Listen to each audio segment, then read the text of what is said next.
Oh god. It amuses Just me. enlarge that for everybody. No, I'm not, because it shows a nipple and I'm on Twitch. I love every part Well, of we this. need to play genital jousting sometime. Not on Twitch. Don't It's against their you, TOCs. You can do it for YouTube, but not Yeah. on Twitch. don't confuse the poor Zaire. He's meant to be pure. Yep. Why, hello there, master, says Madam Hoots. Don't confuse Zaire. Oh no.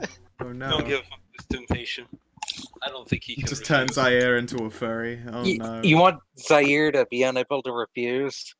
Have Madam Hoot start calling him Senpai.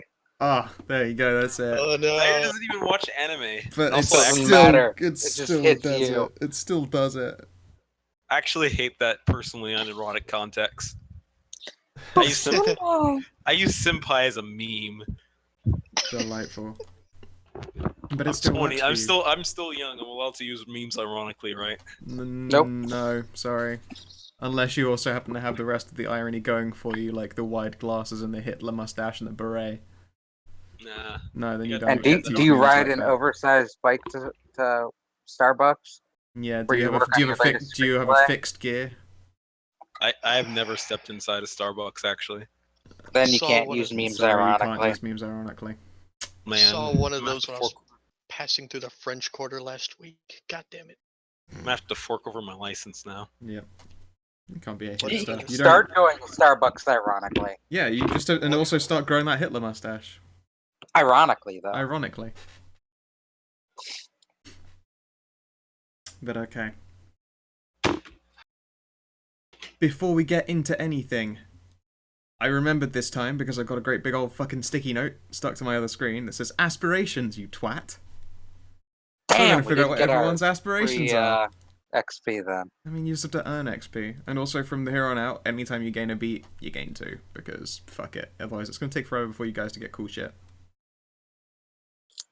Like burrowing through anything. It didn't sound... My dog is looking at me weird. Yeah, I imagine others would too if they were in earshot.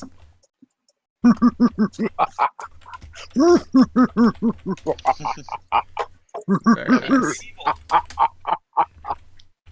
Having fun, third. Yeah, confuse the shit out of your dogs, that's right. No! Yeah. Oh no! It even sounds like he's going, oh no! Alright. Hush the dog up. Good girl. She's happy to shut up when I pet her. Good. Glad to hear it. 'Cause it's quite loud. Excellent. Okay then, so, first of all, everyone's aspirations, for those unaware, which would be whatever coon in the situation, or anyone watching who's relatively new to this. Aspirations are things that players will try and achieve, and when they're achieved, they will award them beats, and those beats go towards experience points, and then experience points are used to buy cool shit. You're allowed to have 3 ongoing at any time.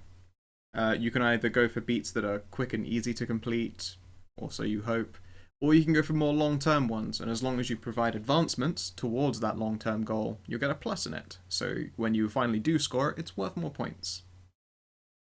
General good rule of thumb is have 1 or 2 quick ones and 1 long-term beat. I refuse. Yeah. No, in Stray's case, he's determined to take literally the fucking walk in the sun without exploding, the most endgame of possible beats. Which, you know, whenever. Quick question: am I a complete retard for not knowing my social security off the top of my head? I don't fucking know. No. Maybe you are. I don't have one of those numbers because I'm not a Yank. I was forced to memorize mine. I don't have a... I didn't memorize mine until I went to the military, and they made me fill it out in every single form I ever interacted with. Mhm. The only reason I memorized mine was going through college. It's just, it comes up so much for financial aid. Yep. Right now I can't get into my USA. That's unfortunate for you. It really is, because I can't even check my fucking... I just... Can't even check your fucking. I can't check my bank account. I just want some food. Holy shit. And I don't know when my mom's getting here, because freaking Sean probably called it. She's not... Yeah. I am stuck and hungry. I am in Visa right now. I would offer to buy you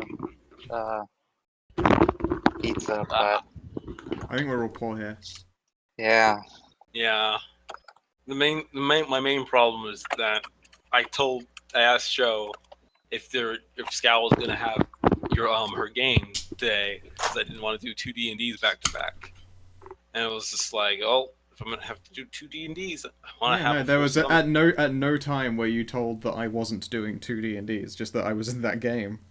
I mean, Sho told me. She's like, oh, well, Scal was in my games, and it's just like kind of implied that meant that you were going to be doing D&D today. So it's like, oh. No, I'm a machine. I'm a D&D machine. I play more games than I have time for, and I run half of those. So, anyway, away from the boredom of regular, normal life and rustling packages, Oh shit! Sorry. Opening up new Magic the Gathering deck. That's pretty cool. And forgiven on its sheer nerditude. We're gonna go with aspirations. Lily, you still have 2 in here. You have one which is figuring out exactly why the hunters hate you. It's got a plus beat in it. You kind of just need to knock that nail the rest of the way in, or find a way to do so. And you have another one in there called Teach Etienne Domination, your ghoul. And you have space for a new aspiration. Let's see. What happened with Rose last session? Let's see here. You helped everyone break into stuff. You saw that ghost, and it helped the kid go on to a better place, which was still ultra fucking touching. Oh yeah, I forgot about the feels. Yeah, the field trip. There were moist eyes. There wasn't a dry eye in the room. Except for Rose, who's just like, they're just echoes. And dry eye in the room. And singular eye. A singular dry eye. Yep. Let's see here. So yes, you've got like there are things that could be accomplished, things you could profit off of. You've been offered like, future work if you go and try and make that happen. And what's today? Today is October the 6th. It is the day, well, quote unquote, it's the night of the circus show. The Carnival de la Lune. Which is the sort of... Bless you. Yes, exactly. It's essentially the Cirque du Soleil equivalent of BDSM party. Then we're gonna go to that and have ourselves a nice foursome. This is aspiration number 3, score a foursome. Yes. At the same time you're teaching Etienne domination, that starts to get a skosh on the rapey side, but sure. I'm okay with I'm not gonna make her, dominate someone into a foursome. These are separate aspirations. Alright, it's entirely likely as a kindred that your third aspiration could be score a foursome. Now, is Emma coming along with us? Yes.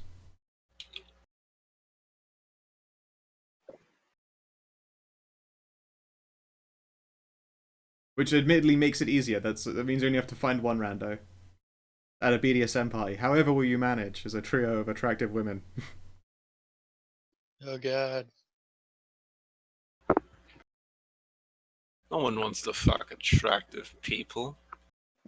How about get a 10 out of 10? Get a 10 out of 10? You mean like find the most beautiful person in the room and take her down to Clown Town? Alright. Why is it gonna be Clown Town? Fuck clowns, man.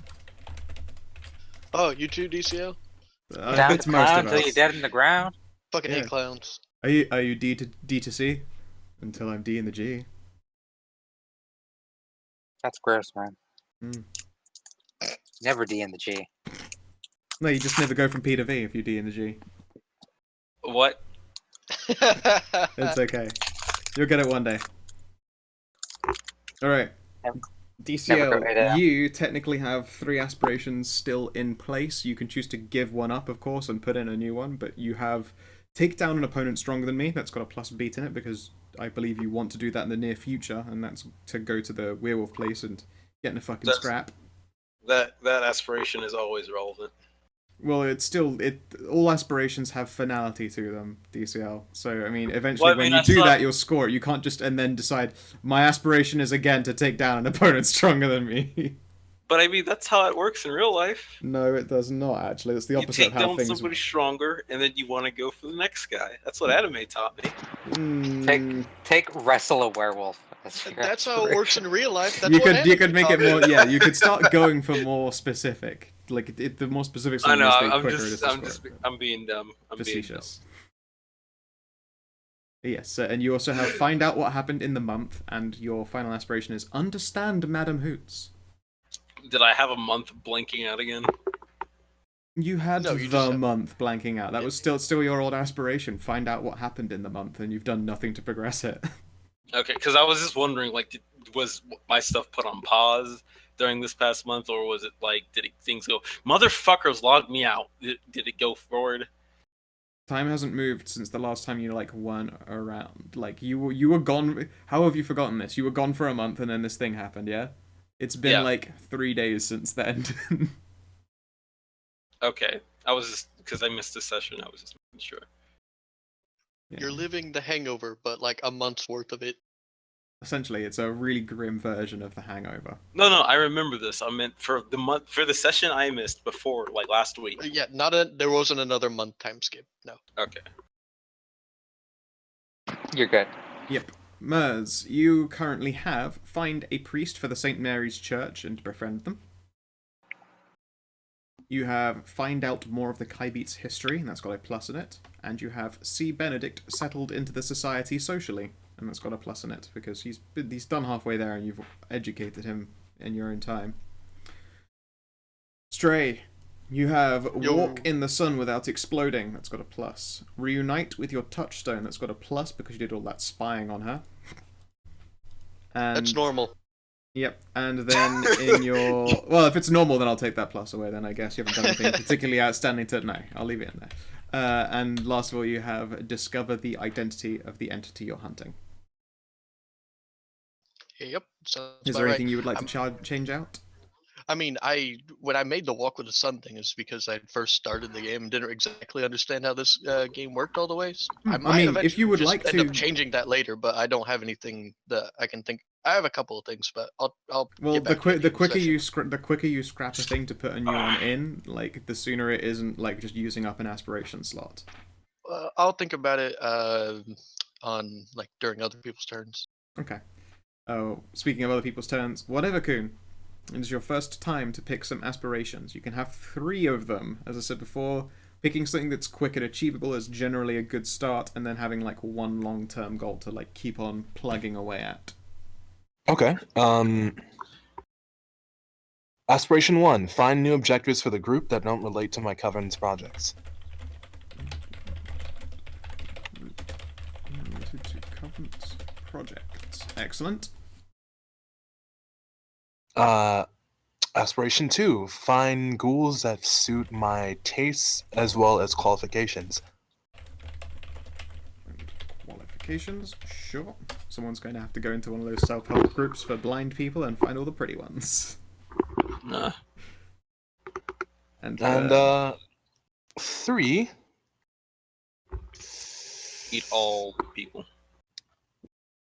kill an individual investigating the activities of my coven, not having to be within the group. Are you playing an asshole? And by asshole, I mean normal vampire. He's technically playing a plot hook that is rivaled to the... Like, his character is circled around a plot hook that is rivaled to your interests, which I think is awesome. And then he starts a night war. Wonderful. I mean, it wouldn't be D&D. Without a mole. Mole. Yeah, that, I think that'll do. Excellent. Yes, those are 3 perfectly acceptable aspirations.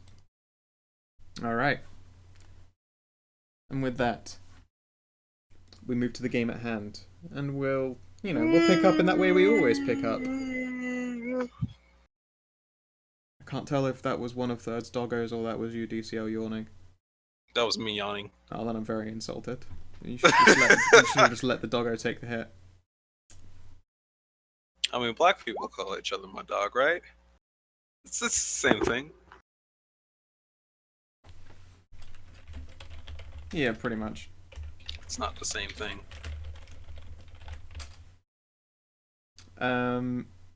Anyway, yes. We'll start the session in that way we always start off, and that's we're talking, what happened last. Essentially, there was a lot of breaking and entering. Zaire thought he saw something and went off to go and chase it, which was for the best, because the last thing that he did was walk up to the door along with other people, and one of the ghosts perfectly described Zaire as the one who did all these nasty things and, freaked out a whole bunch. Oh yeah, that's right. Yeah, and then Zaire conveniently was missing the next session, so in character he was like, shit, someone is watching us, I'm gonna go chase them, and then you ran off after them. Like, that's how I explained your disappearance. And technically you did, but they got away from you, which you were very reluctant to be like, someone got the better of me. But they did.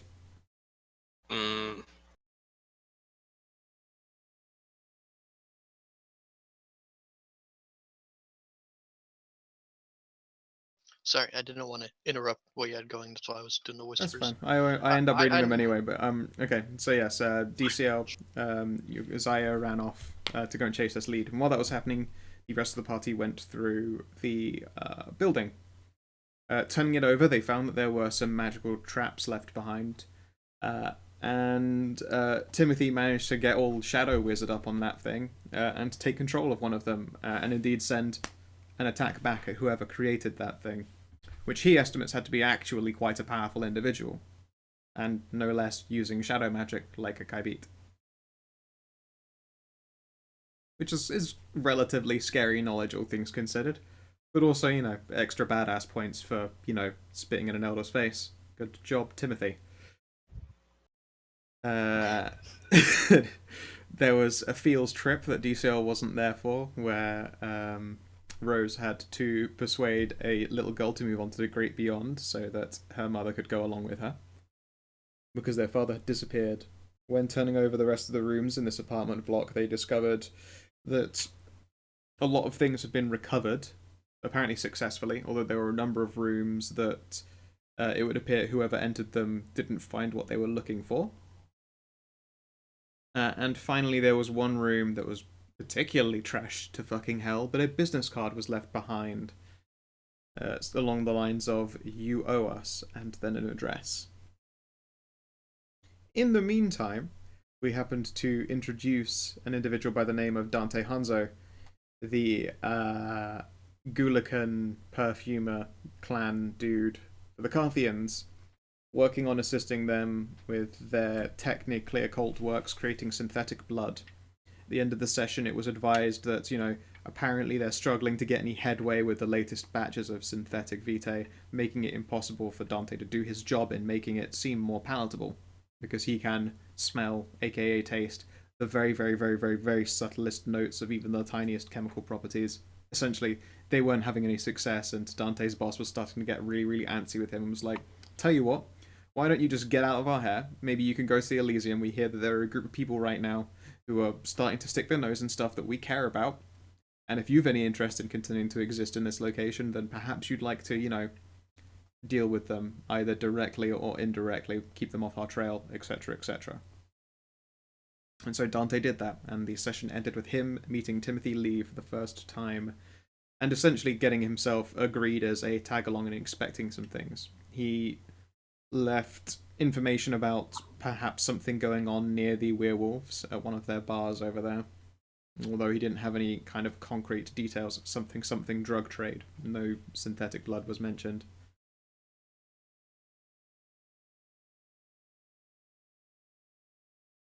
And that's how that session ended. I think specifically I said there's something going on with werewolf blood down there, and that's all I lit on. That's right.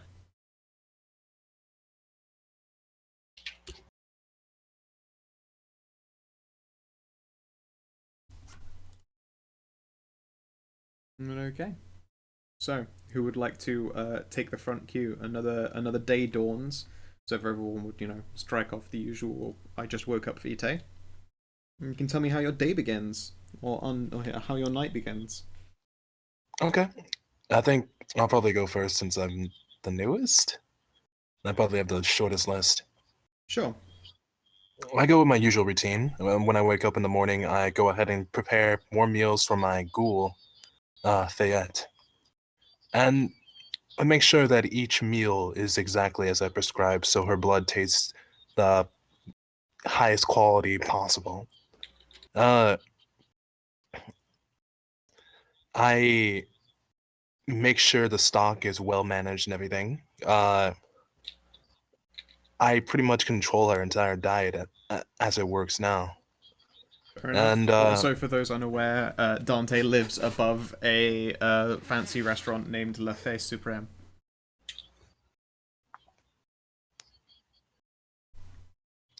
Where he works. and when I wake up, as I've commanded, Fayette usually is close by, ready to help assist me in getting ready. I get a bit of her blood, just a single sip, because I don't like to take too much at a time. And afterward, I get to business, working for the night before I get ready to take care of my own business. And I only do a brief 4-hour shift in the evening. Yep, fair enough. So that is 4 hours where Dante will be working in protection of his cover, aka, making the food for food and board. A restaurant that is gradually growing more and more popular by his being there. It turns out that if you are a scent specialist, you're a particularly good chef in general, and that sort of was that Dante's just jam in real life, like in his pre-kindreding.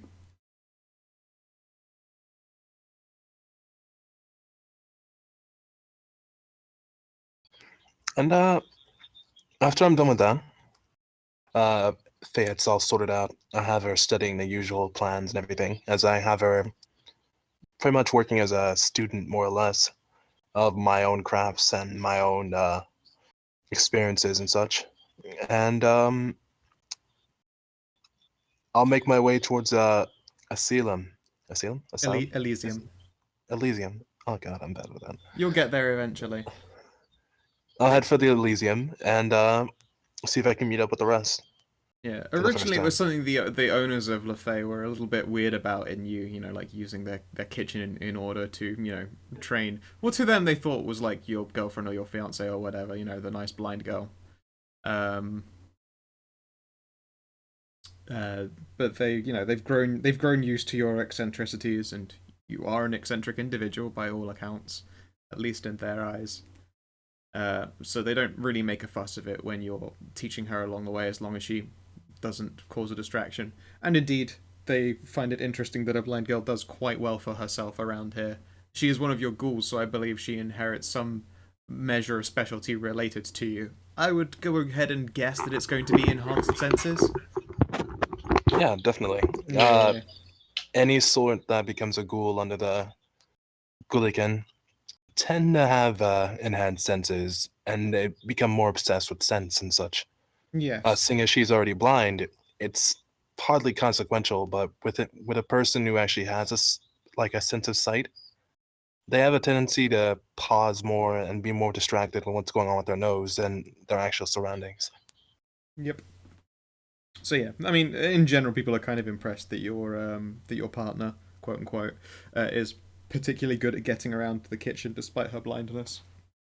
And so they grew used to her being around, although every now and again they say if anyone asks, you have to disagree because there's some kind of, health and safety deal with having a blind person in the kitchen. But, they're like, we won't ask, you don't tell. Naturally. So yes, that's your sort of 4 hours to go around. Her eyes aren't closed, they're just really narrow. They're really narrow. Oh, that's just racist. You're racist. Mr. Hanzo. So racist. Okay. Next, let's go with Claire. How does your night begin? Okay. Um, Sorry, I was reading something else on another page. That's fine. Um, By the way, before you get full into it, so, would you like then walk into some of that exploding replaced with your new goal? yeah. Cool.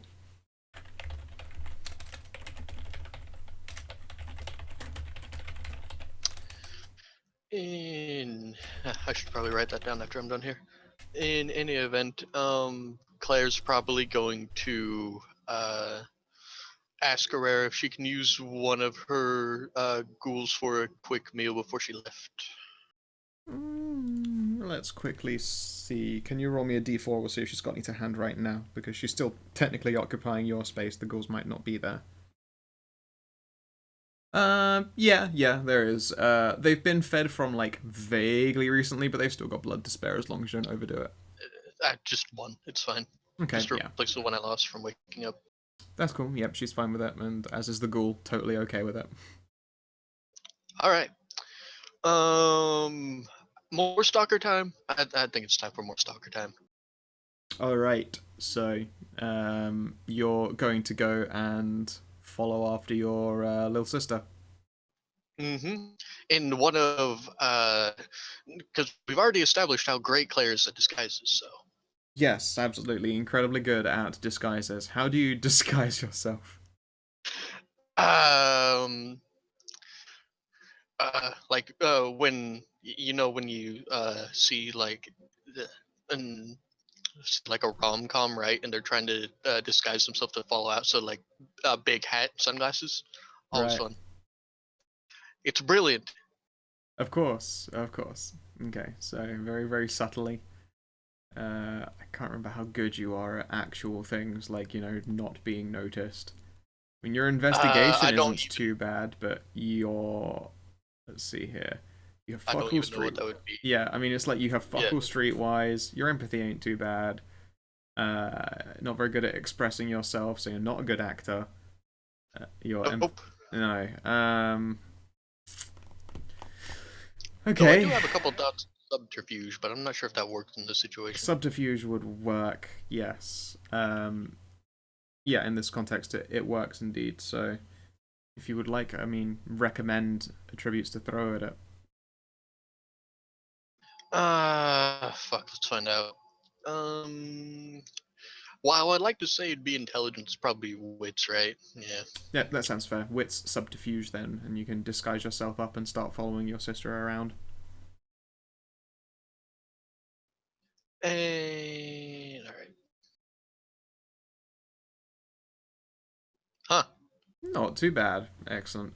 Yeah, you dress yourself up in relatively appropriate wear. For once, when you're looking over your selection of big hats and sunglasses, you at least find a big hat that looks kind of wintry and appropriate for the cold outside. You don't feel it, but to people that stands out. So you pick yourself a reasonably good attire, and do you know where she'll be at this time of night? Oh yeah. The Claire tends to follow her around right after she gets like out of class, and her sister makes coffee, so she's usually like starts out camping out in a coffee place where she orders one coffee, never drinks from it, throws it away. Yep. Okay. I believe last time you did some spying on her, like over the period of the month, whenever you weren't doing your book shit. She was doing finals and that kind of thing. So at this point, you go out there and you go to the usual spot and you do your waiting. She never shows up. Doesn't come on out of class. Indeed, there's only, I would say, like 5 people who come out of the classroom that day. Yeah, no one comes by the coffee shop.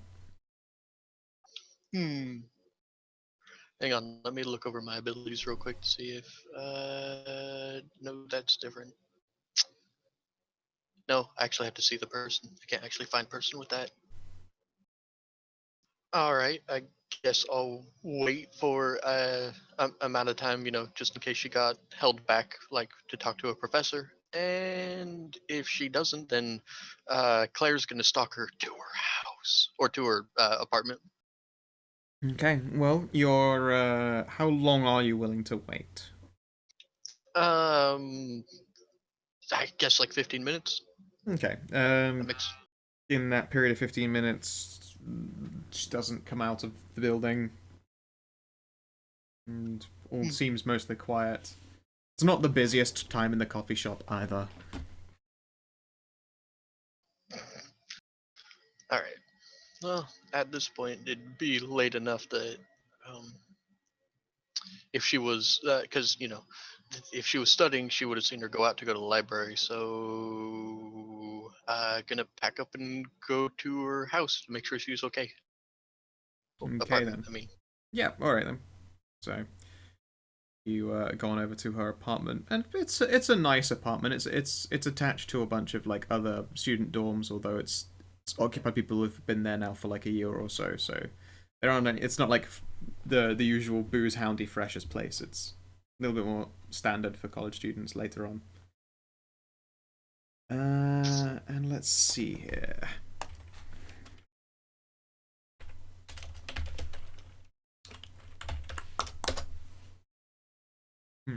All right. When you are, like, right by her apartment, I suppose, how close are you getting to it? Close enough in my don't notice me mobile where I'd be able to see if her lights are on, stuff like that. One of her lights are on. It would appear to be the bedroom, you'd guess. Although it's an apartment block, it could be attached to any number of other rooms. Not like she lives in a particularly large place, so hard to say. Could be bedroom, but also a brain living room, maybe. All right. Can I make a wits composure check? Wait, is that wits composure for? It's Wits composure is essentially the yeah, perception. perception. Yes. Are Do you see anyone moving around inside? Yeah. Are you pulling down things like the window? Or are you doing it from inside your car, or are you on the street? What are you doing? Probably just from the street. I have enhanced senses, as you recall. Yes, I do. Acute senses, I mean. So Indeed.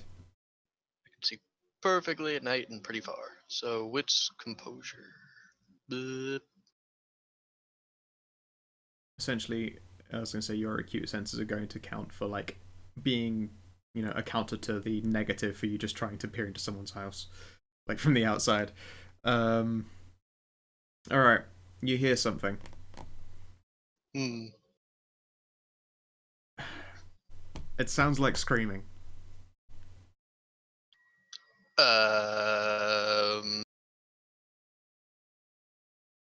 Not like this is on the TV screen. There's no like backing soundtrack. It's a woman screaming, and it's a voice that you recognize as your sister's. Well, could be having great sex, I guess. So B tackles. Who hears? Who's most afraid? To sense fear, basically. I think I can do that. Yeah, it's a sample question. Beast Tackles is in the context of you though, so it's who's most afraid of you. Is it? I'm pretty sure like you can do who is most afraid, but if no one's aware of you, then you can't use Beast Tackle. Like it's the idea of when you're feeling out, does anyone wish harm? More specifically, Beast Tackles is like, does anyone wish me harm? Is anyone particularly aggressive? Am I being observed? No, that does make sense since Beast hackles, there's nothing that's triggering fear senses to you. All right. Do I see a form at all? Can I see her or like a shadow or something like that? The curtains are drawn. There is light inside, but it's not like anyone's making shadow puppets out there. Feck. To use uncanny perception, I'm pretty sure I need to. Yeah, I focus on a single person. And I assume that means I need to at least see them. You need to be able to at least see what you're trying to perceive. You can really uncannily perceive the shit out of those curtains. Oh man, those curtains, bro. I mean, she has a Hell good yeah. taste in default stock college student curtains, the same as everyone else. How many people are out right now? What do you mean, sorry? Out and about, because they look. I'm shooting myself in the foot here, but she and her sister look incredibly similar. Tell you what, give me a chance die. That's a good answer to that Okay. question. D10, right? Correct. Hard to say if there are any number of people out or in. At the very least, you're alone on the streets. I mean, it's early evening, so anyone who's gone out to go drinking is going to be like out there for the rest of the night, and anyone who's coming back, if they've done a late shift, is still going to take longer to get back. Okay. I'm going to. Well, Claire anyway is going to approach the apartment and try to listen in further. So another wits composure, or Alright, I'll let you take another wit's composure. Alright, same result. Can you give me a composure empathy roll, please? Wait, no. Would it be composure? Yes, composure empathy. where's my empathy? There it is. Doing all these rolls to I fuck up, guys. It does sound to you like someone is getting that big black dick. Okay. Nothing to worry about then. Didn't fall for What? my traps. All right. Yeah, the longer you spend out there listening, like the more you're like, okay, maybe this is just people having sex. All right. Well, back in the car then.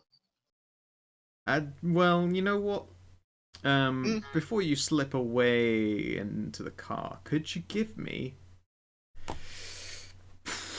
dexterity stealth? I did have a dot in stealth. What do you know? I believe you did it for just this exact thing because you kept on being like, I really need that extra dot in stealth. Why can't I roll like this in any other game? I don't know. Yeah, there was someone coming out of the building, and you managed to slip away and keep yourself, like, your face less obscured, or maybe you make it look like you're doing something other than spying on people fucking through the window. That you are unnoticed as you scamper back to the car. Apparently, D10 systems are my jam. God, All right. 2 10s. Yeah, but I don't think you've seen me roll in any other game. I'm shit awful at it. All right.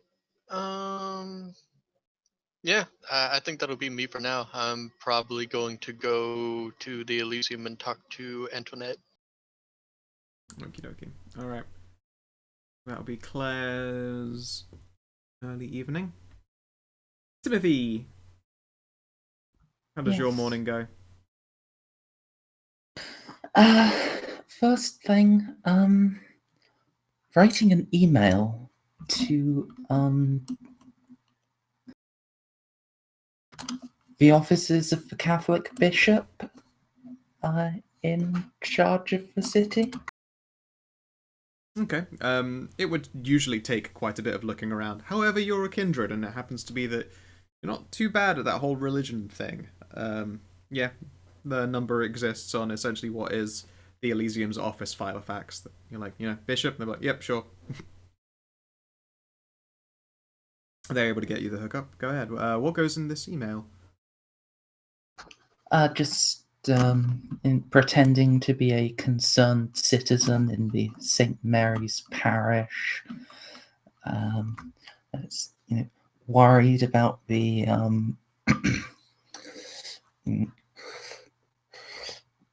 worried about the explosion and what happened, and in just wanting to try to get them to give out any ideas as to who they are thinking of as putting in as the replacement priest. Mm-hmm. Okay. First of all, give me a chance die, please.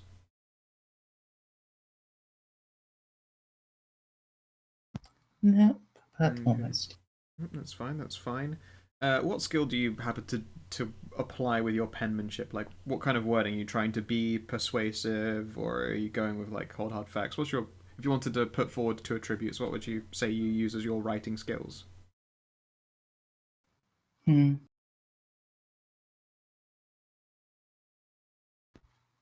Let's see.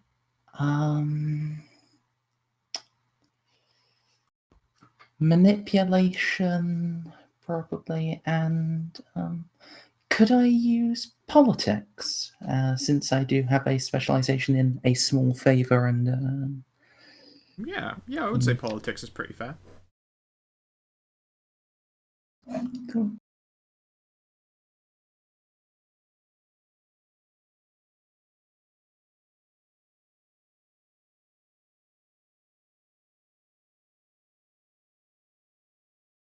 Hmm? Oh, yes, there it is. Okay. I was like, wait a second, why is that modified like that? And it's, for some reason, I don't know if you've ever seen it, but when you hover over the numbers in brackets, manipulation and politics, like those numbers there, because they're attributes that just got names on them, they don't have numbers, but if you hover over the 1 for modifiers, I was like, why did you get a 1 on a 1? Like, where's the dice? But I realized it's just their fucking weird-ass equation thing, and the dice still actually do work. 5, yes, okay. All right, so yeah, you pen together an official email, leveraging a little bit of political information, that kind of shit. You do not get immediate response, as you might expect, but at the very least, you've put something out there. Do you have any kind of like secondary goal in this email? I mean, about you're trying to be manipulative in a fashion, so can you tell me what you Timothy Lee want to accomplish with this email? Trying to suggest that like a more passive and laid back priest would be welcomed more than a bit active person who's all running around and yelling about hellfire and brimstone. Yes, you're after someone who's Damn niggers. yeah, it's less someone. If you could maybe choose the words, if you could maybe choose someone a little bit less racisty. Yeah, because he definitely did have that going for him in spades. And all right, someone who's not going to get blown up by black gangbangers or Muslims or whatever the official story was. Yeah. No, I mean, if I remember rightly, there was some blowing of a power box and the door went down and there was shouting of Alua snack bar. So Don't think I don't have comments. I'm just trying to eat my sad bowl of ramen. Hey, at least it's food that exists. It's food that exists. And that means Ramen it gets to goes be from- in you. I mean, ramen noodles goes from the shit to total shit, depending on whether you eat it willingly or not. This is pretty reasonable, and whether you can do more than just put on hot water. Instead, it's, if I could dump stuff in this and then put on hot water, we're set. We're good. But yeah, I'm still here. I just wanted to let you know. Fuck all y'all. Hey, I didn't say a thing. Yeah, but I mean, also, that priest was racist as fuck. He was. He was You super put that racist. evil on me. Yeah, I said the thing. yeah, it's true, actually. Blame the shit out of Lily. Such scum. She's enabling. Okay. I am an enabler. Indeed, while you're about then, DCL, what is Zaire's new morning routine? It would appear during your sleep that Madam Hoots retires to your van. Yes. Sorry, I had to pick up my headset because I was putting it down to eat again. We'll catch you quickly, and then you can go back to Sadness Ramen. All right. Well, Zaire's normal morning routine is quick inspection. Like he often like does his big hunting, and then he keeps the bites that he has for a while. So I guess nothing has really changed as far as that, except now he has the added responsibility of checking and feeding Madam Hoots. Yep. Let's see. I'm sure you still have a shit ton of vitae because you had loads of it after the secret Zaire month. Yes, you have ticks for days in Vitae. Yeah, I know. Sorry. Yeah. You took one off this morning, quote unquote morning, for the start of this game, yes? Yes. Cool. Yep. Madam Hoots will watch you curiously as you go about tending to yourself, and will greedily devour any like live ratish animal that you toss towards her. Let's see here. It becomes apparent to you, however, that your goal is finding these cramped van accommodations are coming less and less to her liking. However, she still, she is your ghoul and has dependencies on you. She does at one point ask, like, do you actually own a place, or is she now some kind of hobo with you? Well, I do have one area that I like to go to. Okay, no. I'm talking apartments, places to live. I'm I not know. happy being street trash. I'm not street trash. I have a van. You live in a van. That's not good. You don't have a permanent house of it. You can't do, like, rent or bills or talk to banks. Like, okay, maybe not important for you. Important for me. I still have debt. I've been a student. I don't know if you're aware of how this works, but students end up in debt for, like, ever. I still have to deal with that shit. Ah, yes. I've heard about American education. I think it involves selling over your soul. No, I think if any soul selling's been done, it was sort of shacking up with the vampire. As I But I shrugs. see your point. And she just looks very frustrated. So, do you actually have a place to live? Otherwise, I'm going to have to start spending time back in my own home again. I mean, I do have an apartment, but it's never really used. I really don't like staying in one place. It tends to give your enemies a easy location to attack you. Tell you what, you can call it bait, maybe, because I am perfectly fine living in an apartment as long as it's an apartment, because I, relatively recently checked into my old place, and there is all of the foreclosure. I was, for some strange reason, a month and a half late on rent. She stares at you pointedly, and after not getting in contact with them and them failing to get into contact with me, they've changed the locks. I see how this is an issue for you. Yes, I'm glad that you do. Well, I suppose then that gives me my responsibilities for this morning.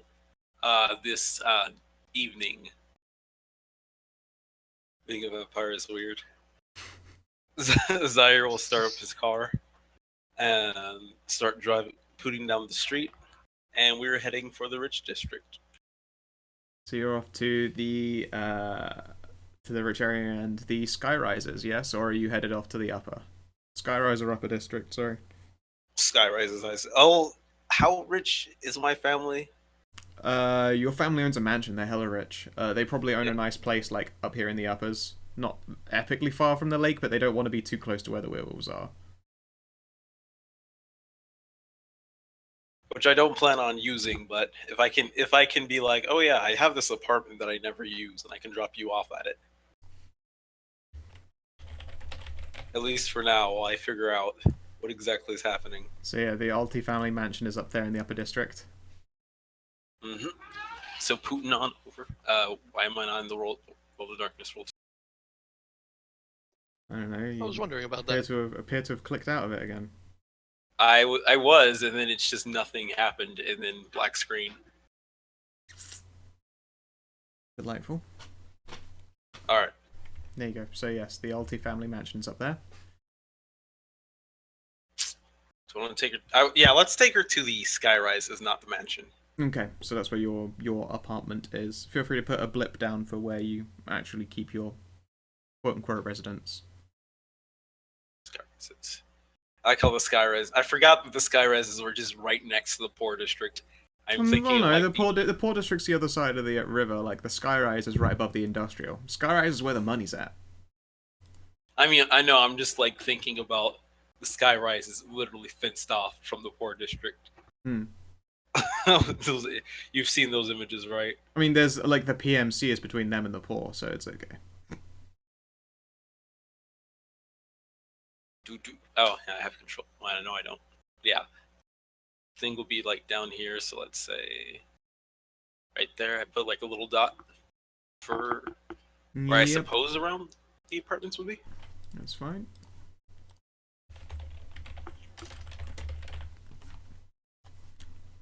Indeed, you can probably operate in like the apartment right next to the Thorn members one.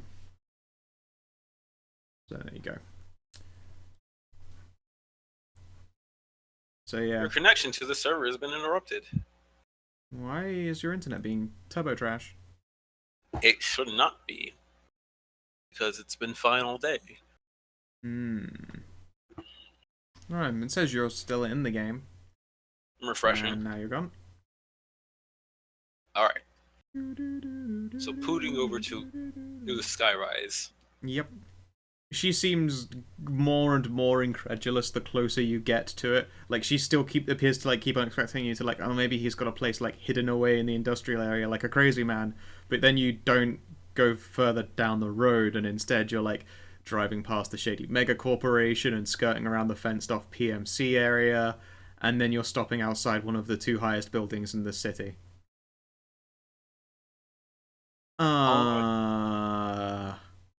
You live here? Yes. Well, I have an apartment here. I actually live back at the manor, but I haven't been there in some time. The manor? The manor? Where does it... How does a black guy become that rich? I don't get it. I don't quite understand your question. Did your father cut a promo sometime, or...? Cut a promo? Mm, I'm still not following. never mind. I guess it's some kind of social ecology thing that you don't quite get. That's okay. You seriously live here, though? Who did you kill to get this place? Many people, actually. Okay, that slightly makes at least more sense. I mean, I have always heard that nobody gets far in business without a few bodies. Hmm. I always assumed it was more metaphorical than literal, though. Have you seen this place? It's almost definitely literal. Okay, show me your home, and she'll appear genuinely interested in finding out how the hell a man who lives off of guns and out of his van actually happens to have an apartment in the skyrise. I mean, just making the point. My Yeah. guns are pretty nice. Yeah, okay. Great. You know, it's like, it would be one thing if I was living out of a van, like a normal van with an AK-47 and like a few Glocks. I've got like military-grade weapons in an armored vehicle. Yeah, Not even true. like an AK-47.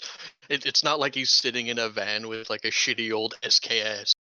Yeah, and I'm walking around in suits all the time. I'm mostly in the van because it's convenient. It doesn't leave me, like I said, in place to be assassinated. Yeah. It's the basics of CQC. She Like, she was just basically convinced that you were just a well-dressed hobo.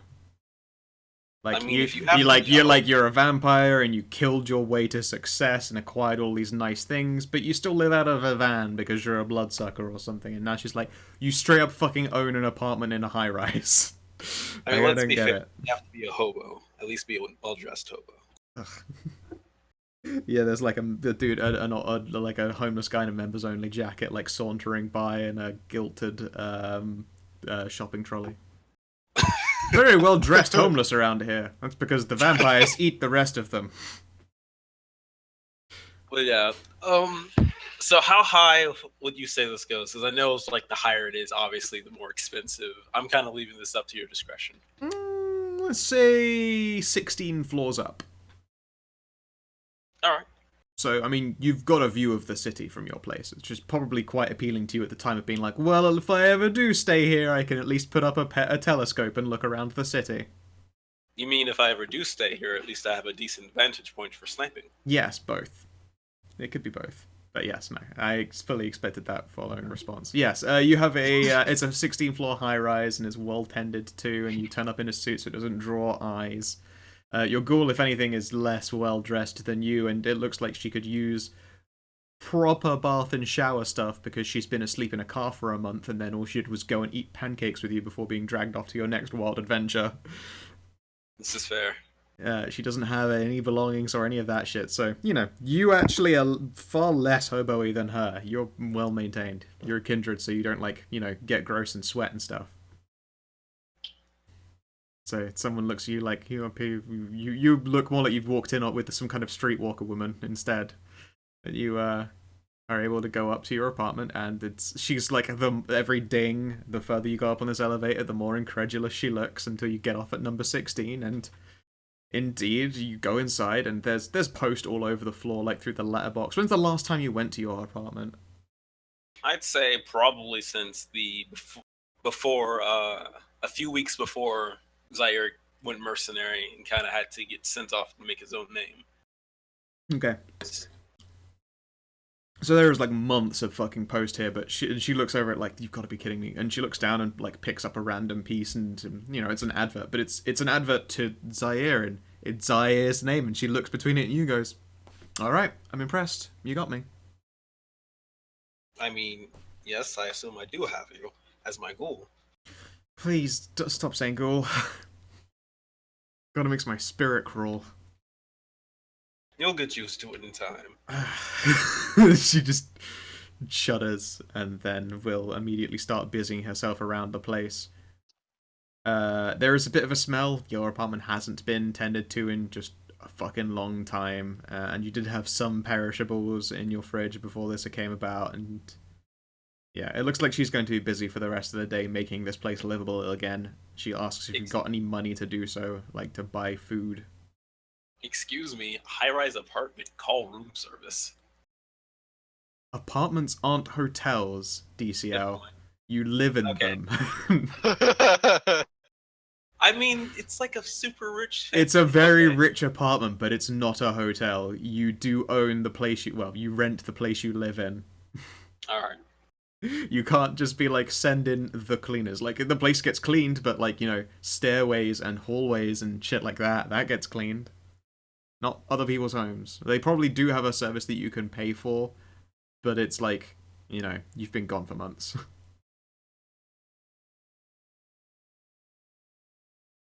So yeah, she asked What perishables would he have?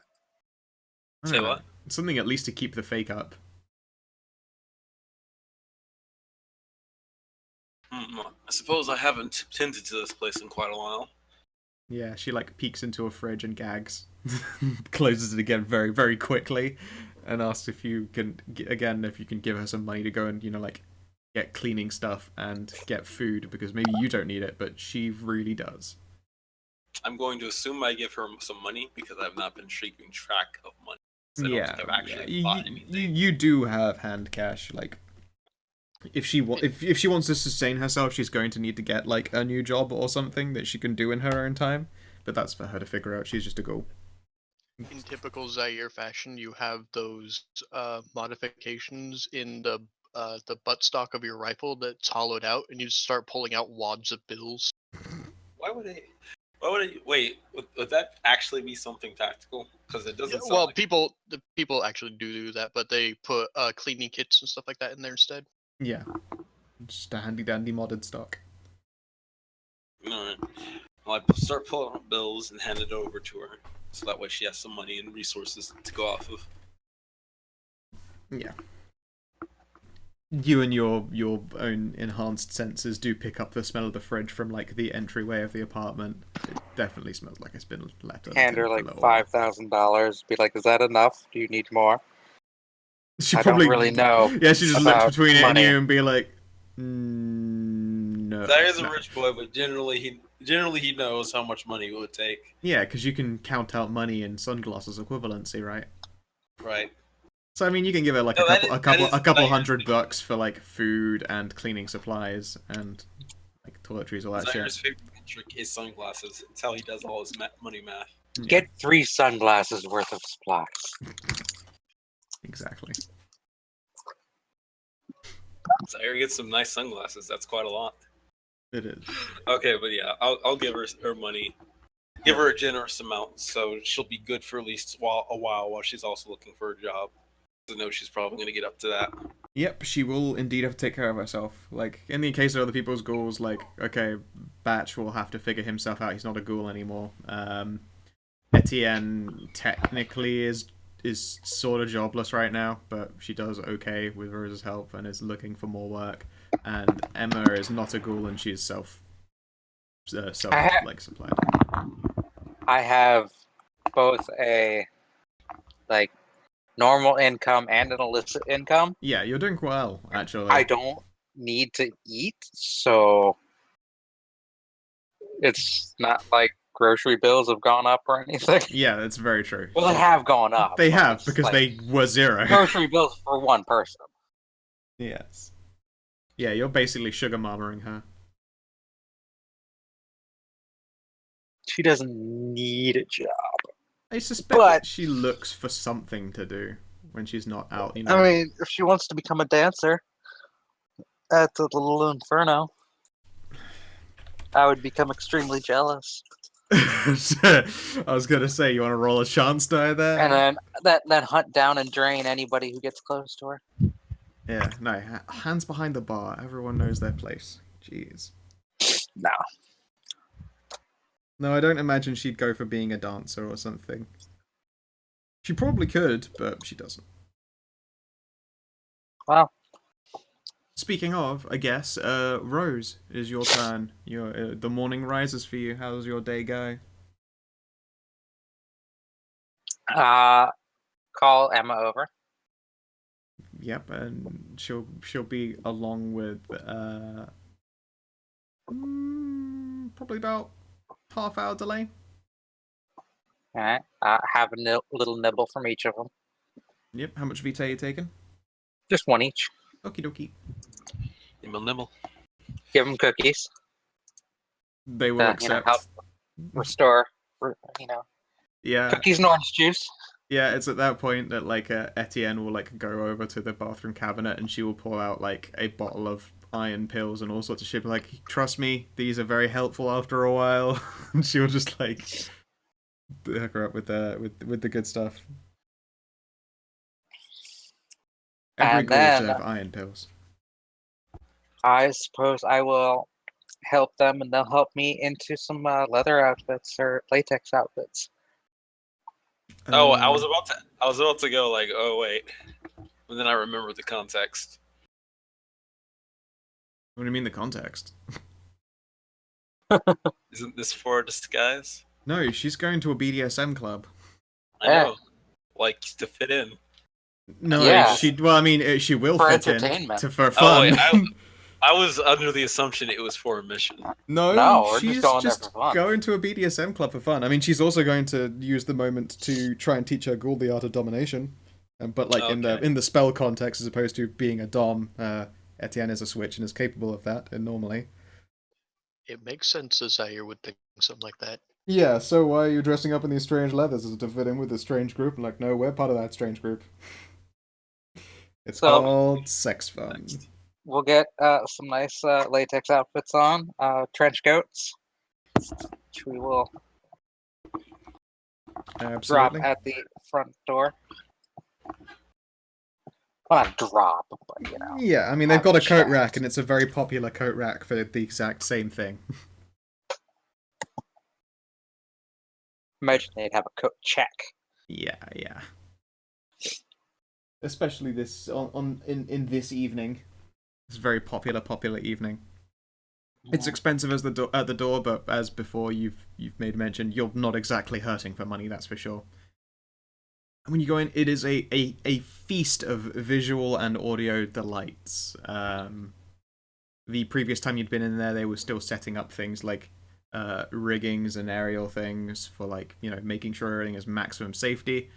Because sure, aerial play very, very attractive, exceptionally fucking dangerous. So they've spent a lot of time preparing for this as something that strikes you as very apparent. Like beautiful men and women in all manner of different exciting BDSM based attire are sort of hanging and suspending, and there is a dance going on, and that sort of how best to describe it. You know that like the sort of improv dance kind of thing, except at the same time it's more like a sexual play at the same like simultaneously with being a dance. Like, So like that one time a guy kept hitting a bar with another bar strapped to his penis. no, Like a burlesque thing? yeah, it's burlesque, but it's it's got that very artiste style. Say like it's Carnival Hipster de la, burlesque. yeah, it is Carnival de la Lune, which is essentially the opposite of Cirque du Soleil. It is a carnival of the moon, and they are beautiful actors. And there is sweet, awesome, eerie music as they all go about their lurid displays. The usual tables have been somewhat cleared so that, like, you know, groups can get comfortable, and there are a couple of booths and that kind of thing. What are you gonna do? Emma and Etienne are just fucking delighted at the sights.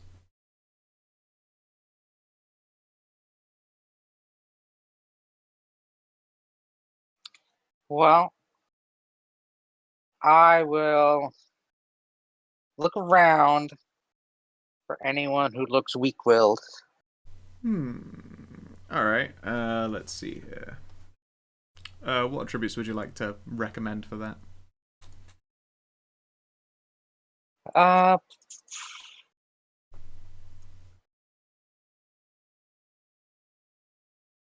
Probably wits and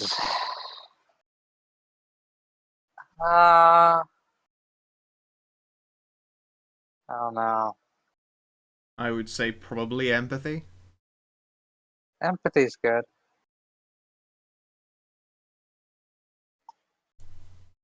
Alright, give it a go. I'm not good at empathy, but You're good at wits. okay.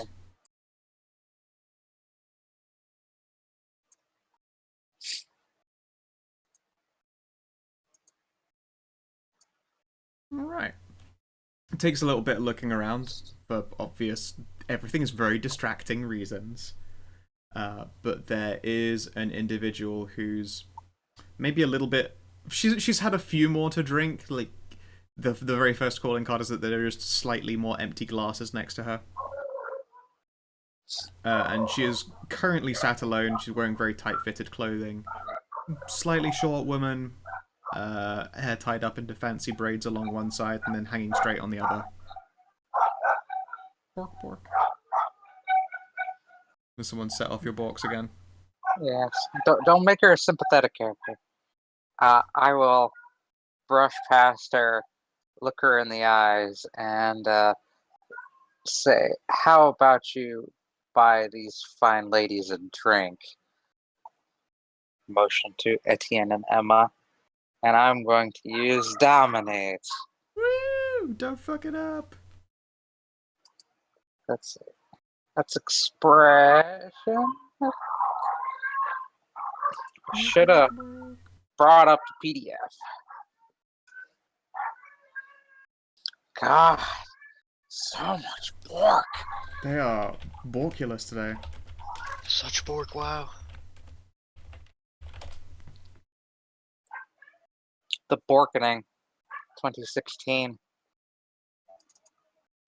Hold on. Right, let's have a look at it. Dominate.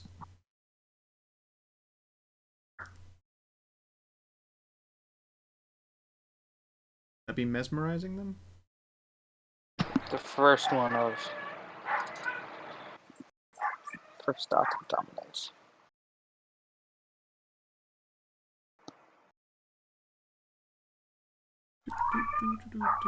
Those are merits. You need to give those borks a nudge. Be like, yo, stop borking, borks. Yeah, mesmerize. Mesmerize. Intelligence, expression, and dominance. Excellent. All skills you're incredibly good at. Well, intelligence, expression, Hopefully Etienne is better. Skills. But I don't have a penalty this time. Hooray! Now that you put that dot Yes! in, you did it! And it's a good thing you didn't have that penalty in there because it was the very last dice. Good job. God, she might actually be better than you at it because very expressive individual. You need to make a sheet of things. She rolls resolve and blood potency. Oh, let's see here. Oh, well, I mean, again, ex-hunter. She has... She's an ex-hunter? She Etienne used to be a hunter. Remember? That's where you found her. I'm not using it on her. No. As in, for like you said, hopefully she'll be better at this. I thought you meant like. Oh, yeah. Okay. That makes more sense. Yes. That's why I was like, why is it a different role for her? But maybe that's a Intelligence and goal thing. expression. Yes. Okay. Let's see here. 3d10. Well, it would be 3d10, but she's also drunk. You ace her.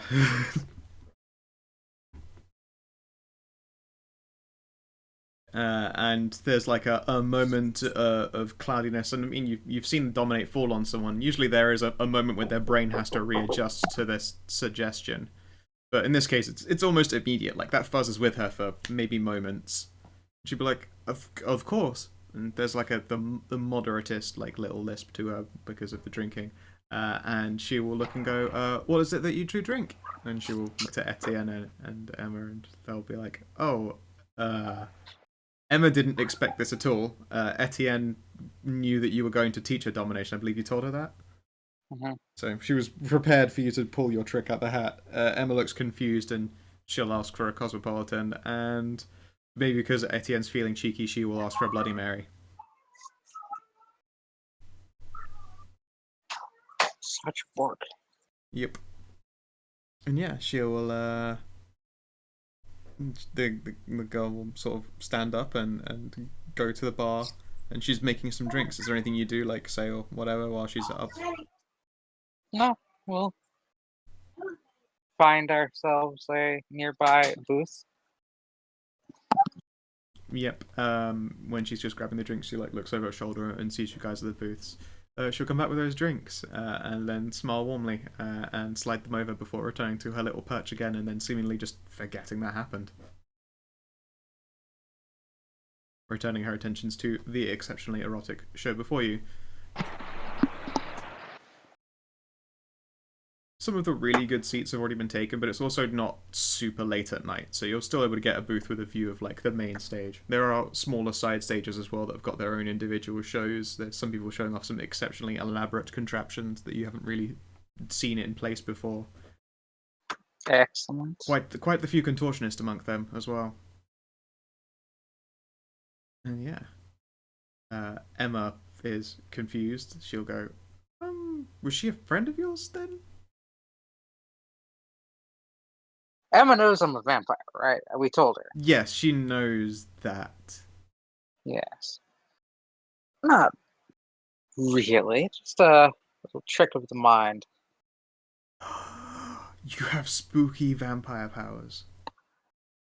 Yes.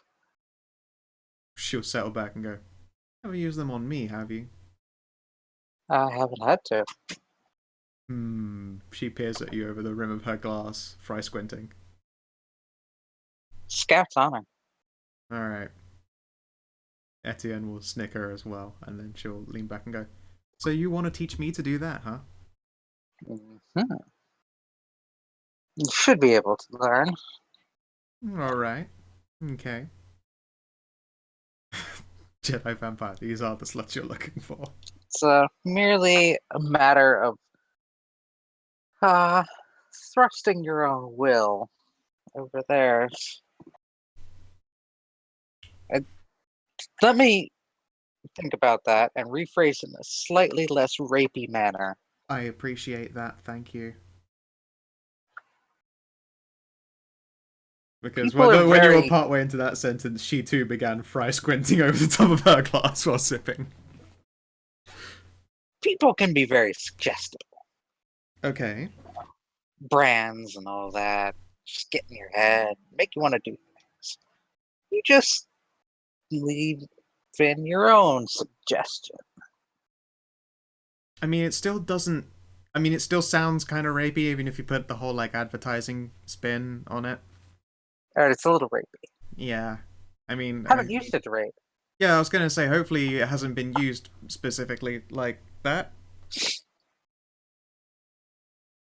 I did make someone shoot himself in the foot, though. That's because he was going to shoot me. Oh, okay. I was going to say So- that's not cool otherwise. Would it work on either of us if we know that you can do dominating? I will look at Emma Yeah. and wait for like a silent like cue to go ahead. Alright, fine, nothing embarrassing. And she'll place her glass down, set her hands in her laps, and then concentrate on you in return. Almost as though she could do some kind of mind bullshit back. More like you suspect she's readying herself. I want you to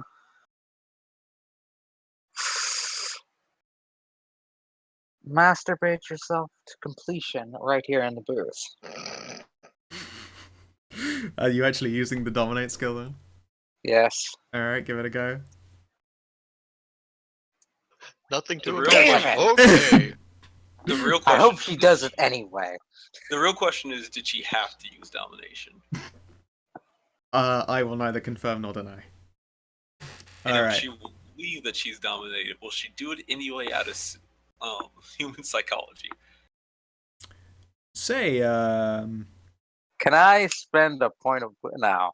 well, I was gonna say you could do that, or how do you feel about perhaps turning this into a negative for a beat? Well, a double beat now, since beat gains are doubled.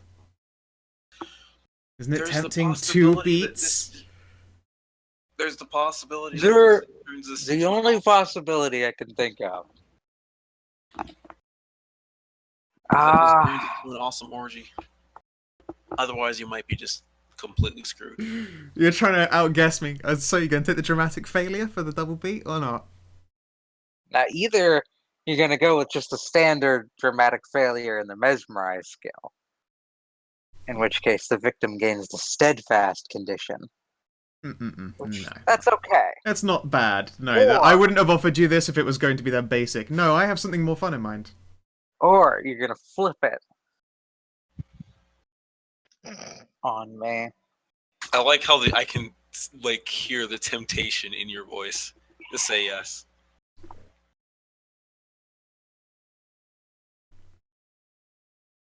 I'll take the beat.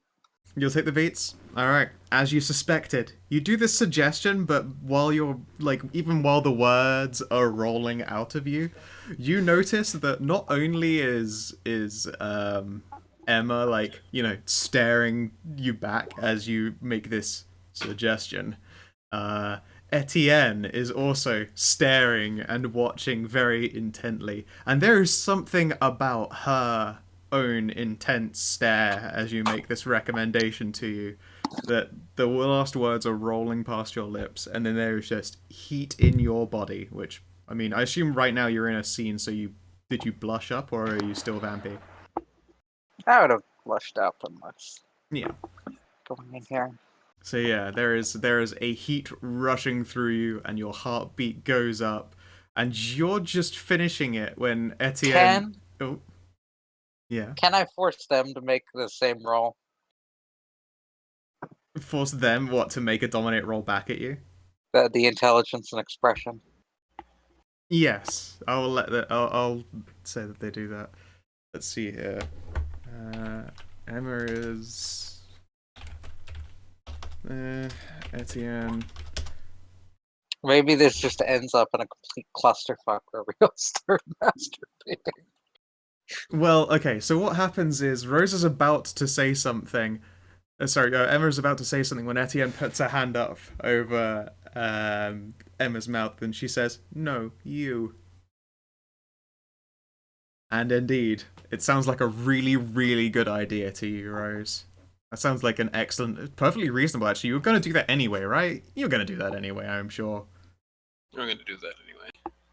Yep.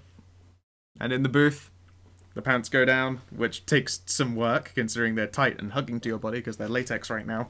No. Like No? hand in. Hand in. Oh, yeah, alright then. I mean, we're not going exhibitionist here. No, okay. What? Come on. That's fine. So yes, you indeed. Hand goes down those pants. It's a bit of it. Still, as I say, it's still a tight fit. It's latex. And to them, they get to watch with great interest. That Emma is like leaning over the table to watch properly, and Etienne seems exceptionally pleased with herself. You're sure that later, well, you as the player she's gonna be hanging this over your head, fucking to no end. Right now, she just seems entirely surprised, and you're too busy doing something you think is entirely reasonable. Alright. You have.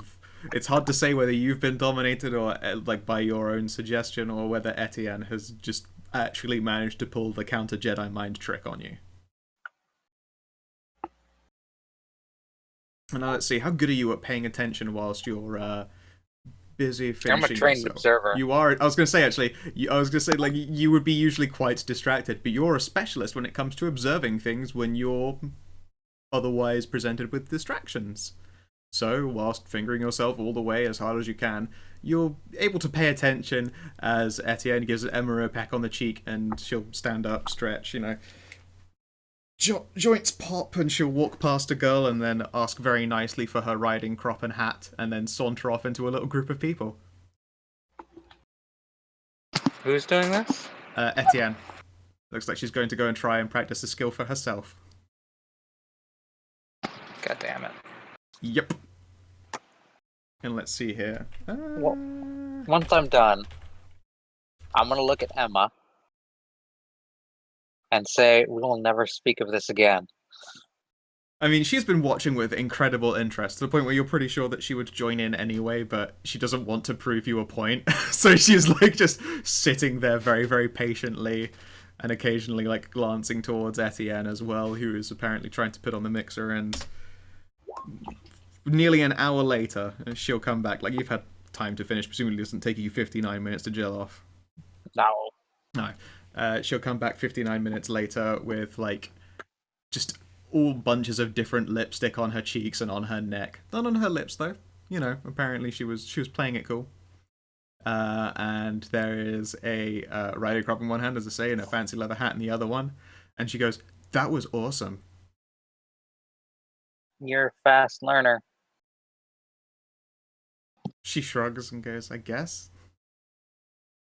I mean, it makes sense. You sort of try and think of it as not doing something really rapey. And then she looks mildly uncomfortable after looking over herself and the lipstick is just still marking her body.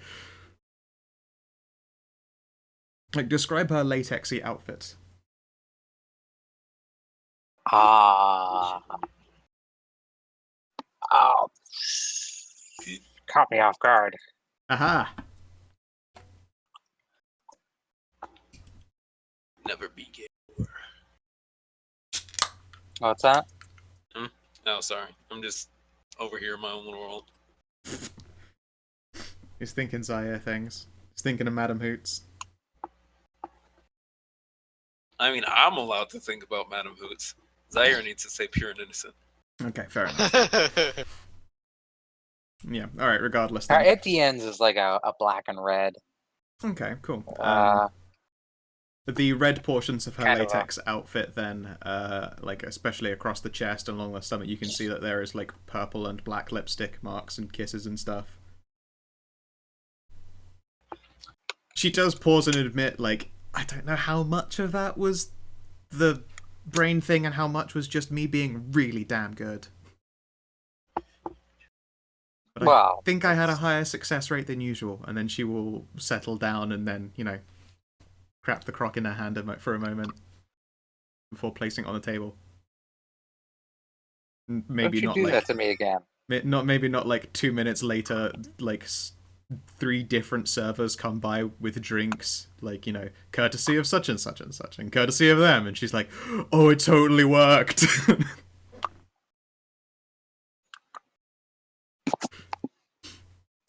Well, fast learner. Just don't do that to me again. Promise, as long as you don't do it to either of us. I don't know why. I asked for permission. That's true, but I don't know. It would just seem like the perfect moment. It's pretty good. I'm not gonna hold it against you. Yeah, and she'll like give you a Cheshire Cat grin past another drink. Did you have fun? It's pretty fun. Yeah, she is very pleased with herself. But she does give you a very honest promise that she will never do that to either of you two. Even if you ask for it, she'll be like, "I don't think that that's a good idea." It's kind of rapey. Yeah, exactly. I'll do it if they ask. What if they want it to be rapey? Exactly. So, but Etienne herself apparently is not her fetish in general. But she's like, I mean, even if you guys ask me, you have to give me a really good reason to. This seems like it's weird. I will let them know I will do it if they ask me to, but only if they ask. Okay. There you go. So it seems that went quite well. Etienne has apparently managed to put herself a step above you as far as the power struggle for that is concerned. So that you're aware, should you ever attempt it, attempts to dominate Etienne put you at a negative, and her attempts to dominate you will be at a positive in the future should it ever come up. If you could put a note of that somewhere on your character sheet, that would be very appreciated. I'm just gonna have to blood bond her then. Gotta put her way under instead. Yeah, see how that works out. I gotta dominate her so she doesn't remember that event happening. Dark. But also makes sense. There you go. And that's how your collective nights go. If you'll give me a moment, I need to fetch another caffeinated beverage. Still have a cold, so my voice is wearing out way faster than it should. So I just need that. We do have one other thing to get to, but okay. If it's quick, go ahead. Well, it was gonna be the foursome thing. Right. I was gonna have Emma and Etienne rate the women that walk past, and I will rate them as well, and we'll congregate our ratings. We'll average them, see if there are any perfect 10s that we all agree on. There is a 10 out of 10 that you agree on. Tell you what, that's fun. We'll do that before we take a break then. Okay. So, like, how long are you going to spend comparing notes?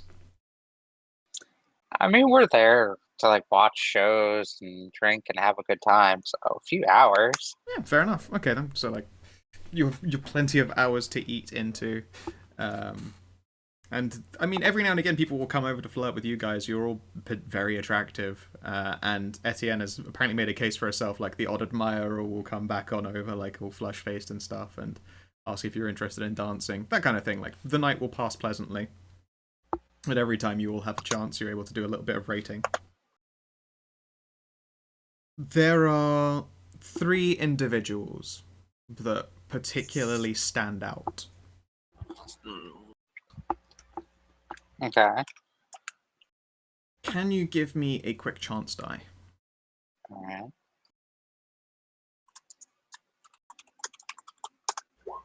Okay. That's good. Honestly, that's good for you. Not getting a 1 right now is a very good idea. Alright.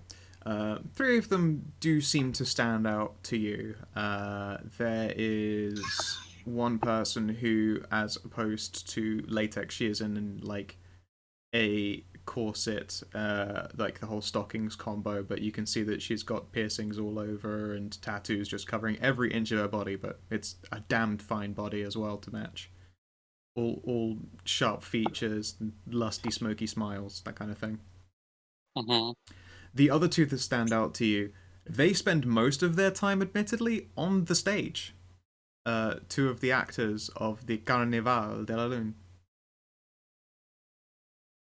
One of them is dressed in, like... In fact, I say dressed. She isn't dressed. She is elaborately painted. In every possible way. She has quote-unquote costume changes, more like into different things of like ball gags or wrist cuffs or arm holds, like different bindings and all sorts of things. You get the impression of like, you know, very perfect willing sub, and also expert contortionist.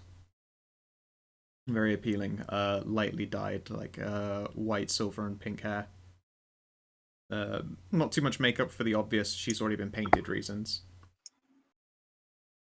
And then there is another one who, you know, even for a dom, you'd be like, oh, alright, yeah, you take control. She is probably 6'3", full, like, muzzle rusher, big, heavy, like, Amazonian statuesque, dominatrixy type.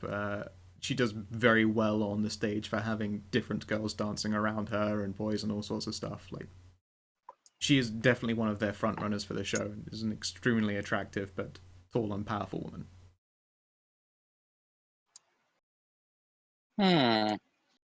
What do you guys think? I think I'm partial to the painted girl. Ooh, yeah. Yeah, Etienne is in agreement. Emma is interested in the exceptionally dommy person, but you've seen before that Emma's tendencies are definitely a lot closer to being naturally subby as opposed to the switch that is Etienne. In all, though, they agree. Absolutely. She marks herself as a 10. What's your approach going to be? Well, once their show is over, Okay. since we know the new Dante, Yes, indeed. The exceptionally cool Haitian dude. yeah, we'll see if we can go backstage and get a chat. You might have to butter him up a bit. It's apparently quite busy there at the show for obvious fucking reasons. Oh, come on. Well, some of your best customers. Just want to chat up the local star in power. Oh, this is true. Methinks you're also just trying to get yourselves a little wet. But alright. Well, the show's already over. Is true. Here. Tell you what, next time you come on by, you make sure to buy your man Dante a bottle of rum on you, and The absolutely. finest. You're such a charmer, Rose. You and your lovely ladies, and he has been dressed in like, how best to put it? I suppose he continues to play up the vaguely like Haitian look, but this time it's a lot less covering and a lot more tats and piercing than his usual attire. It's like if you had the BDSM equivalent of like a neat suit with like tribal influences. I imagine like mostly bare chest, like a leather jacket, big top hat, Yeah. Oh yeah. He goes a bit Samity with tight it. leather pants. So you're probably. talking Yeah. about like Pop-Up Midnight style Yeah, from the actual comic bit books. more BDSM. Yeah, a little Yeah, bit more yeah. BDSM-y apart from Midnight, but yeah, you're Nipple pretty much chains. there. Yes, nip chains. The classicest nip chains. Indeed, the chains themselves have like the skull fetish things going on them as well because they're cool. God. Oh yeah. Yeah, no, he'll introduce you then. And yeah, he does the gentlemanly bow and the kiss in the hands of the other two ladies. And we'll take you on through. So else in the chat said this guy is totally Papa Midnight. He's great. I like new Dante. What's his name? I'm a terrible shitty woman and forgot. Let's see here. It's not just Dante again, because this It would is be not. the third Dante. Well, This the would be second this would Dante. be the well, I mean the second Dante is the player Dante. No, this man. Well, no, this guy popped up before whatever kind. It's true. Whatever can become the third Dante, I suppose. No, this one's So many name Dantes. is. Oh, I swear I had it down None of them- somewhere. I suck. Let's see here.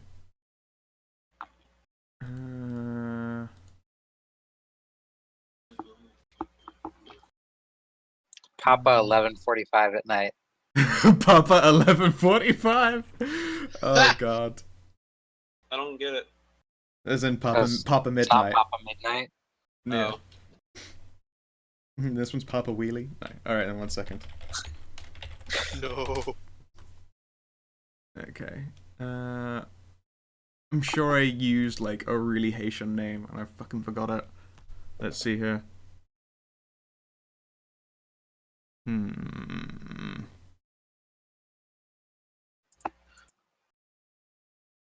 Quick. People in the comments or whatever. Yeah, tell you what, Twitch stream. chat, can you name this Haitian witch doctor for me, please? That'll be his name. Regardless, totally not Papa Midnight will walk you guys into the back room. The smell of latex and leather is even stronger back here because it's less the press of bodies and more like all the rest of that stuff. There are a couple of very tired-looking people with varying degrees of tense or damp clothing starting to attend to like taking down rigging and stuff. And there is a changing room around the back, and it's an involved process for a number of them who are in some rather intricate, entirely body-binding attire. Baron Whimsy. Baron Tippy Ticky Toki. Come on. I said Haitian, not extra racist.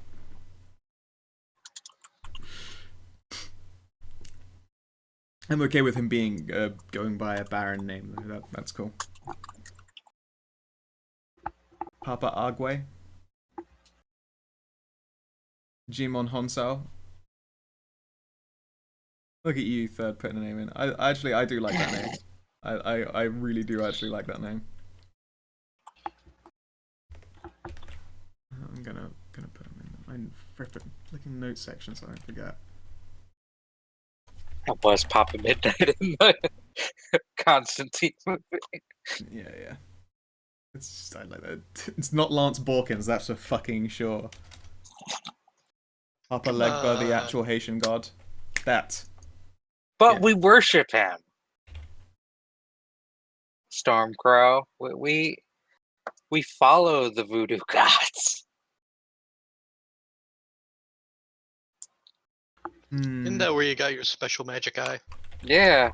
Okay, crap. Yeah, can't use that one. Lord Geed or Ged. Yeah. Lord Zed. Lord Zed. Bow before Lord Zed. So, Gmon Papa Ged. will take you around to the back and introduce you to a number of them. And goes, "Is there any girl who's particularly, excited? The three of you?" I will describe the two on set. Ah, them. Now they are a popular duo. Come along. And he'll take you to one of the other rooms. And you can see that those two are already in there. The painted girl is on her knees, wrapped around the leg of, actually, the particularly dommy-looking Amazonian woman. She is all smiles, while the painted woman blushes. It's an entirely different demeanor on her compared to the one who was so pleasantly showing herself beforehand. Well, who are your friends? They're very beautiful ladies here, and she'll wave you in with a warm smile and lustrous eyes. I will introduce myself and my companions and let her know that we were quite taken with her performance. Yep, her eyes glitter and she'll smile warmly, and then she'll lean down and murmur something into the painted girl's ear, who will then, actually get up properly and then sit herself on the dom's knee. And you can see that she is not wearing anything at all, and indeed, up close and without any kind of stage lighting, there is nothing left to the imagination. It's all there and quite visible. Excellent. Yep. Yeah, she's proves to be quite glad that you enjoyed the show, and asked things like what your favorite parts are and all that kind of stuff, and will generally have pleasant conversation with you. Do you try to angle for just the painted girl? I would like to angle for both of them. Okay then. What attribute would you like to use? I'd like to lay it on a little thick, lay on the compliments and the, talk about how beautiful they are, how well they work together, and see if they would like to do an encore back somewhere more private. Alright, what attributes would you like to use? And you get +2 mod for having the girls with you, which helps. Presence. Yep. Social persuasion. Alright, I'll let you go with presence persuasion. And I do have a specialization. Flirting.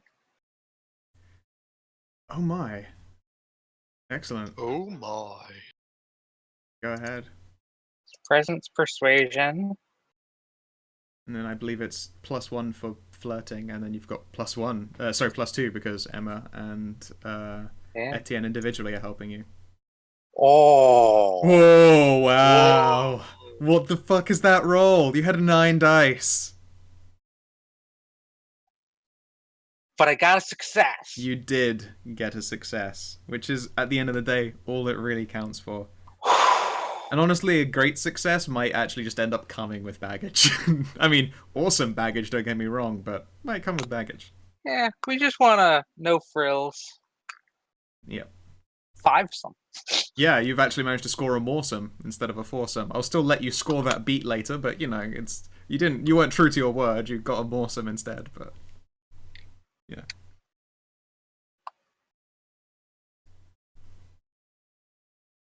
And I didn't have to resort to trying to dominate them with Etienne. So. Yeah, I mean, if you wanted her to just assist you, then you could have rolled a dominate with 1 dice from her to help you out. I was considering that, but might be too rapey for her. Yes, she did very clearly mention that felt really kind of wrong. It was a lot of fun, but She did make a bunch of people kiss her. She did, although none on the lips. Well, yeah. Which lips? Yeah, I mean, either, so far as you can tell. The crotch part of her latex suit is black, so lipstick wouldn't have been quite as obvious. But yeah, all right then. You are able to take these lovely, lovely ladies back to your place. And good old-fashioned fuckfest. Yeah, for an absolute. Everything is sore afterwards, but in the good sore. I mean, they're incredibly impressed with your resilience. Something Kindred are at least stronger than the average bear, or more capable of taking a beating, I suppose, than the average bear. You don't tire.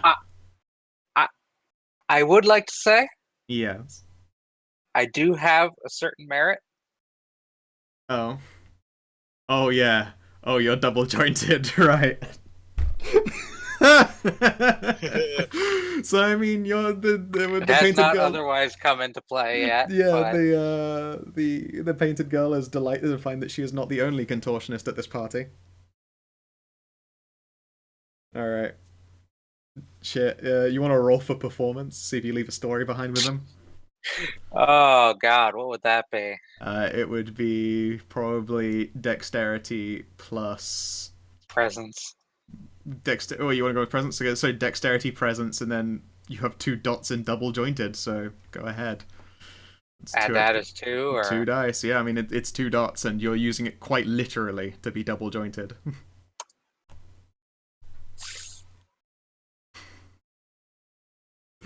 Let's see how these 2 keep up. So, one of them is a fucking professional. She gets 2. The other one is the sub. I suppose I should give her a 5 as well. Just in a different way. Well, look at that. You outshone both of them. Well, I mean, the one gets to reroll 1, and the other one gets to reroll 2. No, okay. Yeah. So, yes, you managed to outshine both of them in performance. No bonds can hold me. No bonds can hold you, but God, is it fun to try. So yes, by the end of their night, you're still admittedly raring to go when they are finally quite done and they have to go for the night. They insist that it was a lot of fun. One of those tell all your friends kind of ways. And they will, at the very end, take a very messy group photo and be sure to sign it from the both of them. Excellent. I will say it was quite a pleasure, and I hope I see them in town again sometime. Yeah, they'll be sure to join you again for a repeat performance should you show yourself. And those are their names. Tessa and Yuria. Yep.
We had no idea about this blood thing. Tell us more about this blood thing you're talking about. Hmm. Not only that, where do you think really powerful vitae comes from, if not from vampires? Yeah, you can feed from other supernatural creatures. I was just looking at that talent that gives you Yeah. extra vitae from eating from. From supernatural creatures, yes, correct. Strange, actually, that you should bring that up. Well, normally you can't. Yes, because there is some measure of something diablery. Just out of character, whatever, Kun, when you said that, I was like, holy shit, did I tell him about this something or earlier? I hadn't. I checked. I was like, no, at no point did I ever mention that they had been claiming vitae ingredients from supernatural creatures. This is just out of character knowledge, mind you. But you have dropped the ball significantly if you get them to take that lead. Aye.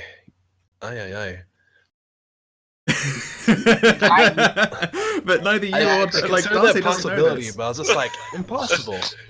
Oh my god. I scrolled back up to the thing. It's unnatural affinity. Yeah, you can eat from werewolves, ghosts, mummies, zombies, or stranger things still. This blood counts as kindred vitae for the purpose of feeding restrictions.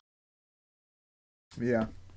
When you brought that up, I was just like so sure, like, no, did I mention this to him? I'm sure I hadn't. Yeah, out of character, you've dropped the ball big fucking time. People don't know about that shit. It's so good. Bravo, It's so good. whatever. Yeah, well played, whatever. Coon.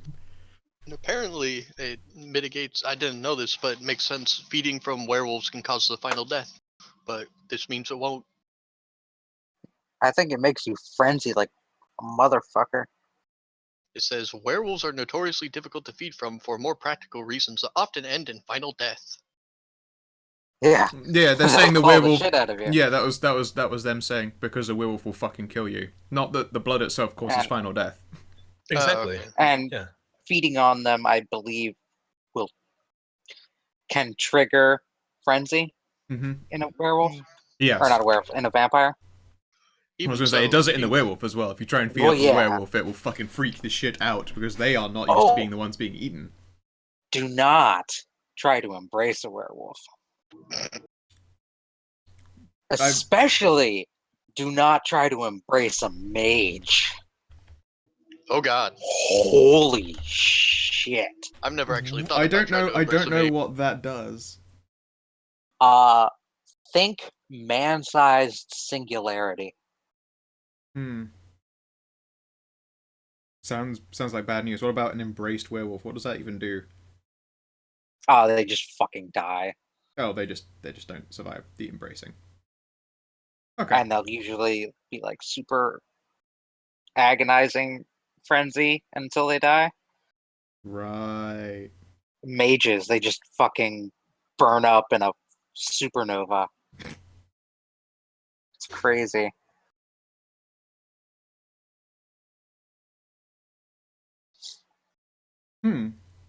I don't know. I never heard of that before, but apparently there's a bloodline of vampires in VTR whose big secret is that their blood doesn't cause blood bonds, and they want to keep that secret really badly because all the elders who can only drink vampire blood will want to eat them or keep them as personal blood productions. Mm-hmm. I did not know Oh, I about that can't remember bloodline. the name of them. That is awesome. Wait, so the reason, like, when vampires drink from one another, that they finish off the other vampires because they don't want to get blood bonded? But like, That's diablery.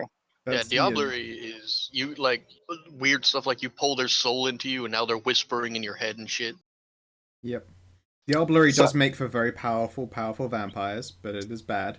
But Yeah. just drinking from vampires in general carries the risk of getting bonded to their blood, and in the same way that a ghoul will get tied to a kindred. A kindred being tied to a kindred is fucking no mas. That's a bad move. Some clans and stuff will automatically, make you do that to ensure loyalty. Yes. But Wait, what if it's like a romantic relationship kind of thing? I mean, that does happen. It's rare, but it happens. you could if you wanted. And I think it's kind of disapproved of. Oh yeah. Yeah. Oh yeah, there are versions of werewolves that do survive the embracing. They are abominations. That's in Old World of Darkness. Is that old wad? Yeah. Let's see here. Pretty much, were all of the Black Spiral Dancers abominations, or were they just fucked up mutant werewolves? I don't remember. Black. I don't see them on the abomination page, so I would assume so. Yeah, they go by the names the Undying Children, Damned Ura, and the Virculus, the Pale Ones, and Lunas Demons. Yeah, there weren't a whole lot No, of vampire werewolf abominations. because almost They all were Fera are fucking violently horrifying. allergic to vampiric vitae. Oh, I mean that is pretty bad. They slowly lose humanity, but since they can't gain humanity, they just go slowly murderous, fucking murder crazy. Yeah, All all the Black spiral Dancers are Black Spiral Dancers are just fucking mutants. servants of the worm. Yeah. Oh, they're just Oh. allergic to vampire blood? Yes. Yeah, it triggers an allergic reaction in werewolves that will usually kill them. Slowly and painfully. And while they're dying slowly and painfully, you'd best believe that means they've gone full werewolf rage mode and have become unstoppable killing machines in the process of their slow, painful death. So, I mean, avoid that. Yeah. But apparently most of them die instantly. I don't believe so. No, they're just very allergic to it. It will kill them. It's a certainty it will kill them, but it will not be a pleasant job. I suppose if you really wanted to fuck up a bunch of werewolves is to just shoot multiple ones with, like, trank darts, but the darts are just replaced with vitae, and then you've just got a whole bunch of self-destructing murder pain werewolves, but that's fucked up on an ultra level.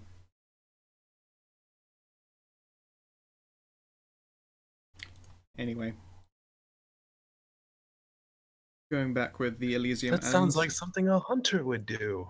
I mean, they've totally killed all the hunters, I'm sure. They're all gone now. It's fine. There was definitely no one pulling the strings, entertaining and teaching. No. No one taught the father, Le Padre, anything. That would be silly. Yeah. It's not like any of the religious hunter organizations are still around, or I mean, it's definitely not like those contract mages that they hired to do stuff never turned up either. They're nothing to do with them. can't be Task Force Valkyrie or I mean, that would involve hunters having mages on payroll and regularly trying to incite minor hunter riots in religious groups. That doesn't. the Malleus Maleficarum. No, Pete. That's like really religious hunters. There'd be none of that. Yeah, no. Or the Chiron group. I can't remember all of them. Aren't they like the agency? They are the scientists Right. Yes. attempting to capture, study, and reproduce effects from supernaturals. Usually by cutting it out of them and putting it into other people. Yeah, it's like people was like the guy with the werewolf's arm and that kind of shit. That's Chiron's fucking MO. But yeah, no, I mean... Anyway. I'm sure a bunch of fucking hicks out of a church were all the hunters that were in the great giant city of San Pasado. Couldn't be any more. It's fine.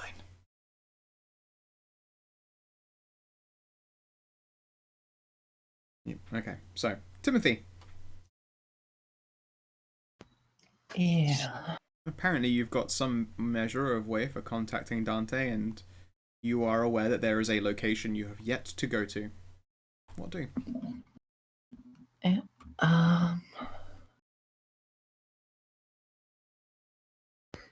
I think first thing first,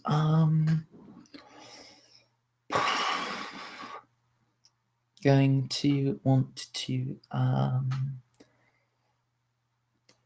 going to start with contacting Zaire.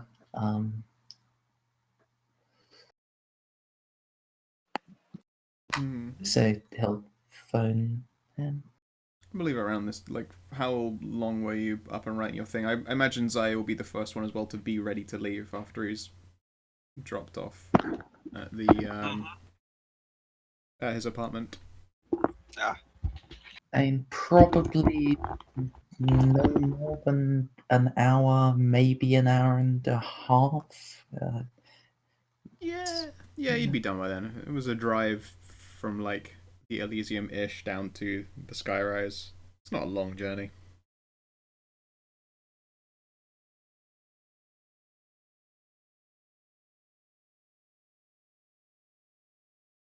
Go ahead.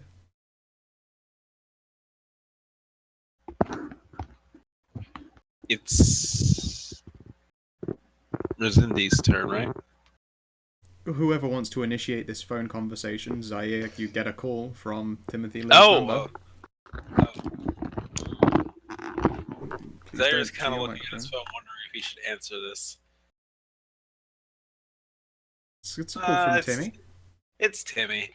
It's your boy. It's your boy Timmy.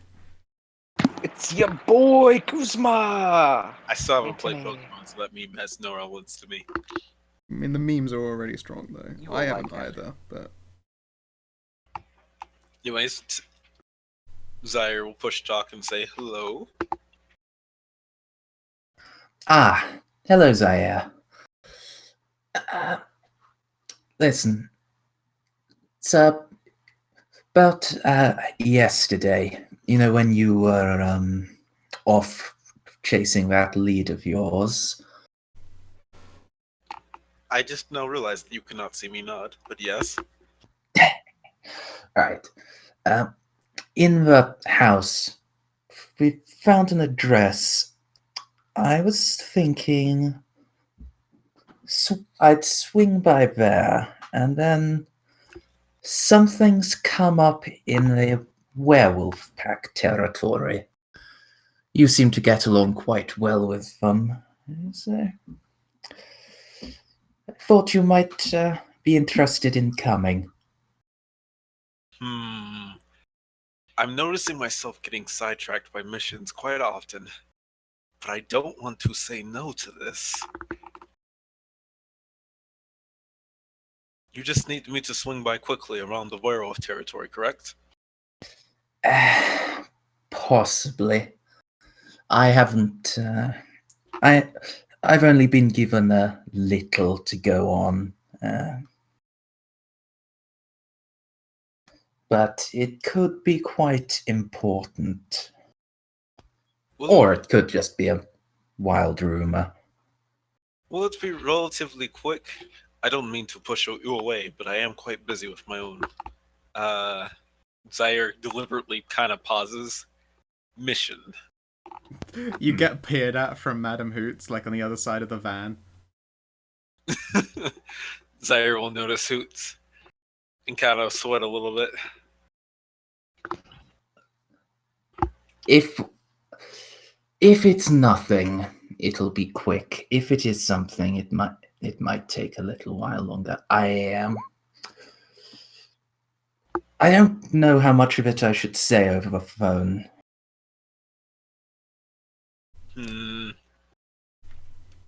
Well, alright.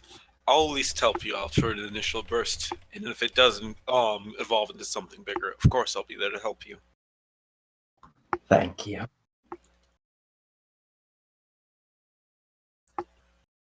So that's all? Yes. And, your mission, if you do need anything, I would be happy to provide what assistance I could. If I need help, you'll be the first one I call to ask, but right now this is something I need to do alone. Hey, Zaire, could you give me a chance die quickly? No reason. Here's a chance right for absolutely no reason. Wait, it's 1d10, right? Just a plain 1d10. Okay.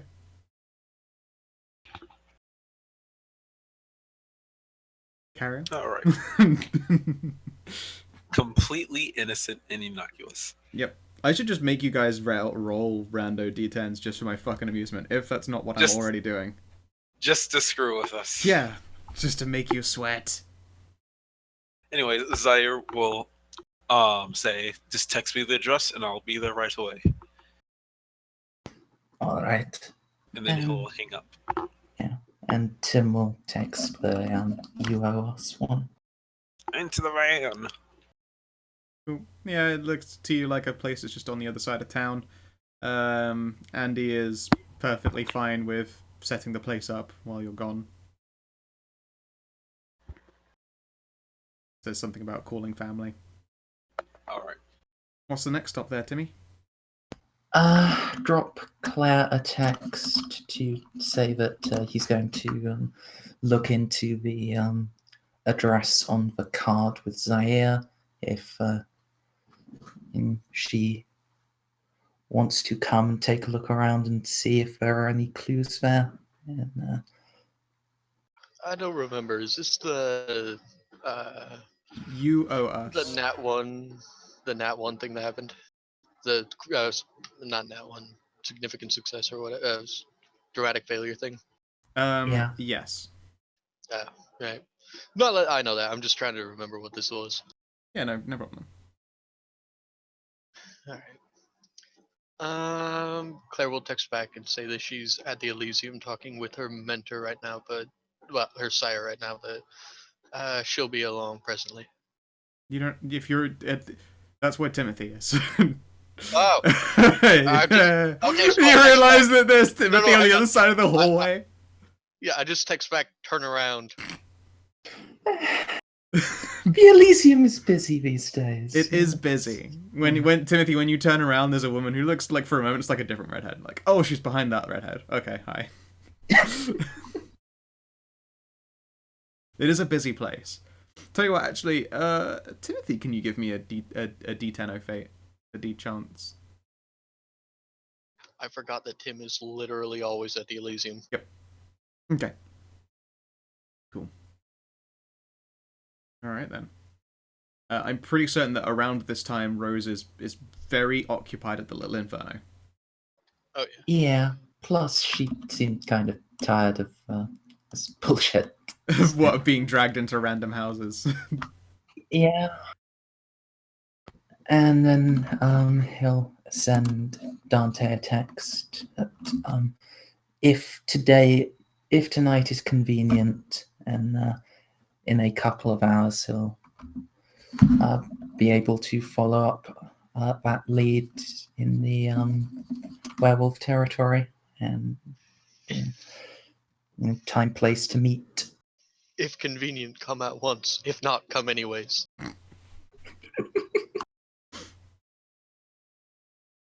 It's just sending text like, I need you. And they're like, I'm here. What did you need? Oh, I need your assistance or something. Oh, they have to like readjust their pants again. I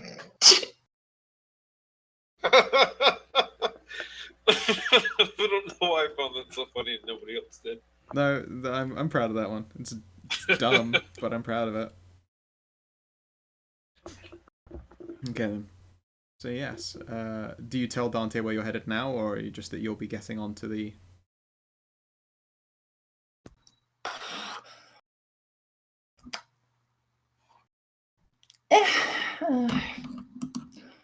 Probably can't hurt. I mean,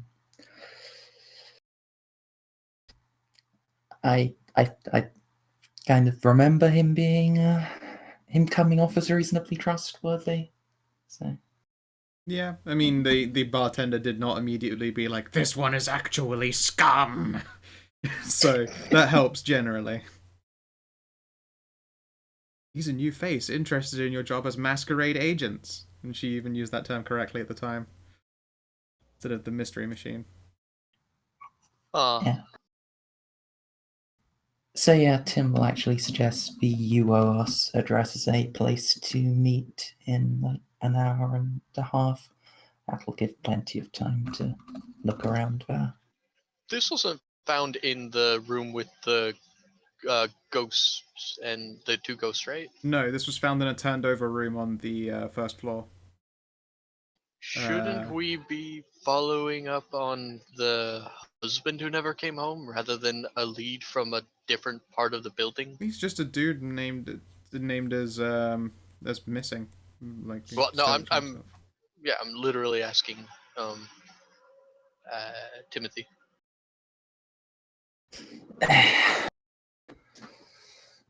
And we will, but we have an address now. And finding a missing person is kind of difficult. Well, the Invictus run the city. One would think that you'd be able to have an ear to the ground in ways that the police can't. Yes, it's just... I Since don't want to... I've used quite a bit of my political currency already. What little I have, and I don't want to overstretch it. I still hold that the missing person is the more of a keystone to this than this lead we're on now. But I will accompany you if you really think you need my help. Don't know what help I can be.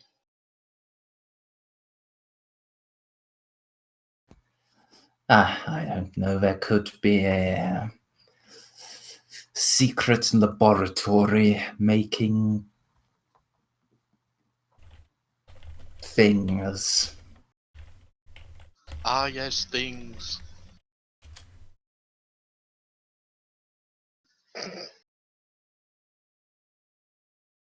I mean, That not to saying me, that I if would like blush I a life would just use, to be able to do that or nothing, but yeah, I was just feel like if I really wanted to get Stray's character to do anything, I'd just be like, I mean, who knows? We might find occult terms. It's like, I'm in.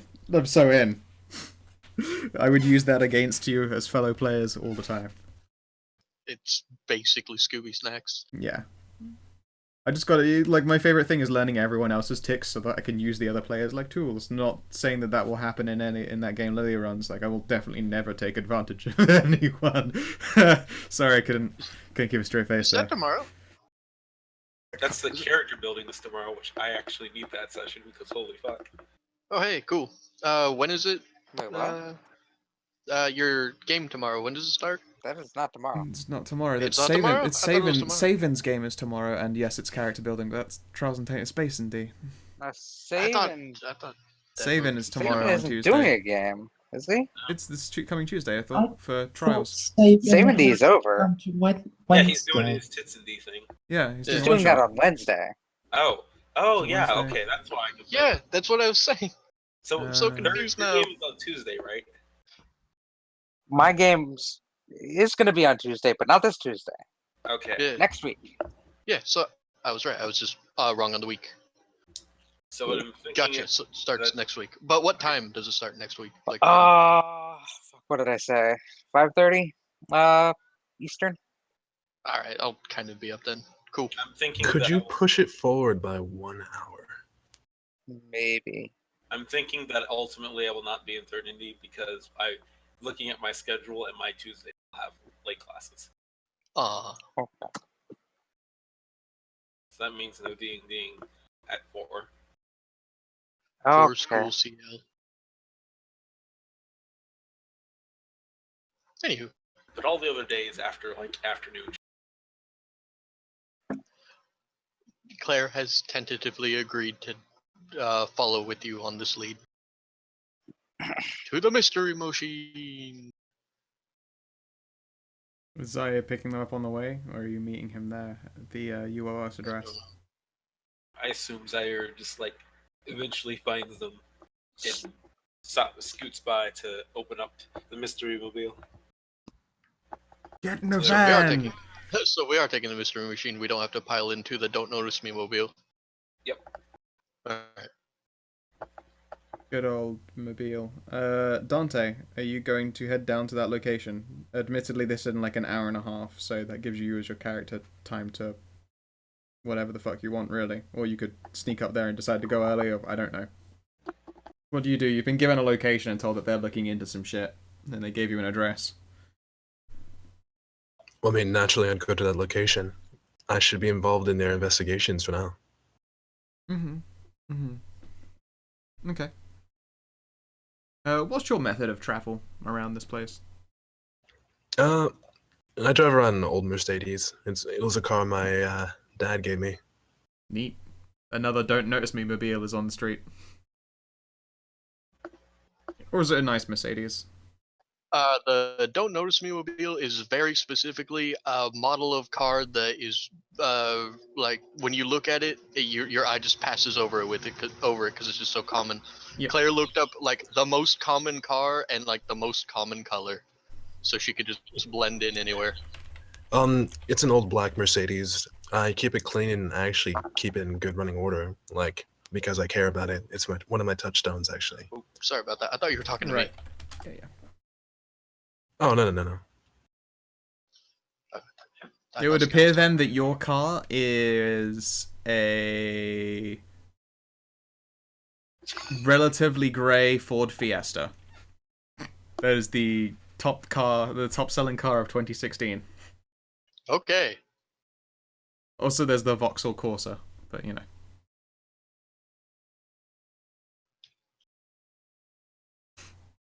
Good for you for having the most common Ford Fiesta ever. So glamorous. I did it, guys. Yep. So you actually have quite a nice Mercedes. I point out that you're going to a bit of a dodgy neighborhood in that car.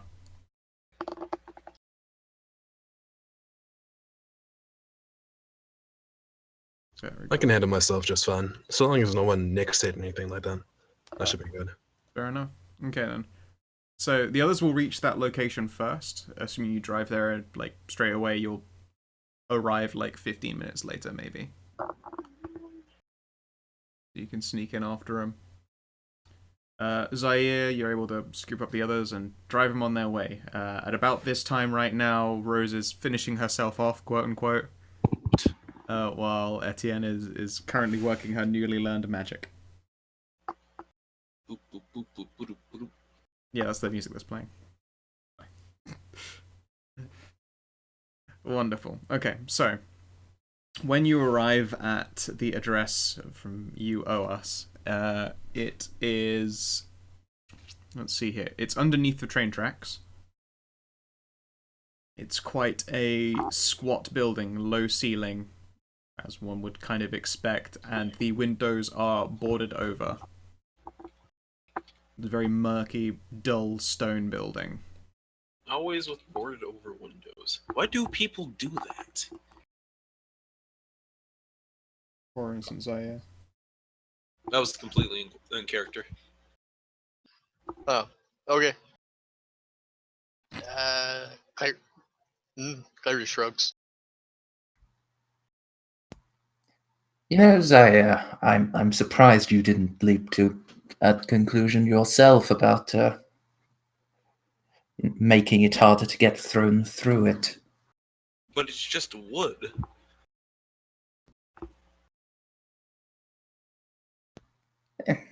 Wood doesn't shatter as easily as glass. It does when I throw people through them. You make a valid point. Also, you're a kindred. Most kind can't do that. Potato, potato. So, Yeah. what's your approach going to be to this building?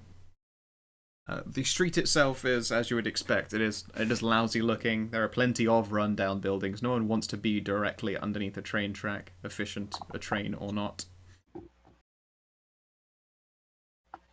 There are no cars parked. There is the burned out shell of a car on like no wheels and any of that kind of shit. And there is a very vandalized looking bus stop, but at the very least it looks like a bus stop that sees some measure of active use.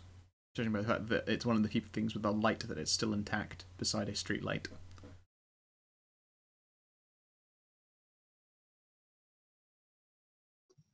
It's your show, Timmy. Lead on. Sarah gives a nod in agreement. All right.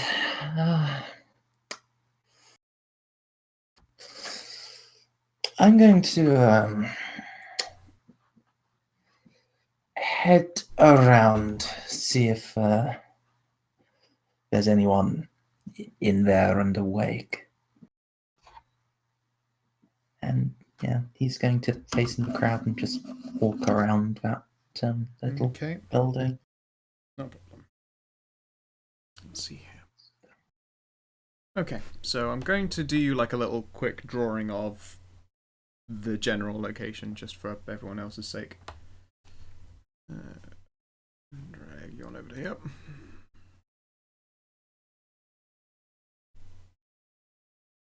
And I'm gonna actually draw the shapes instead of trying to do lines that are shit. So, yep. Be like, there's a building, there's a building, there's a building, although this one is 2 stories. If I suffer, you suffer. What? Why? When did you suffer? Like that. I thought we were friends. That's not cool. You monster. No. No. Oh, Ah. This whole thread is just wrong.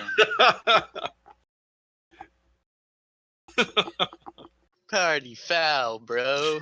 This whole thread is terrible. Yep. Okay. And then there are like I'm just gonna make the miscellaneous entire buildings thread. like going on down there. No, I want nothing to do with that thread. Okay. So your location is this building right here. The train tracks are going right overhead. Just like over it there. The mystery machine is there on the street. Where are you gonna go? I should pick a colour that's more fucking obvious than yellow. There we go. I walk. Okay. I'm also going to. I'm gonna grab player tokens just in case. I walk down here, around, and then back down. There you go. You should be able to move yourself about. Cool. Give me a second to grab everyone else, just in case. As I say, hopefully it won't ever be needed, because you won't get, like, attacked or anything savage. That would be weird. That would be It would be so weird, right? so unusual. He will appear later, but I'll leave the token there. So it's Timothy. I recognize Sean's token. It's just a sensible dude.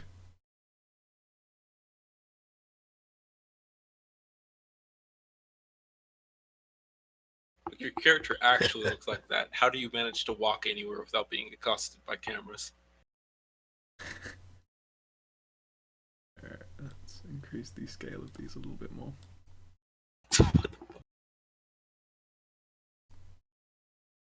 There we are.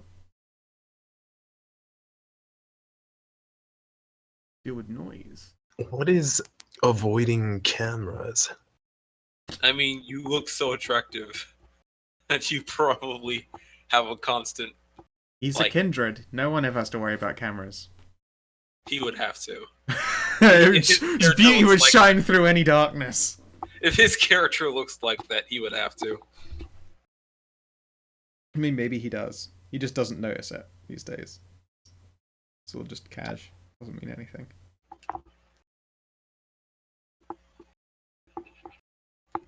So, You have a regardless. face like that, you have to in real life JoJo pose at random times because somebody wants the picture. Yep. Can you do some perceiving for me, please, Timmy? Okay.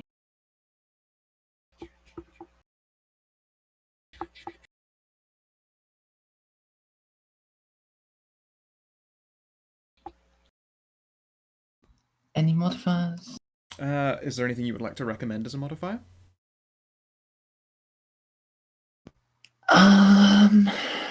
Not really. Then, yeah, just your base wits composure. Okay. On the approach, you can see that this building here is connected further down. Like it doesn't. It's not so much an alleyway. It's far too thin for that. But it's just like two buildings that have been crammed way too close to each other. The wall of these two buildings has been knocked through. They are technically connected, somewhere around there. And there is evidence via like a broken window that's slanted downwards around here that there is a basement floor to this building. A couple slanted windows here. Well, hopefully that mitigated that, but I'm sorry if it comes through anyways.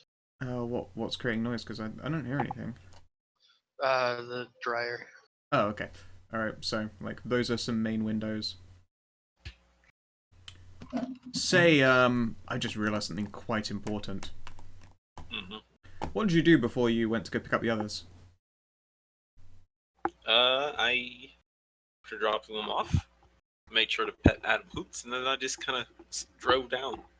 Oh yeah, I did make sure that Madam Hoots was out of sight, so I let her fly out before letting it through it. Can you give me an intelligence? Oh shit, you're probably not going to be too good at this. It's subterfuge or larceny. Well, I mean, good Intelligence. luck. Wait, what? Intelligence and either larceny or subterfuge to do things like hide maybe little signs that I'm going to let the others roll to possibly spot in your car.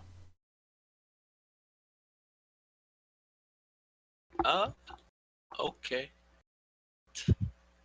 Give it a go. If you succeed, I won't bring anything up. I'll just assume that you did the right claim before then. Did I miss me having to move my token? Nope, not yet. Okay. Alright, so I will give you the chances. Both Zaire and Claire, can you give me just basic wits composure rolls for something you might have noticed while... Yes, sorry, Tim and Claire. Wits composure rolls while you're in the car on the journey down. Alright, maybe Claire would notice, but let's have a think here. Claire. Maybe you don't notice it immediately, but there's like, you've got those acute senses. How's your sense of smell? It counts as twice as good as a human's and goes twice as far, all senses. Yep, okay. There's a smell, like animal blood in Zaire's car, and when, like, you're parked up and stuff, you find that there is, like, a very large, tawny-looking owl feather, like, just stuck to your hip. Huh. Have you taken up falconry, Zaire? And just holds up a feather. Oh, that. Zaire.exe takes a moment as he just kind of blank faced at her. And it's just like, yes, I've actually found myself quite infatuated with birds recently. I like to go to the forest to hang out with them. The best part about this, it's not out of character for Zaire. No, it isn't. I like it. That's a good answer right there. Because I decided I liked birds, I went to go spend more time in the forest around them. Like, that does sound like Zaire. Just like squint, cockhead. Alright. You might not want to bring them in your vehicle, though. Zaire shrugs. As long as they do not make a mess, there's a way fine with me. How very zen of you. To just flick the owl feather out. Yep. Yeah, so you don't know it's an owl feather, but it is a large tawny feather. Well, yeah. Yeah, it's a feather. Yeah. How did you know about any owls? You didn't know anything about owls, it's fine. Well, you said it was an owl feather, so I thought that she would know.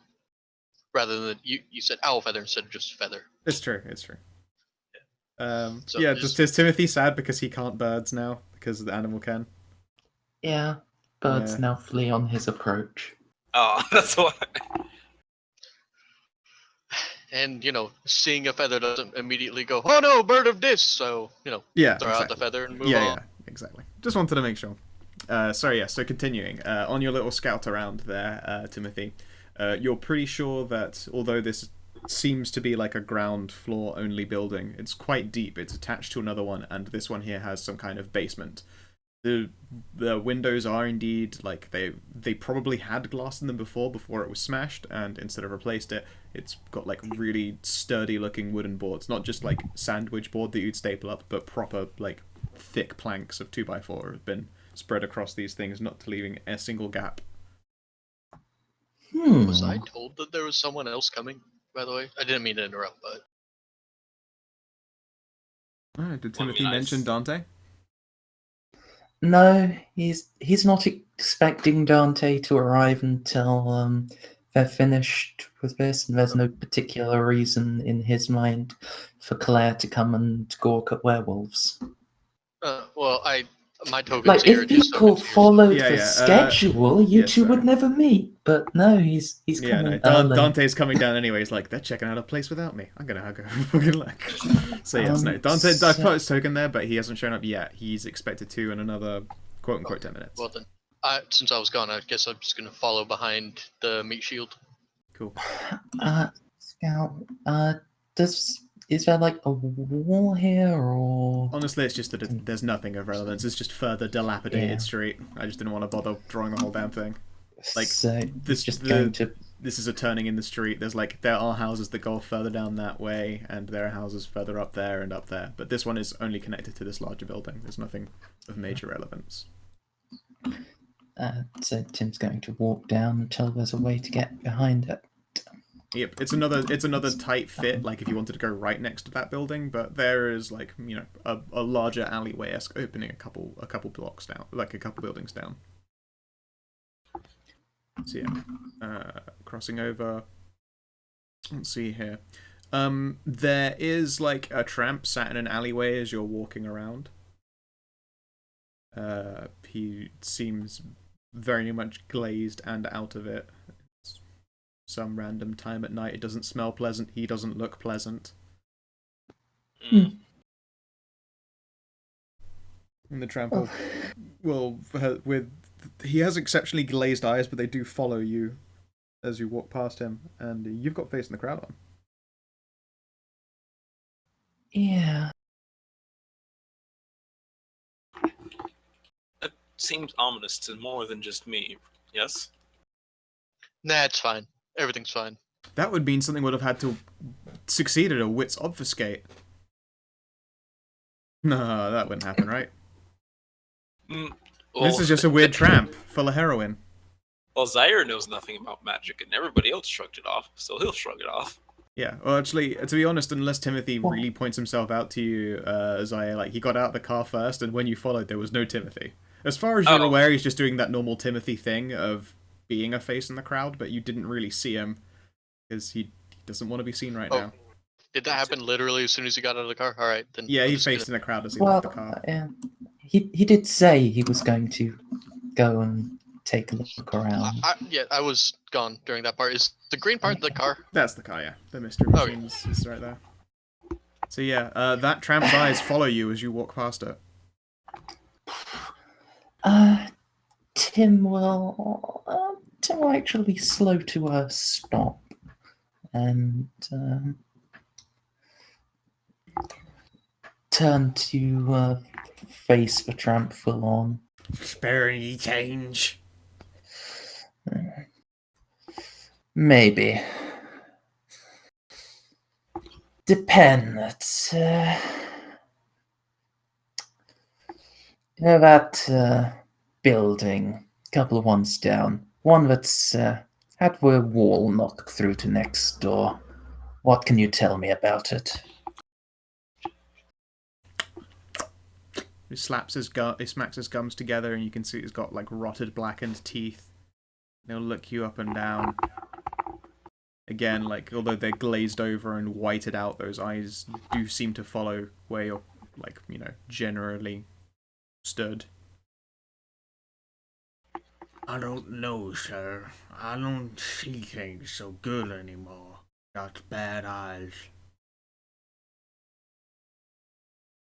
A shame. Tim will take out his wallet and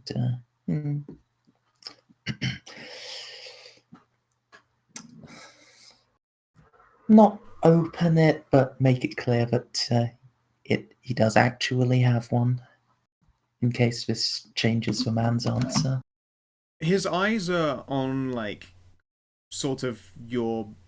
I think that his eyes are looking into yours while you're doing this, and they don't track down to watch your hands move, but you suspect that he can see you're holding a wallet now. He smacks his gums together again. He's here with the war. They blew out both my eyes. I mean, they healed up somewhat, but they never heal up the best. So I can't see very good.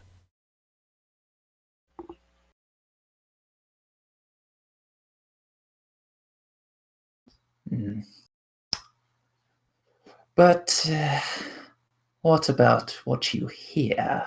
Now, I hear plenty there, sir. Now, you ask a man what he hears, that's different from what he sees. He hears footsteps that don't belong to feet.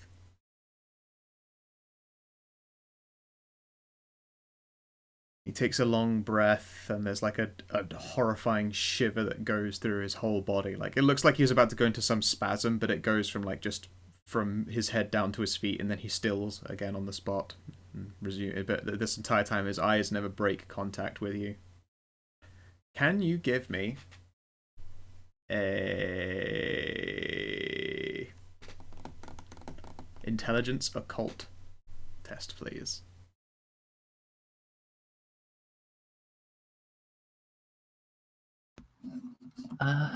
Okay. There's definitely some kind of magical fuckery going on. There's something unsettling about the way that those murky shaded eyes are still watching you very, very clearly. Like, he basically just about finished this sentence before this whole full body spasm took him. And you do hear a sound like flapping wings.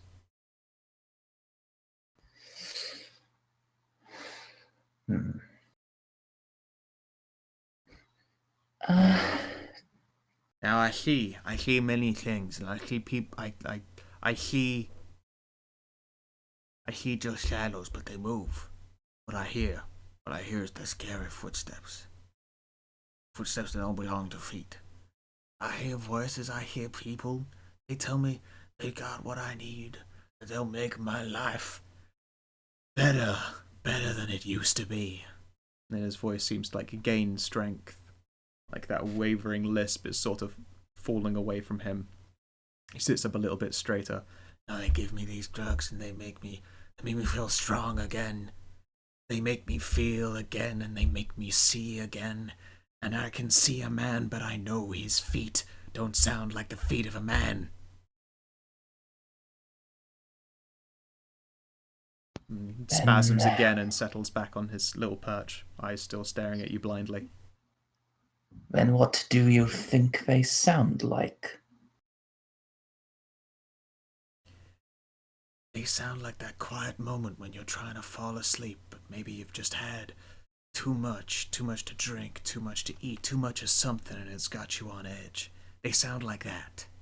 They sound like that, and it's not good. Now I hear that, and I hear that around that building, and I suggest you, with your own feet, your feet that don't sound like real feet, I suggest you stay away from there, because you don't sound like them still.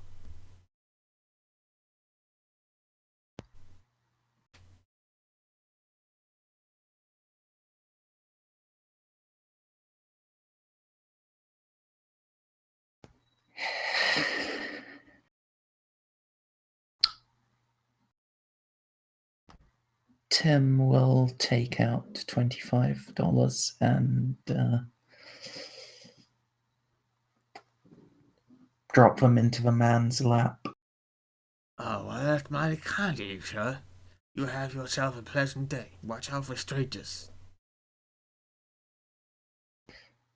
Alright. And he'll quickly bundle them away into his jacket. Yeah, Tim's gonna leave and head back towards Zaire and Claire reasonably quickly. Gonna do that all fast walk, eh? Yeah. Excellent. It's around this time. I'm an all-powerful vampire. But fuck if hobos don't creep me out. Hobos are so fucking strange. Okay. It's around the time that Timothy's going like back around the corner again that a very out of place looking Mercedes drives up behind Claire and Zaire's mystery machine. Squint. There's a handsome looking fellow there behind the wheel. Zaire, of course, puts hand on pistol underneath jacket. Yeah, I should point out that to you, whatever, Kuhn, although the joke is that it's the mystery machine, it's just an armored van. It's tinted windows, black paint job. I just like that hilarious mystery machine image. I thought so. I actually thought Zaire had painted it like a mystery machine. Nah, you wouldn't go that far. That would make you too obvious. But God, that'd be so depressing for his ghoul. Just like Zaire wouldn't go that far, but I'd be lying if I said the character himself was not tinted. One day. One day. Yeah, hobos is just another word away from murder hobos, and you can't trust them. He makes a strong argument. So, Timothy, you've seen Dante pull up in a car.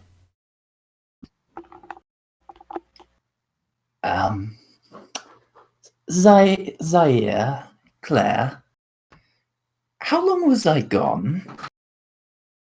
Not more than a couple of minutes. Oh, He was gone for 15. Not more than 15 minutes.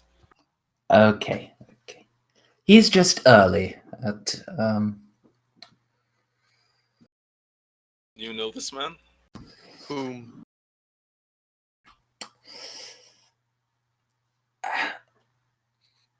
You two meet Dante.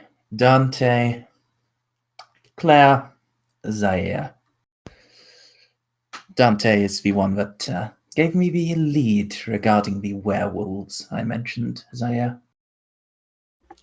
Ah, so he is a cohort. We're dealing with werewolves again? What are we That's the second stop up towards the lake. That was the one that he'd given Dante. It's like, we're just over here first if you meet us in an hour and a half. Instead he's going like, I'm going to come here first and see what's up. And your thoughts were right, Dante. They're looking into mystery shit.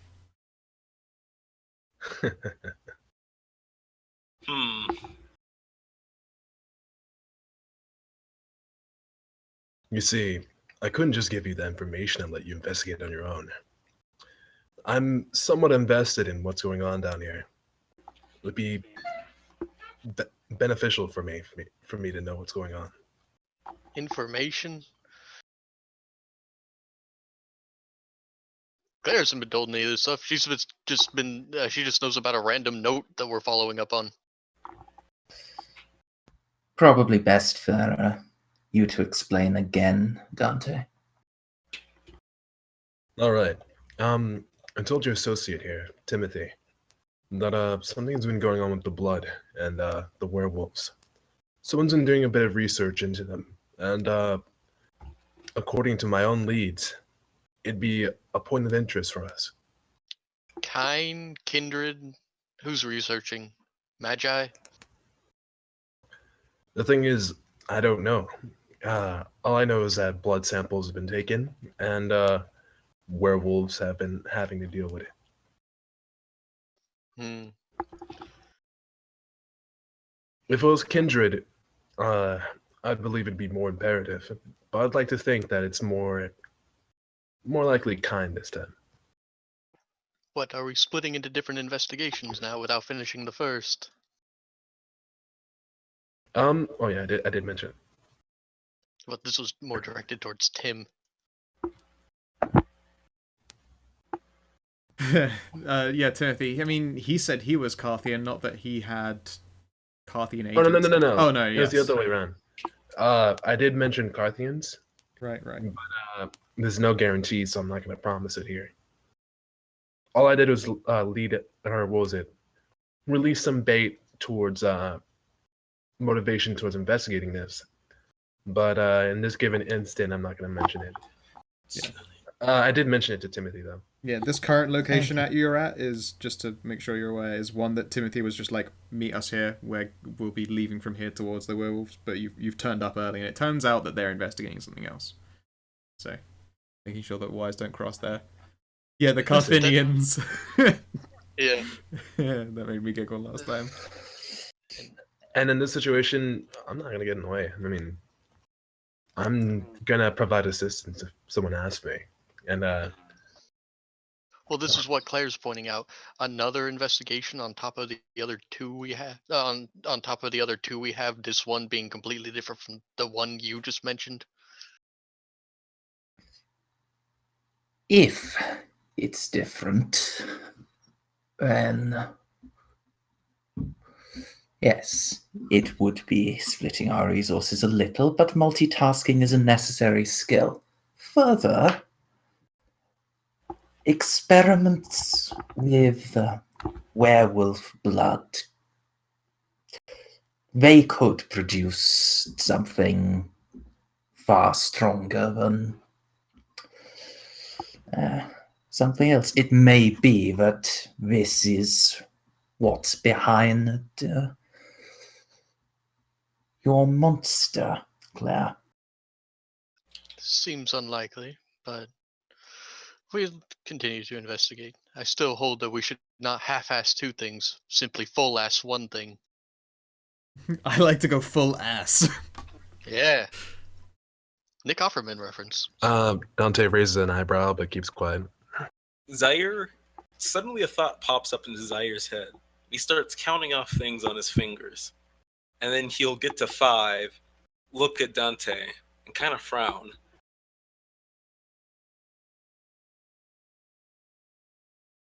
Eyebrow quirk. If no one says anything, he will not say anything about this. Oh. I was waiting for you to continue. That's all he does for now. Is there a problem, Zaire? You seem lost in thought. I mean, it just seemed like we had the perfect number. For what? For mystery solving. Scooby-Doo had 5 characters, including the pet, and then we had 5 characters. I only counted 4. Oh, yes, of course. We only had 4 characters. I suppose if Dante is going to be a new member of the group, which he seems like he is, I guess that says a perfect number. Is that's what is happening now? You know what? I really don't care. Let's hurry up and wrap this up. I mean, he seems to be getting himself involved in the investigation. And we do have a tendency to go around solving mysteries.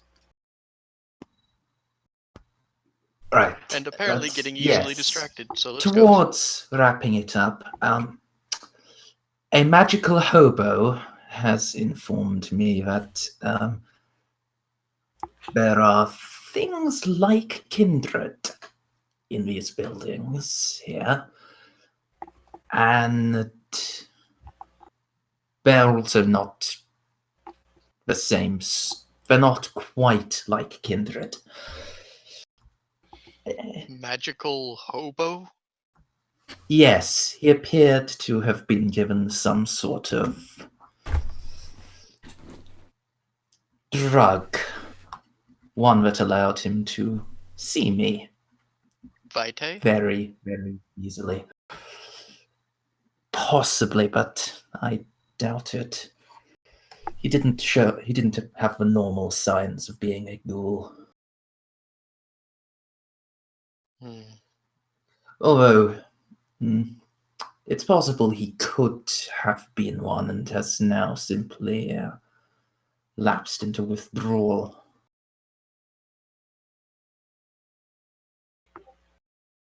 Hang on. I'm trying to do some Fuck, where'd it go? Okay. Well, if your magical hobo's correct, then she scrunches up her nose. Is he correct? Is there danger? You sense horrible, dreadful danger. Claire's Cold, eyes. ice, darkness, rage, fire, and hunger. Sickening, Claire, crunching bones, pools of blood. Dark, dark, dark, dark blood. Claire will recoil and take a step back. It appears your friend was right. There is a grave amount of danger where we are. Hmm.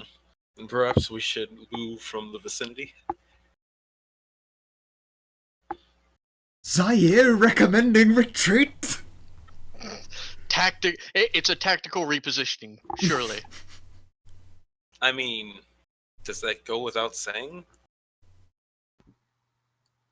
Hey Dante, did you have any, like, magically-ish knowledge?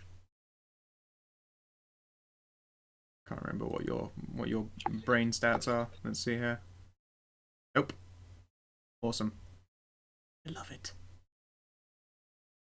Well, I have nothing to go off on other than shit's scary, yo. Yeah, everyone else Hang can on, probably I'm see it in Claire's obvious recoil once she concentrates on something. Yes, a withdrawal may be wise.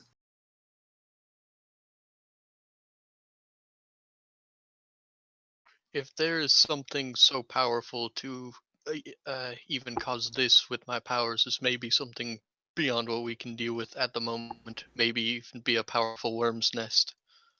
Best not to go in without research, said the nerd. I dropped my glasses! I can't do anything without my glasses! Oh wait, no, that'd be Zaire with his shades. I dropped my shades, I can't look cool without my shades! I can't suplex people without my shades. Suplex the train. Yep, but yeah. So Claire is very much suggesting not being here anymore. There is something very powerful and very dark, and if it was, and she'll bring up the point, if it was vampires, we'd have known by now. Our beasts would have reacted. Tell you what, give me a occult. A cult? Yep, intelligence that. occult, please.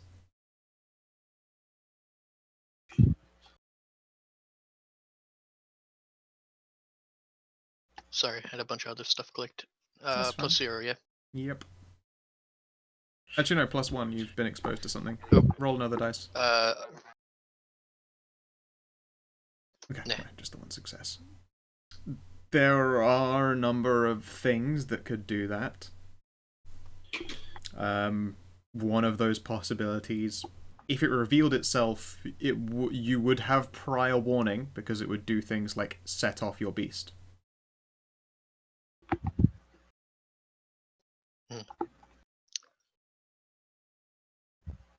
Alright. So from my occult, I can just gain that this is supernatural, powerful. Yep. Alright. Yes, although anything that would give you the kind of reaction from beast tackles that you got, before it revealed itself, you would at least, there would be a moment where your beasts would be challenged. And that didn't happen? What are you trying to say? I might have confused myself here.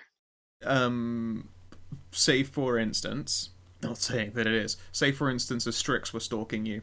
If it got close enough that it had to take a form, that it triggers the beast just like a vampire would do. Like, you would be warned because it can't hide that from you. I mean, it might, to you it would be like, that's just another Kindred. But even if it were just another Kindred, you'd be warned. But even so, Claire has said that this place is extremely powerful and is either the lair of something that hasn't revealed itself yet or like a worm's nest. So she is not in favor of staying here. Pretty much everyone is in agreement. Okay. Well, we haven't Looking done anything. into the van.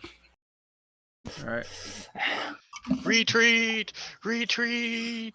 So, Dante, you've arrived here, and there's Timothy and the other two, and then suddenly he's like stalking back around the corner, being like, a magical hobo told me that things are scary. And then Claire goes, holy shit, this place is full of evil. And Zaya's like, you two must be right, let's run away. What's going through Dante's mind right now? I honestly, I can't believe we were even worried about a group like this. But I will offer my assistance. What exactly are you looking for here? This is Tim's Tim's mission. However, what is here is very powerful and very dark.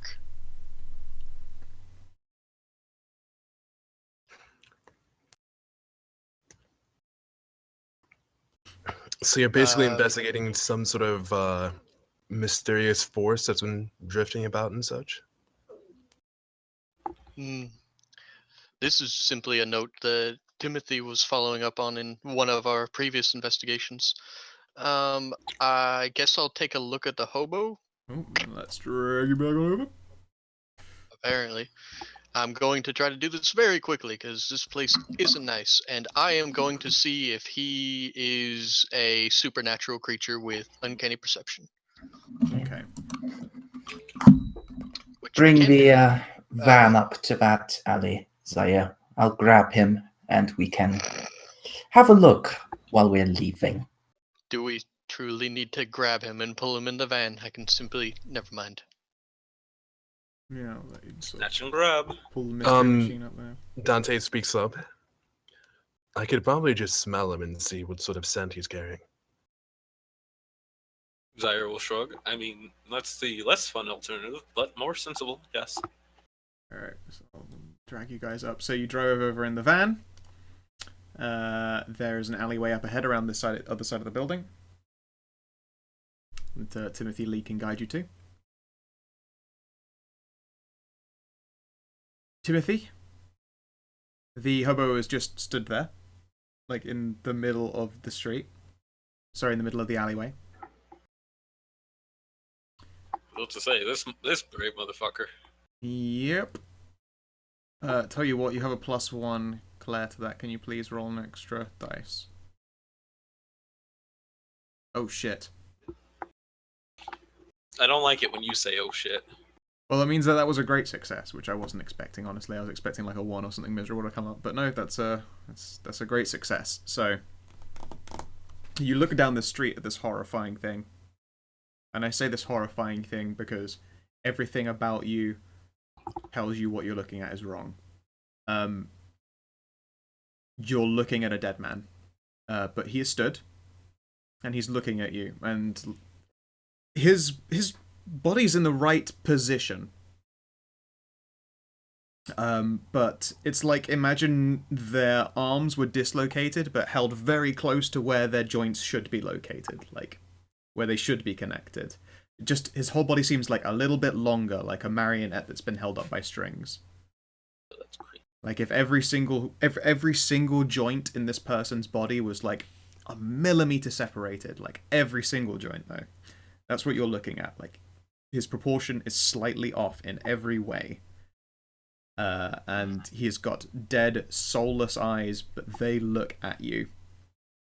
And let's see quickly. Wait, no. Shit, what was its thing? 1 second, I need to look up a stat block. I know, right? A stat block. Scary. Oh shit. Okay. I need to see what that does. Because they. I really don't like you saying "oh shit" when you're looking at that. Okay. Blah blah blah. Those aren't too scary.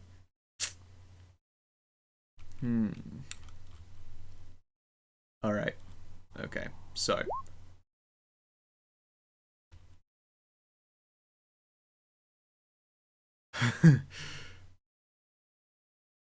That's rad as fuck. Okay. So actually this thing has... I mean, okay, so... It looks at you, and it knows that it's been realized. And then the beast lashes out. Oh my. Now, Zaire, Mm-hmm. you know that like when you reached out and you felt for it, you could tell that Madame Hoots was nearby. Yeah. That sensation for the first time in a while has just fled. Oh. Zaire is going to get out his gun and point it at the guy. Well, as I say, no. As the time that this is happening, it's going to be lashing out. I need to quickly check the lashing out rules because they're ones that I always slip on because I can't remember if it gets to choose what it's lashing out with or you get to choose what you defend with. You can I remember defending with oh wait. No, I don't think. Never mind. Never mind. Yeah. Okay. I need to quickly check. So, Timothy, Claire has looked at this thing, whatever it is, and yes, it looked back and realized it's been rumbled, and the beast lashes out at all of you. How do those rules work? I'm trying to double check because I can't remember if you get to choose exactly what you're defending with or whatever. Fuck it. Supernatural conflict. Clash of Wills. Sometimes nope, different one. Fucking, I cannot believe that I'm struggling to find this again. I hate this book. I hate fucking trying to find things. Great for fluff, really bad to find rules really fast.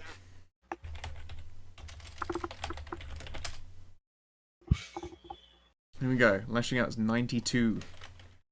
Which I did discover by going to page 30, where it gets mentioned and then has a page link in it. Fucking book.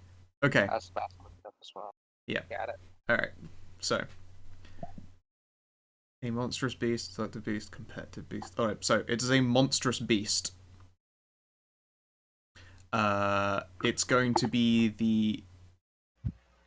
You have two choices as the opposition. Fight or flight. Fight represents a counter-challenge. One beast flares and is met with equal aggression. It requires a point of willpower if your blood potency is lower than that of the thing lashing out. It will be. You roll an appropriate power tribute to plus blood potency to contest them. It doesn't have to be the same as the beast. For example, if the creature confronts with a seductive beast, you may opt to respond with greater implied violence and oppose the monstrous beast. So you can lash back with whatever you want. You pick a modifier for it. So. And what are the penalties again for failing? I would. Let's have a look here. Because I mean, more than likely, I'm going to choose fight. I have to go to an entirely other page to do that, so let me finish reading this other thing for you first. But you hate how D&D books do that. This book is just the worst for it. I have to go to page 300 and something to figure out the conditions that are caused by these failures or successful fucking things. Huh. I can ask a question per degree of success. Oh, what, with that, with your specs? Success. The player can ask the storyteller one question per success. The storyteller's answer should include imagery conjured by the beast to convey the answer. Okay. Though I'm not sure if that really works with is this person supernatural creature, and if I have seen them before, what is she? I guess it is. Is it supernatural? Have I seen it before? What is it? Okay. This is a supernatural creature. You've never seen this before. It has a predatory aura, but is not a kindred. You would surmise you're looking at a Strix. Oh, great! And actually, out of all you, Claire would actually know what a Strix is. So yes, a flight. Literally Should you choose not to fight it, that represents a stark withdrawal. It costs nothing and allows for a reasonable out. This usually means that, you fucking you've got to get away from them. Like, that's what you're trying to do. Yep, and Claire already wanted to leave, so it'd be out of character to suddenly want to fight. Yep. Okay. I wish I could fucking just get to the right places. Okay, so who's fighting? Who's flighting? I am probably fighting. Okay. Not because I want to, but because if Zero would have a reflex, it would be that. All right then. Like you can feel that it is very powerful, so it's gonna be a point of willpower to do so. Mm-hmm. Go ahead. And I roll blood potency and shit. And a power attribute because you're using the powerful beast, so you can pick one of the ones under the little power column. So, you mean like protein or no? Do you mean like the disciplines? Sorry. No. Those can you see like at the very top of your attributes, like along the left of the attributes, there's like you can see columns. So intelligence is a power, strength is a power, presence is a power. Whereas you got wits, which is finesse, etc., etc. So you can choose a power attribute to do your fight with. I actually never paid attention to that.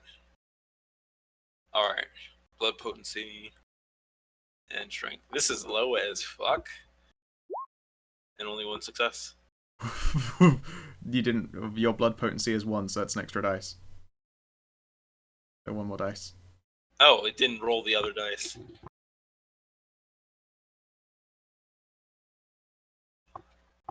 It's 1d10, right? Or is it 1d8? No, it's 1d8. No, it's 1d10. Wait, shit. What's this rolling a normal dice since it won't roll blood potency for me? It's just plus It's 1 all dice. 1d10. Just 1d10. Okay. Nope. Okay. Let's see here. What is the shadow potency of this thing? Oh, it's not completely overwhelming. And it's in a weak body. Okay. Timothy, fight or flight? Flight. Okay. Dante, fight or flight? Flight. Okay. Zaire, Yo. you might have put yourself in a terrible position here. Because everyone else is going to run, and they don't really have a choice. They want to get away from this thing, and they're going to do everything in their power to do so. You, however, whether you lose or not for fighting, you're probably going to end up fighting it physically. Just making sure you're aware of this. This might not go well for you. It's too late now, though. No, that's... Alright. I mean, still, Zaire's first reflexes would probably be to draw his gun and shoot it. And if things start to go very fuzzy very quickly, it'll probably be running. It actually only meets with you as opposed to beats. Oh. So instead, you both have the same affliction. Which is? The bestial condition. Which I will read for you. Your character acts on primal physical impulses. Frightening things make them run, but they meet aggressive threats with violence and anger. It's a -2 penalty to resist all rolls to resist frenzies or physical impulses, and a -2 to defense due to being impulsive. Any rolls to compel your character to being impulsive or aggressive, or apparently escape, achieve successes on great success on 3 successes instead of 5. It naturally fades after a night equal to let's see here. Yes, this happens naturally after a number of nights equal to the blood potency of the vampire who caused it, or in this case, the shadow potency of the Sturix who caused it. So, for 4 nights, you are going to be just a more aggressive person, and you're also going to be easier to hit and harm. Oh boy. However, you can resolve this. And we're going to find out exactly how you, Zaire, would resolve a bestial condition. You do not earn a beat for it, I'm afraid. In order to break this condition... Let's check this little table. It's a neat little table. You're about to say you have to, like, spend a beat point to break the condition. No. Cause damage in someone's last 3 health boxes.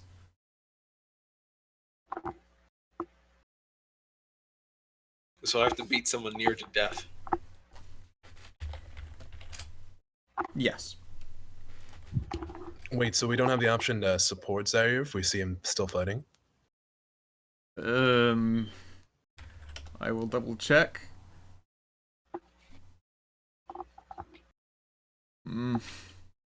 Okay.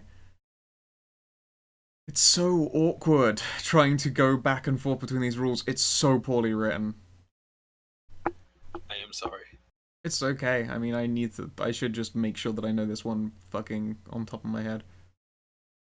I mean, it's never really I mean, it has come up, but it's never come up so seriously before. Yes. It's like immediately this page goes from like it feels like it's mid explanation of like the cost of lashing out and running away and all that stuff, and then it immediately just moves on to the next chapter. I'm like, that's no good. I don't need that. I need the details on lashing out. I need those properly. All your systems on the same page. Yes. For God's sake. So at least, and if you're not going to, at least like hyperlink shit, but it's probably not written as a PDF. That's fine. Apparently, actually, the bestial condition means you're also good at running away still. Indeed, you'll be slightly better at it for getting in this contest. However, he is just as good at running away as he is at continuing to chase and fight. Likewise, you're a lot better at chasing right now in those kinds of tests. I mean, I'm in an armored car, so I assume I have the advantage in running. Fair. Although right now you're outside of that armored car. Wait, when do we get out? To look at this thing in the alleyway. I thought... Oh, did you do it from the car? Okay, no, that's fine. Alright, yeah, fine, that's fine. You're in the car. So, everyone else, you immediately pull yourselves away in fear. This thing screams all of the worst bad news and you want to get away from it. Zaire, this just triggers the beast in you, and in the same way that your expression becomes a twisted grimace of like anger and fear mixed into one, this own thing's unearthly visage does the same, and from your car you can hear like bones cracking in its face as it grins wider than its face should be able to grin. Like it's probably just shattered its own jaw in order to grin so widely. Okay. So Zaire's probably going to draw a knife and like fling a knife at this guy's face. You're in a. I thought you said you were in the car then. Yeah, but I mean, I'm in the driver's seat, and Zaire's got weapons on him at all times. Like I can't throw something out the window. Okay. I will. Let's see here. You're in the driver's seat, and everyone else wants to go and run. That sounds at least like a penalty. Yes. Let's see here. And I don't even know if it would be, because like the knife is something that makes sense because it's supernatural and blades will hurt it more than bullets. What if Dante is a type to... You should run it over. I mean, that's what I'm going to do eventually, but like reflexive impulse would be to like use the first thing I have and like attack. It would be very finite. You'd have to lower the windows on the car in order to then get a knife to then throw it at past. Oh yeah, like it's. I mean, did I like? Okay, so it's like, did I lower the windows down and was just like looking out while they were expecting, or do I have like the windows up? And I guess you tell me. Did you lower the windows when you turned this alley for Claire, or did she see it through like the window? Because she can see through just the window. I mean, if it was just Claire and she was the only one looking, chances are she was the only one with the window. Okay, so that's the case. Did Claire lower a window then? I suppose is a more important question. Why would she roll down a window to look at a magic hobo? Yeah, exactly. I mean, that's the windows. We're in a scary place and the window's bulletproof. Yeah. I mean, you're right, but it's one of those things where it's like people look down the window, like roll down the window to get a pair, even if they don't. And then just immediately click. Okay. Goes the window. I'm imagining Zaire's car has like the actual roll downs. Squeaky, squeaky, squeaky, squeaky, squeaky, squeaky, squeaky. Throw. Squeaky, squeaky, squeaky, squeaky, squeaky. So, yeah, Closed. I'm just saying that Claire wouldn't have rolled down a window, especially in an armored car. Okay, if that's especially the case, when she wanted to leave. If that's the case, then Zaire is going to floor it, and he's not flooring it to run away, but to turn around his car for battering speed. Okay, so it's going to be a tight fit in this alleyway, but the car will fit. Everyone else, you want away from this situation, you want to leave, and you want to flee. Wait, wouldn't Zaire just reverse the vehicle then drive forward? Yeah, that's what I meant. He's driving out so he can reverse the vehicle and pretty much ramp speed this motherfucker. So there's time for everybody to go like, Zaire, no, what are you doing? Stop. It's a bird of dis. Run. A what? It doesn't matter. Leave. Well, that was you. That was your word. Anyone else going to throw in their 2 cents?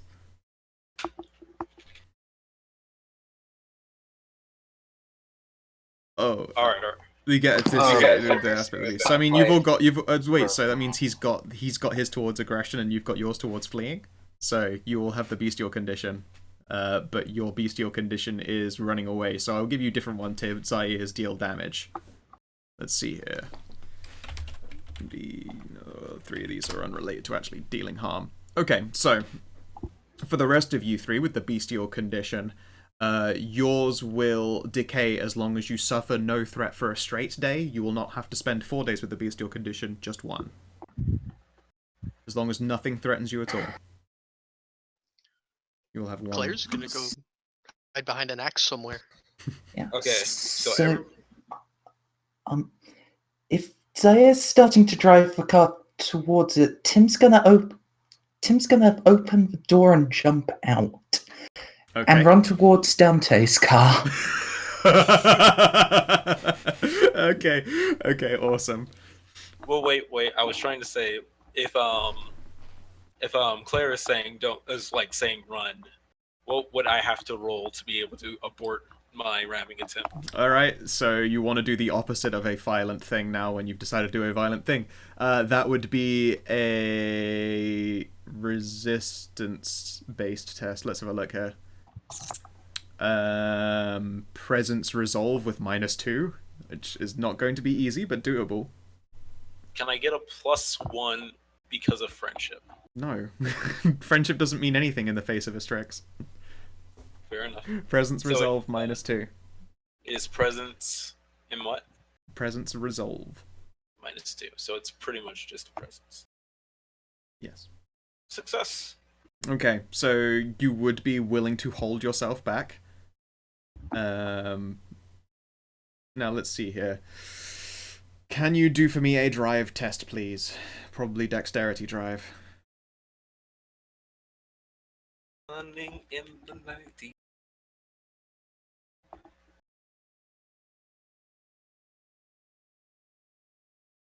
Zero successes. Would you like to take a dramatic failure? Hell no. Regardless, could you please then roll for me a chance die? Yes.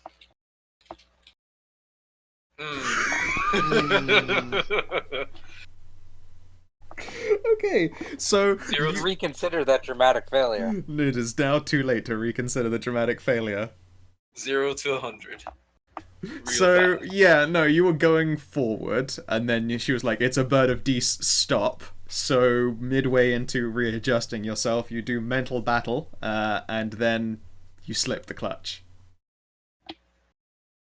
So I imagine this armored vehicle is just like barreling towards this guy no matter what. On No, its side. worse, Oh. because you did that whilst maneuvering. Do you actually drive in real life, DCL? Because anyone who drives now I've might never be aware of flipped what happens when when someone slips with the clutch. I've never slipped the clutch, and I've never really seen it in person, so not really. Okay, what happens is a car stalls? As in stops. Wonderful. Yes, a stalled car is usually immobile. I don't think DCL's ever driven a stick shift. Wait, is my car a stick shift? Is a armored Oh, car? An armored van what? usually is, yes. Most vehicles are stick. Really? Yes. Is that a thing in America where most vehicles are automatic instead? Most are automatic. Yeah, like 90% of them. Oh, okay, then this might be worse then. If it's not a... in fact, roll me a d2. If it's 1, it's a stick shift. If it's 2, it's an automatic. And if it's an automatic, you might be in for worse.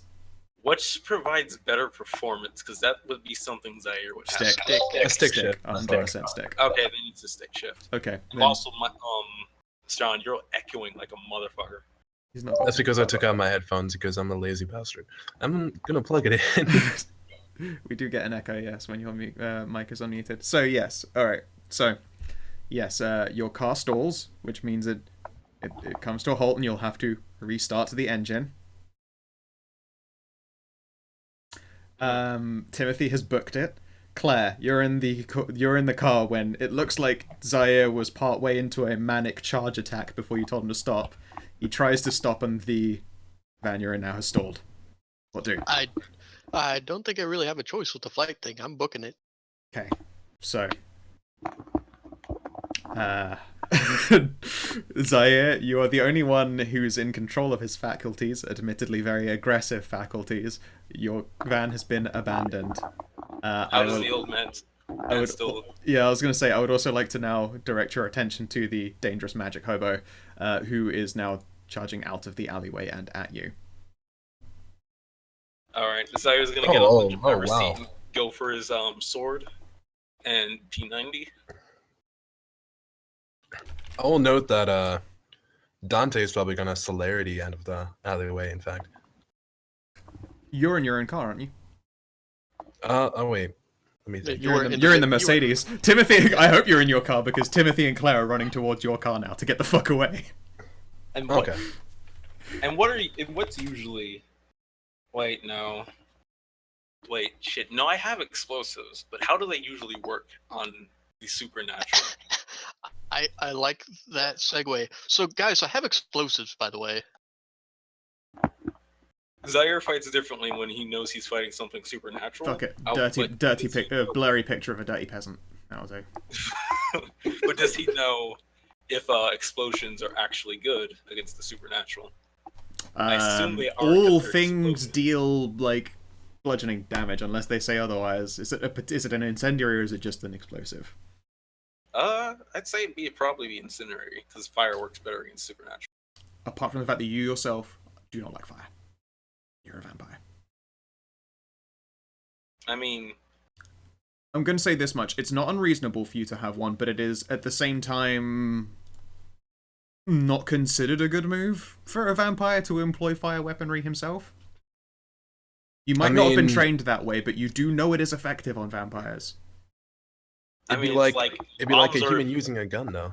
I know, it's like bombs are effective on humans, and they still use... True, but just holding a gun in your hand doesn't freak you the shit out, whereas holding, say, like, a burning torch in your hand as a vampire would freak you the shit out. I mean, that makes sense, but if we're talking, like detonative explosives... Yeah, okay, that's fine. Yeah, you can have an incendiary weapon. Like, the only one I got, too, so... Alright, so...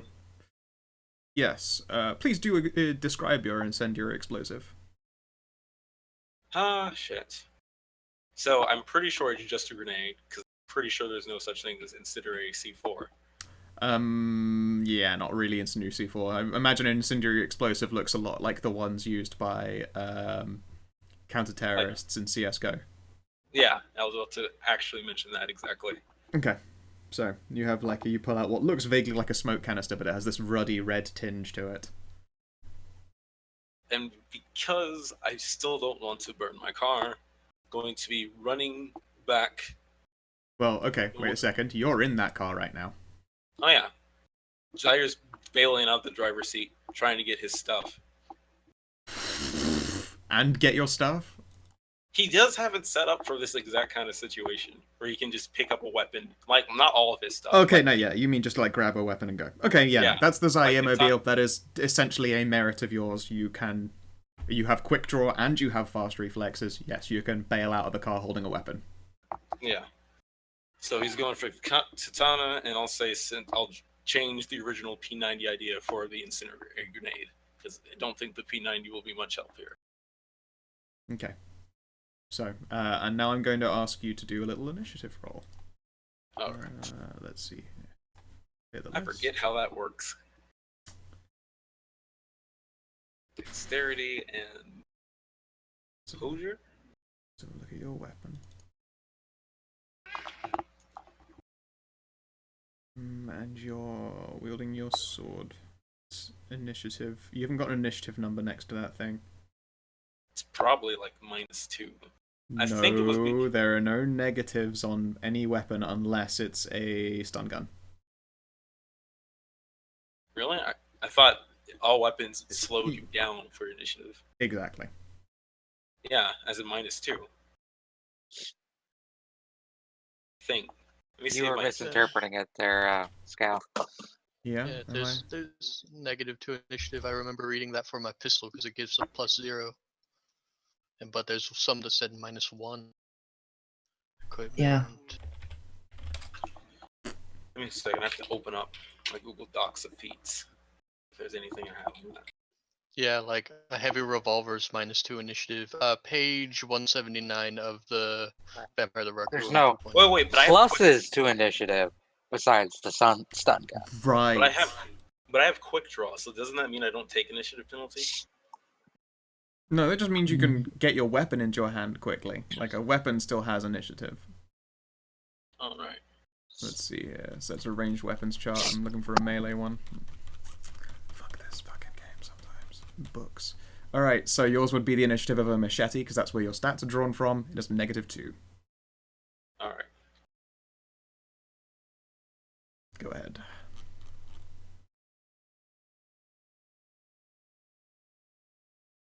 Still looking for my list, which I know is somewhere in my Google Docs that has way more files than it should. I mean, as I say, it's just -2. When you're dual wielding stuff, you would just take the initiative of the slowest weapon and then add like another half of the initiative of the other. However, the grenade is technically just a tool that you can choose to throw at someone, so it doesn't add on to your initiative penalties. Okay. Because you do quick draw that, but you also just use it when you. Yeah. And real quick, what is initiative? It's 1d10 plus dexterity or something. Plus your init modifier. It should be on your sheet. Bottom right. You can see initiative 11. So it'd be 1d. Is it just 11 straight? 1d10 plus your modifier.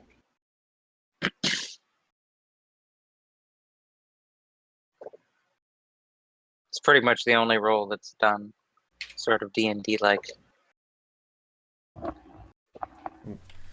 And he has bare hands. So that is. Let's see. Is this thing quick? And I have to go back to another page. Strix. I hate this thing. I hate this thing so much sometimes. Come here, Strix. Come here. Come to Mama. Owls. There we go. Alright. Traits. Traits. Okay, how many dots does it have to spread out across the ship? Fucking terrifying amounts. Holy shit, fuck. Wow. Birds of Dis are no joke, bro. Oh yeah, no, they're strong as shit. You're fucked. See ya, Zaire. Shush you. Okay, so... I look forward to your new character, Zimbabwe. Or Congo. Whichever. Oh my god, I've got that stupid thing where it's just like... off the page. I don't know. Damn it. No, I killed Zaire, he's gone forever. Only a little presumptuous. Oh shit. Give me a sec. I got rid of his token by mistake because I suck. It was doing that thing where the menu for initiative appears like way above their head, so I can't actually hit add turn. Oh yeah, I hate it when that happens. And drag you down there. Cool. Where'd all my merits go? Oh, there they are. They really need to add a thing like in every other program where if it doesn't fit, it just goes down instead of up. Well, it usually does, but it also, I mean, like, the box will, you know, it'll go past that grey line, like, between the map and the thing. But That's for what some, I mean. there's, like, a sweet spot where it doesn't. Yeah, and it happens to me quite a bit. Pisses me off.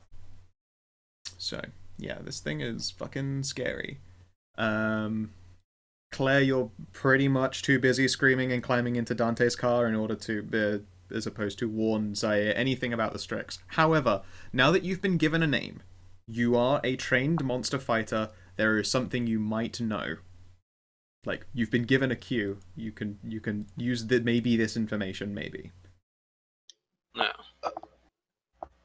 Wait, you're talking to me? Did No, you send me Zaire. something? Zaire. Okay. I said, Claire, usually you'd be able to give him this kind of advice. You've said Bird of Dees, though. That was the last thing he heard before you ran the fuck away. Now, Well, Zaire is a monster fighter. That's like your thing.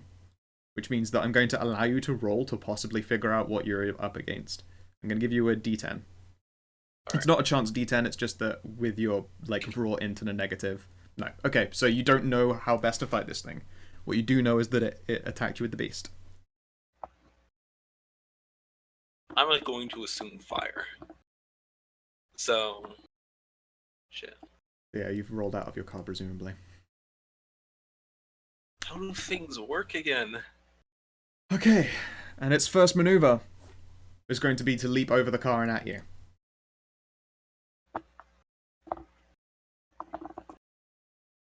And it's going to take a swing at you. A really, really hard fucking swing. I hate the combat rules in this fucking game.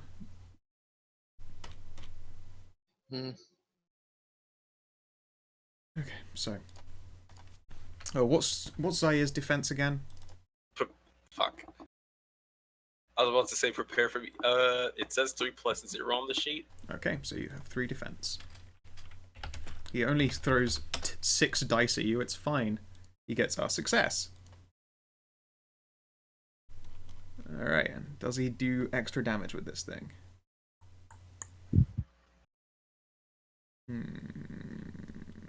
Is he gonna try to grapple with this? No. This is melee. Can I use a dodge feature or something? I remember there being features specifically for melee combat that you can do. There's dodge in this game? At any point before your action, you can choose to dodge, and you give up your normal action. Oh, okay. So yeah, I can dodge. But isn't there a different defense for melee combat? I don't know. I've forgotten like every World of Darkness rule, so I'm just like... Yeah, your defense number reduces the number of dice, but your opponent gets to roll in melee. Yeah, I took 3 dice off of him. He's still throwing 6 at you. When he throws this punch, by the way, and it does look like a punch, like there is a horrible grinding noise from like every joint along his arm. Like, it's probably just destroying the bones of this person to try and throw a punch at you as hard as it is. I want to get to the injury section, but this motherfucking thing puts injuries so far away from damage! Okay, injury chart. The injury chart goes below all of the weapons for some reason. That's weird. I don't... Okay. Injury. So my rank blah blah blah blah blah blah blah blah blah blah. Okay. So I mean you take a point of... No, sorry, 2 points of, I'm afraid to say, lethal damage. Ooh. It is not bashing damage when you are struck by this attack. How do I put that in the thing? Is that like just all the X's triggered? 2 X's. Yeah, I mean 2 like X's when you like do the little ticks. Yeah, in when the you do the boxes. double tick, yeah. And it puts an X in there. You take 2 2 points. X's on your leftmost boxes. Yeah, those leftmost ones. So yes, you have it looks like a fist that pounds into you, but the fist that hits you plunges into your stomach. Like, it goes through with a force no being should have. Like, the fist is basically in you right now. As a result, it's got quite low defense right now because it can't really move. It's too busy with its fist inside you. It's your go. What are you going to do? I need to... I'm trying to look for my PDF. I need to understand what I can do here before I try to make an option. Because otherwise I might be dead. You're being fisted. I'm going to say this right now. This might be the first time Zaire has ever suffered lethal damage as a Kindred. It's not cool. It is, actually. Even when I got shot by that arrow, I was able to pull it out before I got turned to fire. Oh, that wouldn't have just been lethal. That would have been aggravated damage. That's fucking super bad. I swear, I literally put this thing in my favorites. I downloaded it like 3 times, and I still can't ever find the World of Darkness manual when I need it. It's called World of Darkness, right? For Yeah. what? Put it on your desktop. My desktop was cluttered. There we go. I was able to find it again. What I'm tempted to say is if I can back up and Actually, fuck. This thing's armored. It can survive damage. Okay then. And because it's a hobo, it has a whole bunch of loose clothing, right? Correct. He's covered in filthy, gross, disgusting clothing. He smells of shit and piss. It's not good. Alright. But it Gonna has have lots to. of frags. Gonna have to play this smart. Okay. So I've got a katana, and I've got Kindred fighting. First rank of it. Use that. So I almost want to tell you what I'm thinking right now, just to see if I can do it. But at the same time, You can always try it, and I will just yes or no you. It's fine. so would I be since he's so close and he has low defense, would I be able to aim a cut for his leg and pretty much like sever off a leg? Not really. Damn. Is there any way I could like try to hobble him? Because I don't know. Like it seems like to Enough me. damage will hobble him, but that's pretty much what you're going to be getting out of this situation. Oh boy. Negatives are applied as you get deeper and deeper into the damage track. My whole thing is there's no way I'm using this grenade on him when he's literally within fisting distance of me. Seems like a bad way to go. It's a tough time right there. Let's see. I'll quickly check just to see if there is a special Majigger for this. Let's see here. Just strength plus weaponry minus defense. If you want to hit him with a weapon, there is nothing there about special types of attack, I'm afraid. Ah. Oh wait, let's see here. Specified targets. You can indeed do that. Specifying body parts has benefits in addition to ignoring armor. It strikes to the limbs and head can have added effects. Blah blah blah blah blah. If you aim for an arm, you can arm rack people. You can leg rack people. Hitting them in the head, you can stun them. If you hit them in the heart, you can deal like at least 5 points of damage. Like you can aim for specific parts. There are different negatives. So aiming for his leg will give you -2 on your dice. But if I succeed, what would be the bonus?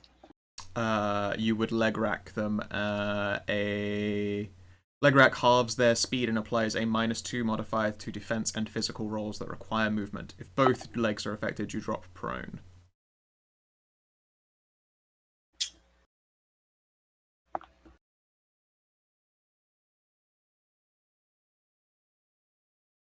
I'm not gonna want damage. Alright. So I'm going to try to do the leg racking. Okay. And I'm going to I can spend a point of vitae on this, right? Or is it a point of willpower? It's a point of willpower, isn't it? Willpower is roll related. Okay, so this would be vitae. Willpower is roll related. Oh, I thought you said will related. Alright. Point of willpower gun. I'm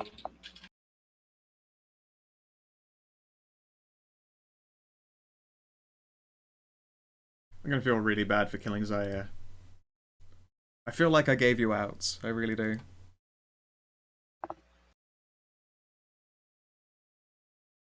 I would blame more the beast tackle rules. If anything. Bitch.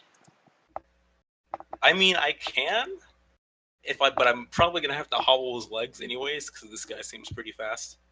And even though I'm pretty fast, I don't want to deal with that shit. So as long as I don't get one shot the next turn, and now that I've said it, Go on then, make your attack. all right. Sorry, I was just trying to figure out how. 2 successes.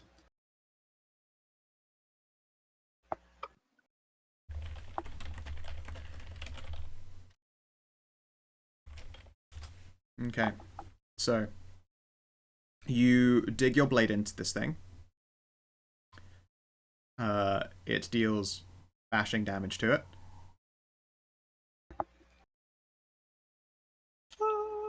Oh wait, shit. Should I apply? Let's make sure here that can bashing damage actually go through? Which is in a different section. Wait. Away. Yeah. Kindred Dueling Style has something on this. On the Yes. first beat I have. The well-placed Tendon Strike, you can briefly cripple a vampire's ability to augment their physical prowess with Vitae by targeting a limb. So you can successfully strike and deny that limb for benefits of physical intensity. So if it's anything Vitae or vampire related. You've already done your roll, however. As opposed to a Kindred Dueling roll. So that's not just a passive? Pretty sure it's not just a passive. Alright, fuck. Oh, God, I hate this fucking... Alright, Kindred Dueling Merit. 117. Another bunch of fucking pages away. Kindred Dueling. Blah, blah, blah, blah, blah.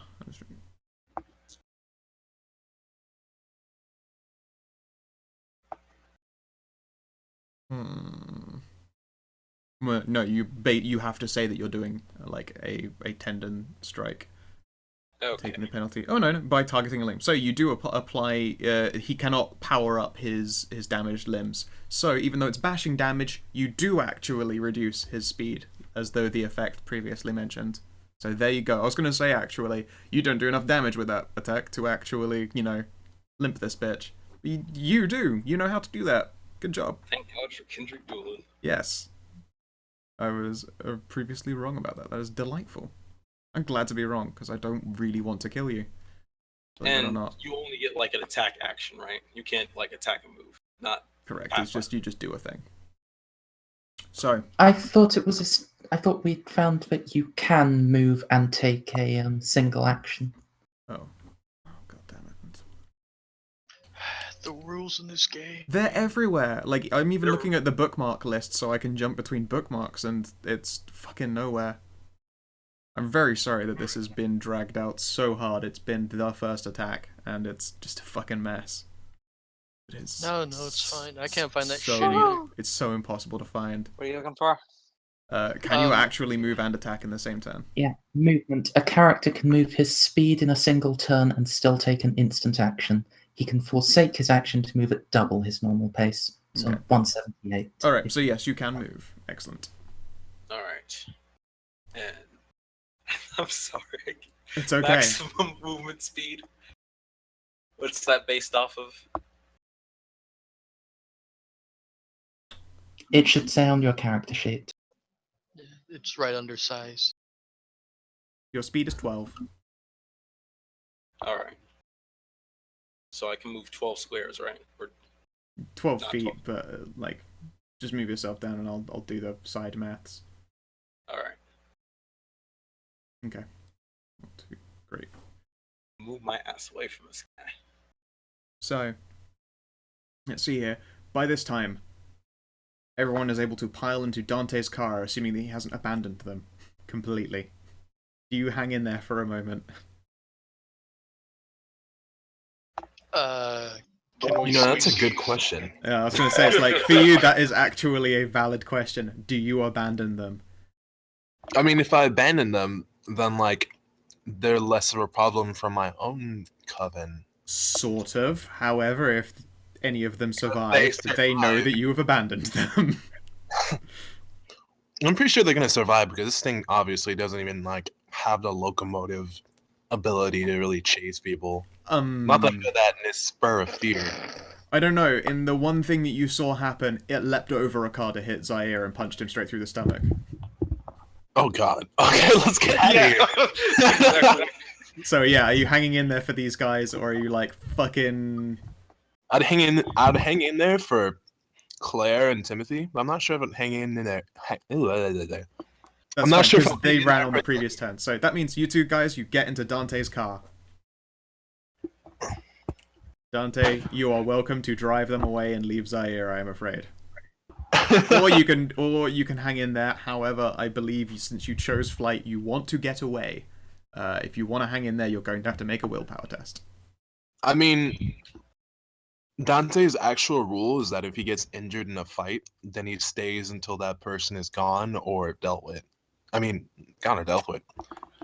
Until they are dissuaded from doing it another occasion, but he was never injured. You were never injured, no. And indeed, you chose flight originally. So if you want to hang in there, you're going to have to do a composure resolve test with negatives. You're welcome to try.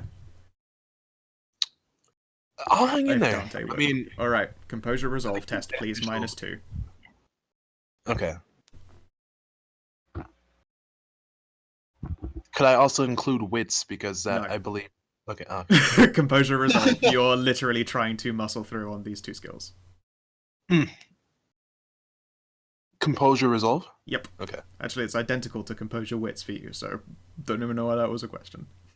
-2. I'm not sure how I can include that -2 exactly. It'll ask you for a modifier when you try and roll. You can just say -2. Okay. Roll modifier. That's -20. You're welcome to try that roll again. I mean that's if you're determined to fail, I think. -20. That's 10 Strix trying to chase you down. All right. So yes, you have it in you to hold in there a little bit longer. I'll stay. But if it Alright. leaves towards my car at all, or even like touches it, I'm gone. Okay. So, Zaire, you've taken 2 speed off of this thing. And ran away 12. Do you remember what its initiative modifier was when it attacked you that first time? It was actually, I think it was like +15. Correct. Would you like to guess exactly how much faster it is than you? Holy shit. Probably 3 times. I'm betting 3 times. No, it's just 3 meters faster than you. 3 feet faster than you. However, that taking 2 speed off of it means that it's still faster than you. Ew. So it's going to jump after you. And this time I think was hoping it lose a lot more penalties if it I lost told you the I told you full well that it just loses 2 speed. Okay. But Oh no, it halves their speed and takes 2 off their other thing. So it ends up that sounds short. more... There we go. It ends up short. However, it's going to go fucking monkey D. Luffy me, isn't it? I just need to make sure that I'm reading this right. That's all. Because the Strix are confusing, and they have their own rules that isn't in the combat rules, but is in their thing, which is in a section on Strix only, but also not where the rest of its abilities are, because this book sucks a big one. Oh my god. I can't express how fucking frustratingly bad it is. Alright, powers. Oh, but the game's so fun. The game is so fun, but this book, it's also really fun to read the book, but finding anything as a GM just gives me a fucking headache. Yeah. Yep. Combat always seems to be the worst part of every D&D system. I think if we all knew this one off top, it would be the quickest of all of them, because it would be a very quick system. Yes? DM screen. Does it have Strix-related rules on it? I don't know. I don't think it does. You're right, a DM screen has some combat stuff on it, so I should have that running, because I'm a fucking idiot, but anyway. At least then you could just keep the core rulebook in the Strix section. Yeah, this is true. Okay, so... You should just get a DM screen in real life.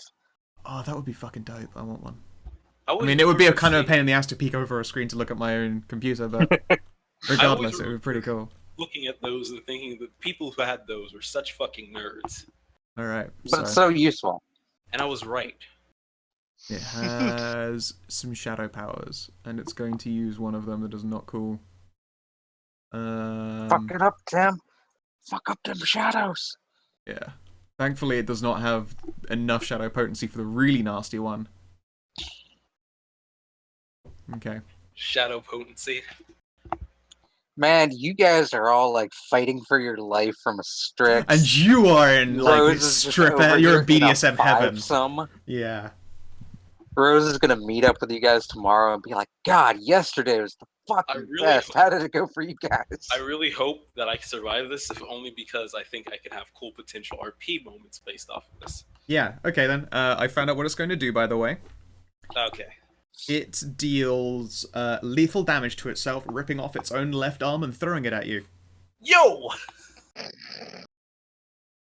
Can I drop? No, I cannot because I already used my turn. You've used Shit. your turn, and you didn't give up a normal turn to dodge. So I mean, it's doing it. It's a pretty awesome thing that I was just checking. It's like it can absolutely survive that, and it doesn't feel pain. Yeah, it's gonna rip off this hobo's arm and use it as a throwing weapon. Yo, that's metal. It is real hardcore. And let's see here. Your defense, I believe, is fine, so it's still the same 6 dice. Yeah, Rose won at being a vampire. Game over. Hey, Rose is the what's it? The genre savvy person. Yeah, that's why she won, really. Okay, so Yeah. Zaire, you take 3 more lethal damage, Ooh, shit. and the hand grabs onto you. Seriously? Yes, seriously. It is now your turn. Alright.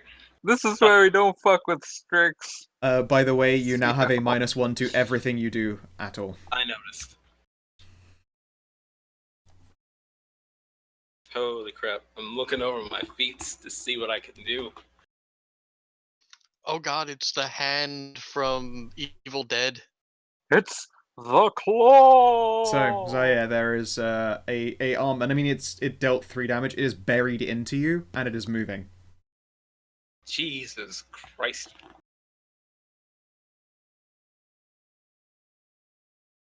I don't care if you're Kindred. This is something that freaks the fuck out of you. Something's fucky.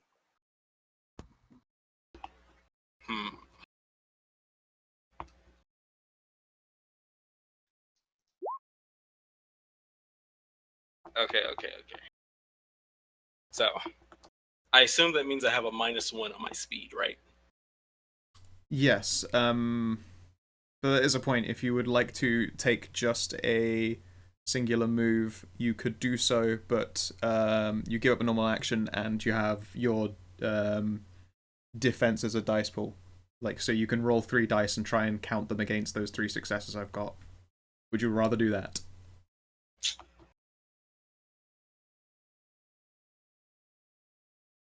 Oh, well, if I can dodge, fuck yeah. Alright, so, retroactively back, you have 3 dice you have to roll.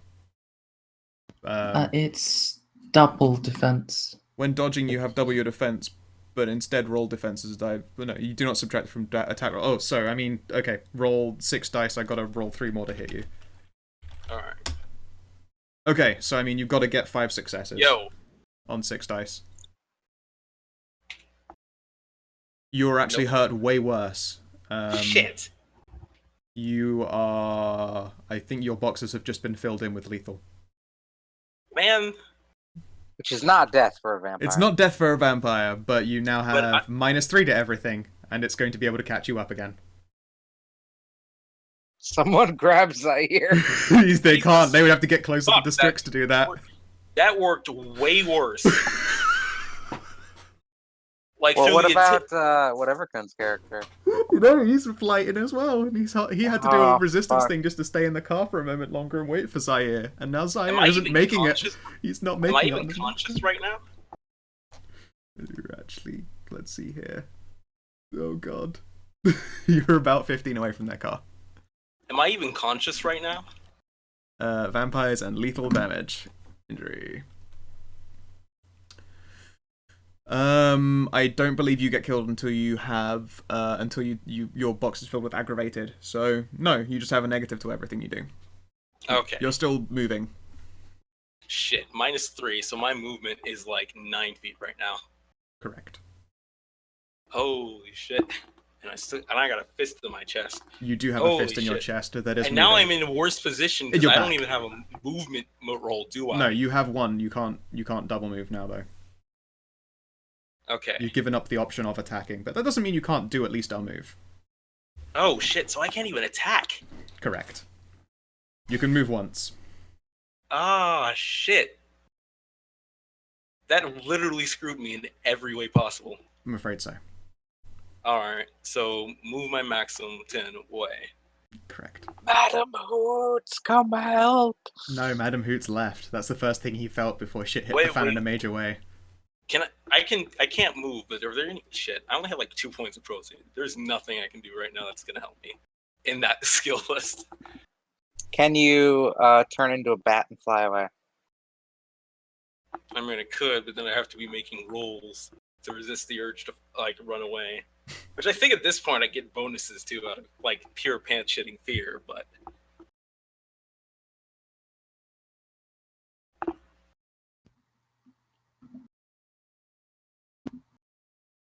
So, I mean, is that your turn then? Could I maybe say what chat is suggesting you might be able to do? I suppose so. What would that be then? Let's have a look here. They're suggesting Zaire uses Vitae to heal himself. Oh yeah. wait, you can use Vitae to heal yourself in the middle Yeah. of combat. Why did nobody you could tell do, me you this? could you could do that instead of move, I suppose. I think you have. It's a conscious effort to use it, right? How I many- can't. Is it an instant I can't action or tell. reflexive? I don't know if it is. I'm checking. I'm checking because again I can't fucking find it. All right, healing. Characters need to heal. Blah blah blah. Kindred could use their vitae.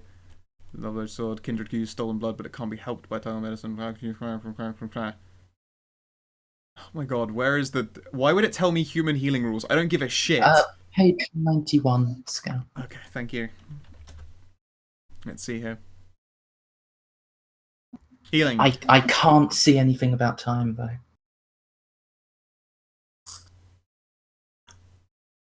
I really don't think. I think it's healing is part of like its own fucking scene thing, or at the very least, I'd have said it would be a standard to pull bones and limbs together.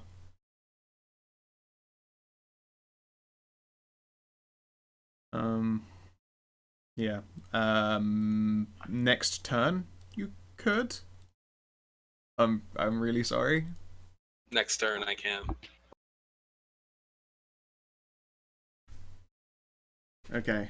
I'm hoping this thing, now that it's lost an arm, can't rip off his own other arm and have it. You're flick right. itself. That is one thing, is that it can't rip off its other arm. Can it launch its other arm like a rocket? Yeah, it just fires it just to gore. It uses gore like such high pressure that it fires it like a cannon at you. Its That body would still be explodes like a really Kill Bill thing. That would still really be fucking badass. Reaches down, rips off its leg, and throws it. All right. Like I want to see that in a TV show or something.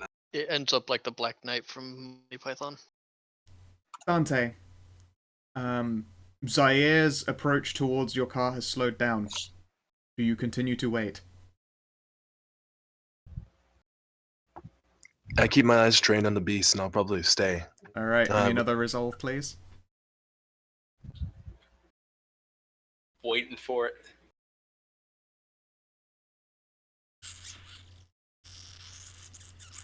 Come on, be a hero.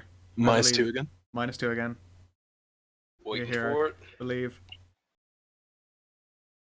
You Oh. suck him. Not even angry at you. Would you like to make it into a dramatic failure for 2 beats? Holy shit! Please don't. I don't think I can take any more bad luck right now. I don't have any beats. Beats give you no, as in you gain beats. You use those to give yourself experience. So would you like 2 free beats for making this into a dramatic failure? Free experience points. Yo, like real talk. I think if anything else goes wrong, that I am guaranteed dead. Right now, it's only 90%, and I still have a slim chance. So I will hold off. Okay, that's actually the least evil thing to do. Yes, there are occasions people have gone like, "Fuck no, am I taking the beats right now? I do not want a dramatic failure in this scene." This is exactly one of those situations. Would you like to guess what that dramatic failure might have been? running. What would it have been? Probably running Zaire over. Or if not, it would have been a drive test to not run Zaire over and thinking you could heroically hit the Strix on your way out. But there is also a van there. Nah, fuck that. This is my dad's car. Like, no. Oh yeah, you don't want to ding that. I don't mean to be the bearer of bad news, But but I feel it's my duty as kind of the rules lawyer. Shit, I'm fucked. Please, yes, go ahead. If a vampire's health track is filled with bashing damage, she remains conscious. If it's filled with lethal damage, she falls into torpor. Wait, what? I don't know what that is. Vampire coma. Shit. So you're, and I don't even have the chance to vital vitae out of it. And then if it fills with aggravated damage, you suffer final death.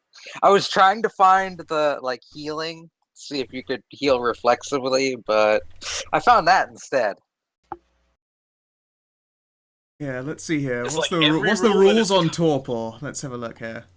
Every rule that has come up has only screwed me. Literally every rule that has come up. The beast tackle rules have screwed me. The dodge rules have screwed me. And now the lethal damage rules shall screw me. Every rule. Yep, Q is correct. If you ever wanted to know what it's like being black, it's now. Okay, I'm sorry. so Dante, I apologize. You thought you saw Zaire running towards your car, but that was an illusion. He only makes about half as far as he was running before the arm in his back wriggles around and his eyes roll back behind his shades and he collapses in a heap on the floor.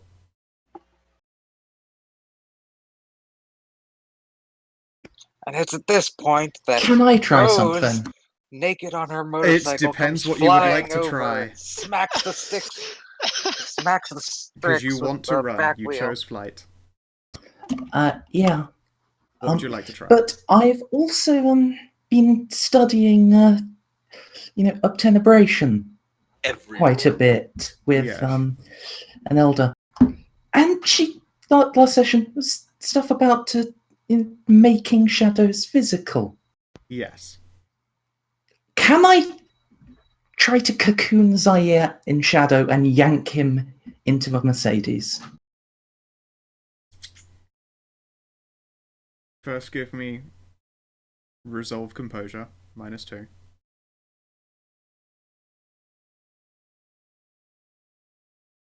I'm gonna spend a willpower. Okay.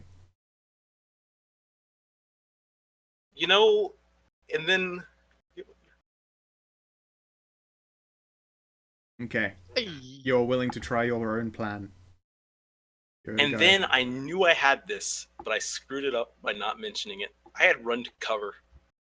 For that dodge roll, I could have just literally booked it at the ranged attack. Oh wait, let's see. In one turn, a kindred character can expend 1 vitae to heal 2 points of lost bashing damage. Bashing.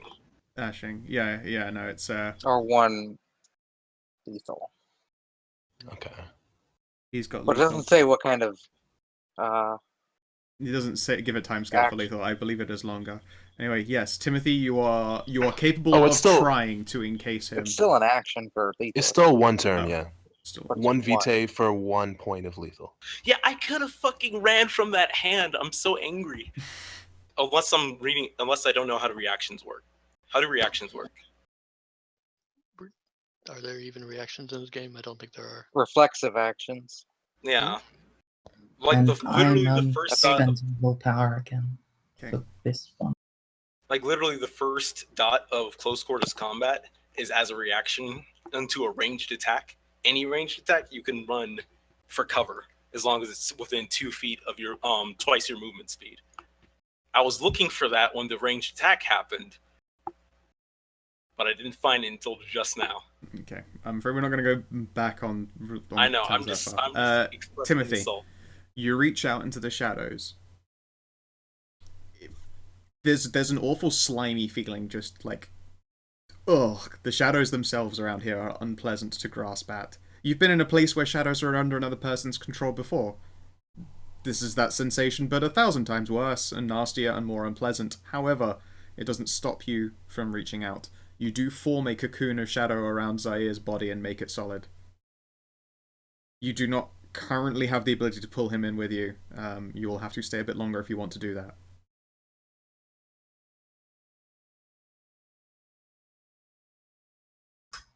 I mean, I'm not the one Indeed. driving cars. so- However, also that was your turn. Claire, do you try anything?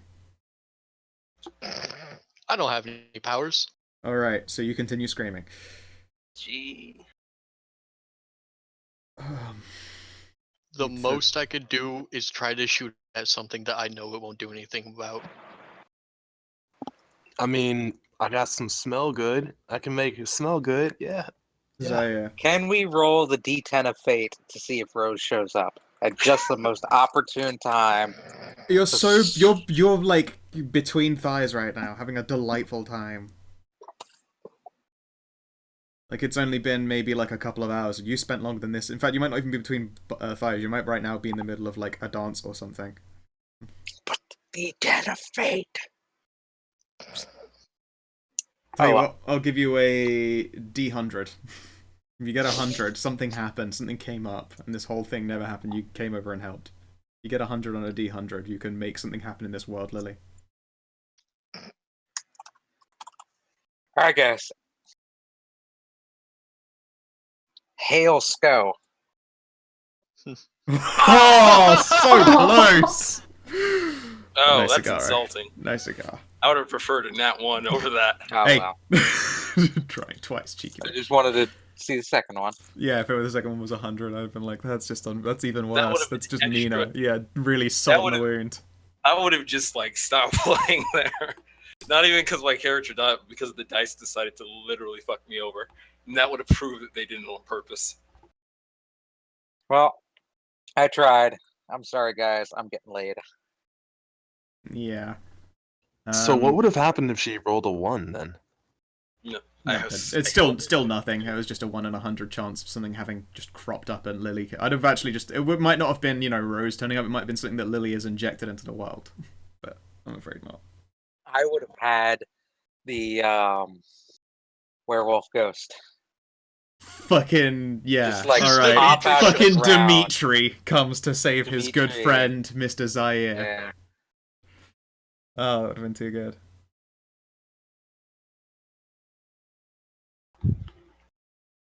You're free to steal that, Scout. Yeah, I mean, I like the idea of Dimitri turning up at some point, but you have yet to see Dimitri since the time of the church. Yeah, I it's miss possible that Dimitri. he's moved on. Indeed. So, guys in the car, Timothy has like reached out and like this cocoon of shadow gained solid form, like cups itself around Zaire's body, and this Strix staggers over to this cocoon. It's going to try and smash it. Timothy, I'm going to have you do a contested roll against this thing. +0. Because you're not the only one with sort of shadow powers. Merzendi is AFK. Oh, no, she's back. Timothy, contested shadow thingy roll. Can you help people with willpower? I don't remember if it's like advantage. Oh. Or nah, okay, man. You're a vampire, be more self-serving. Meh. So yes, you would please do your shadow roll, Timothy. This thing is going to try and break it with its own strength. You're going to try and keep it solid.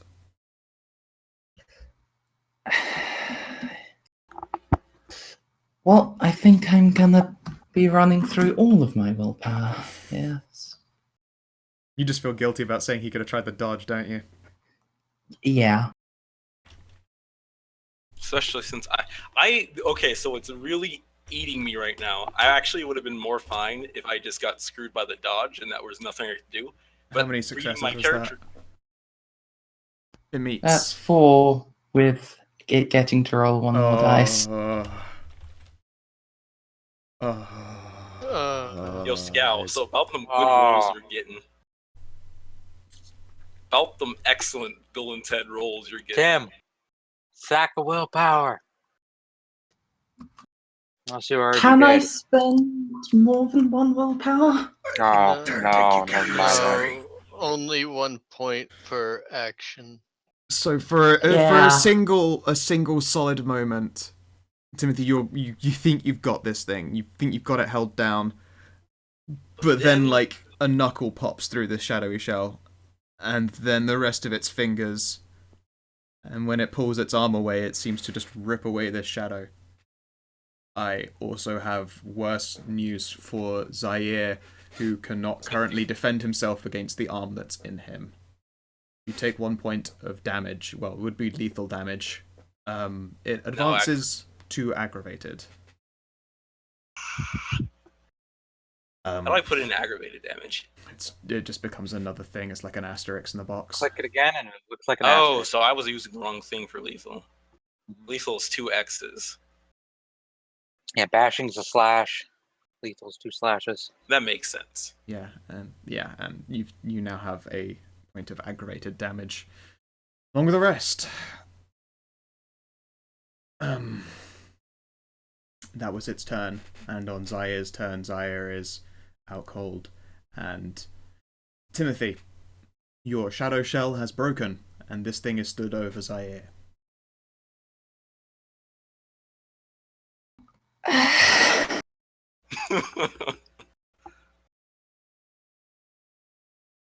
Another one.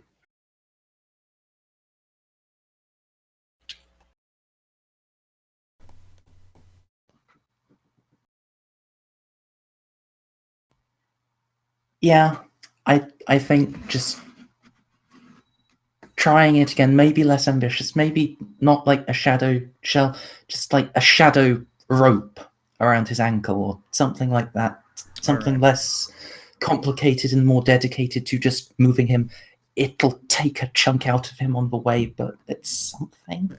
Can you first of all give me that will test to stay there, and indeed Dante to keep the car there. Let's lasso a black guy and pull him behind our car. Oh no. I'm gonna be honest, the moment that rope like binds around and I realize what you're doing, I'm gonna start driving the car. Oh god.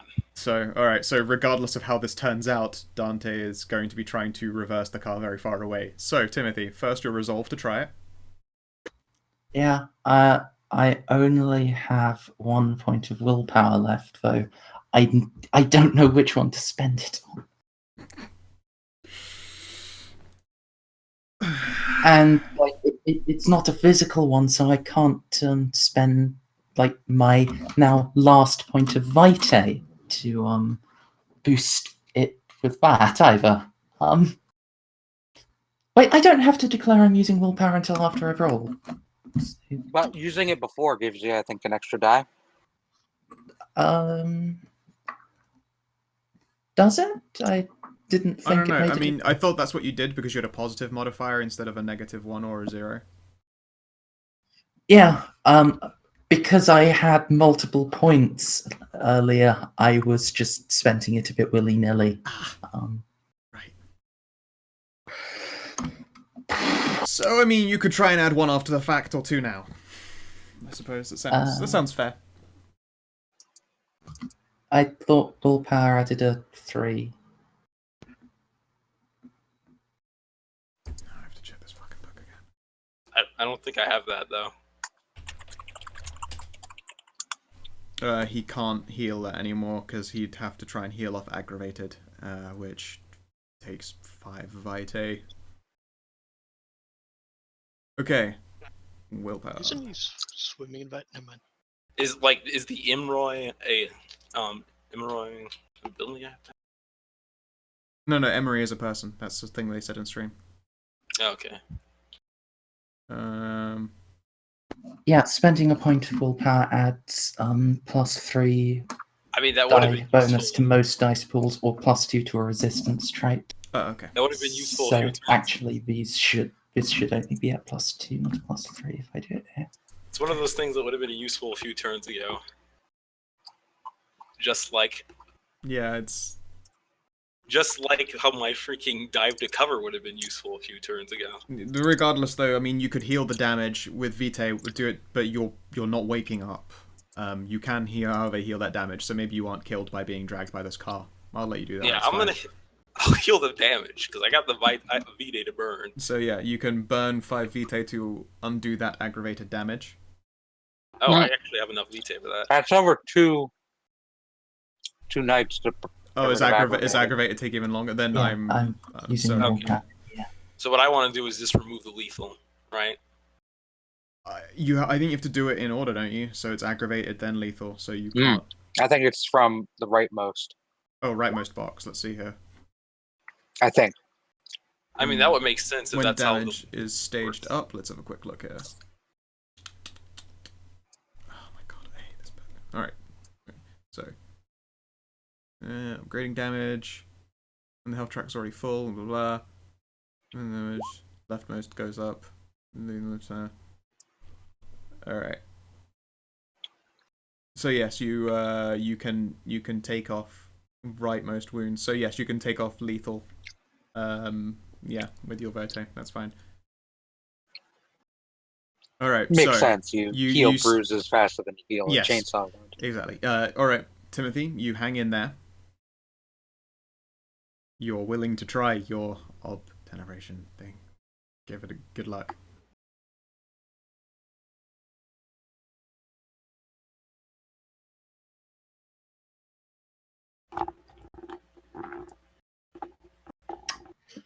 Praise Satan. The rope wraps around and Dante, I assume, immediately hits reverse.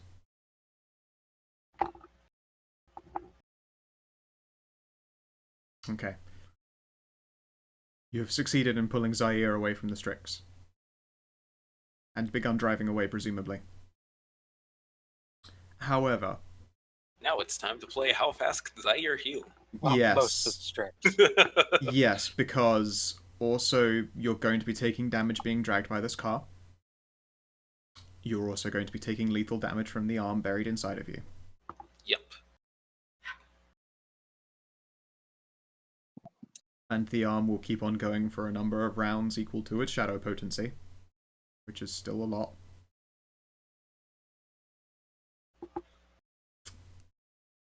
So I have 1, 2, 3. How much Vitae do you have? 7, 8. I got 8 Vitae. Well, I have 9 Vitae, but I've got 8 effectively to heal 4 boxes of lethal. Okay. So, 4 boxes of lethal. You've turned that lethal wound into bashing, by the way. So, I don't think it gets rid of the whole thing completely, does it? It gets rid of completely. Oh, it gets rid of it completely. So, that's an empty box. Alright. So, the next thing that happens is, on this turn you get dragged by the car, which is bashing. So let's take off 4 points and then add bashing damage to those 4 points because of getting car dragged. And then... And while you're doing that, it's lethal, lethal, lethal. Lethal, lethal, lethal.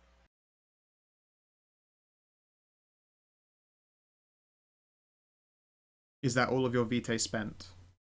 Yes. Okay, I have then. 1 point of Vitae left. So that has happened in the period of... Probably only a few seconds. Yes, how fast do you drive, Dante? I assume they're booking it. Like, that's not He started in reverse, and that was dealing bashing. Okay, I would drive faster than a vampire can normally move, certainly. Mm-hmm. So I'd start reversing, accelerating up to 40 miles an hour. Okay. And now I'm going to type some things to DCL. Wait, why would I reverse at 40 miles an hour? You wouldn't reverse it for me. You'd reverse to get out of that, like the alleyway away from that thing, and then you would start driving. He was taking bashing damage at the speed that you reversed at. Okay. So you can imagine what 40 miles per hour is going to do to Zaire. I hope that like Kevlar vest and trench coat I got will protect against road rash at least a little bit. Protect me, leather. Protect me, leather. If ever a time. Okay.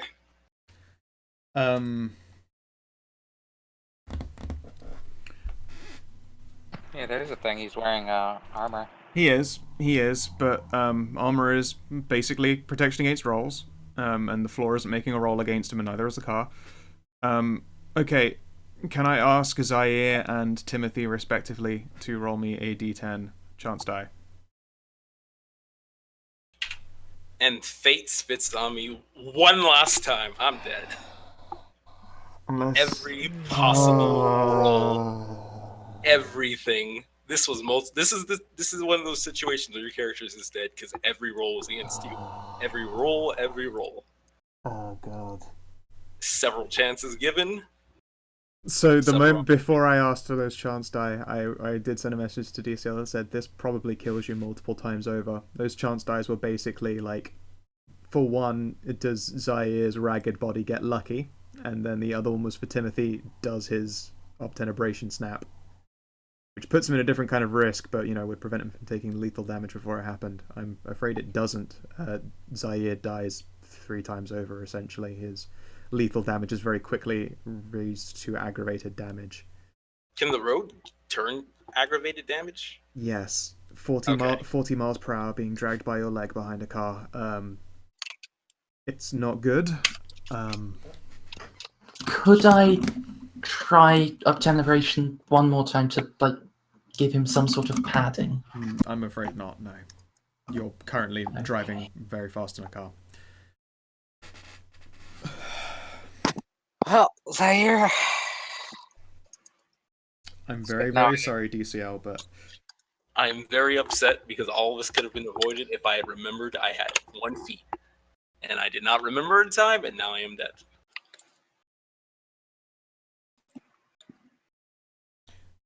It doesn't depend what I mean by how long healing takes. It depends on what I mean by how much... He doesn't have enough vitae to... Yeah, it happens once per turn. He was taking lethal from the arm, and he was taking floor damage, and then he ran out of vitae to heal himself with. And then if we'd known about the vitae healing rule, was that like a standard action or a reflexive action? It takes a turn to happen. Okay, then. I think it's just on your turn you can spend a vitae. Yeah, you can just spend the vitae on your turn. But and it's not an action. Yeah, it's not an action. It just happens on the turn. So, but this damage, you might have made it. I don't know if I can't remember the damage maths. Might have caught up with you anyway. Because I would have been able to heal at least enough to not be unconscious. That's what really sealed the deal. Yeah. We didn't remember the right rules fast enough. I feel bad that it went down like that. I really do. Usually I feel actually moderately good about a kill because I get to just sort of, see the events unfold and let dice fall where they may, but I feel like I failed you as a DM in getting you killed. I only feel bad because it was mostly a death of combination of rules. It was bad luck for the dice, which happens, but I feel like a lot of it was mostly due to the rules. And even if I had died doing everything I could have, or just gotten insta-jibbed, that would have been different. Just knowing retroactively that I could have saved my character is what really angers me. Yeah, I just want to point out here that you killed a black guy by dragging him behind a car. Too soon. God damn it. It's a good thing the rope snapped. You guys don't want to get pulled over with a fucking I was actually hoping that Zaire you. would be more durable because we can survive stakes to the heart. I'll bet we enter torpor. I'm in the camp that being dragged behind a car when you're wearing leather and all that shouldn't be that damaging. He said 40. He's being held by his leg on a rope with a huge open wound in his back and a hand that's burrowing itself through him at 40 miles per hour. Yeah. If anything, there was a lot of there were many. If it was just Zaire at full health being dragged behind a car at 40, he would gradually take bashing damage and survive for about 20 minutes before it becomes lethal. But this was a combination of terrible things. It was just a combination of horrible wombo combo that just led to just. This is one of the most fucked up deaths I've ever been in. It is pretty fucked up. I feel really bad about it. Mm-hmm. Judging by its shadow potency, though, it had another ability that was nastier, but I chose the more metal one, and all it did was drag out your suffering, and I'm really sorry. Yeah, this encounter was never going to end well. I had a niggling feeling that using uncanny perception on something I was 100% sure was a Strix was a bad idea, but Claire didn't know that. She just heard magic hobo and scary things. And we established in the beginning, you said that, you called this Scow. If anything was going to probably kill Zaire, it was probably going to be something way stronger, because his first instinct was going to be to fight. Yeah. It would have been, I chose fight even without knowing the rules, and even probably knowing the beast tackle rules, because that's probably would have been his first reflex.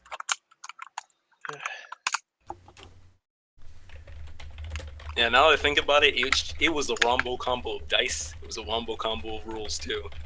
Yeah. Yep. Everything went to shit. I look forward to your next character. Yeah. I don't even know what I'm gonna do for my next character. Holy shit! I can help you. Like, So what happens to Zaire's body when he dies? Does he turn all crispy like Ash? Ash. Ash. Yeah. Okay. Well, actually, it depends on how old you are. I remember reading about it. If you're younger, you just revert to how long you would have been dead. So, how long were you a vampire? Like since he was a child, so he's been a vampire for a few years. Wow.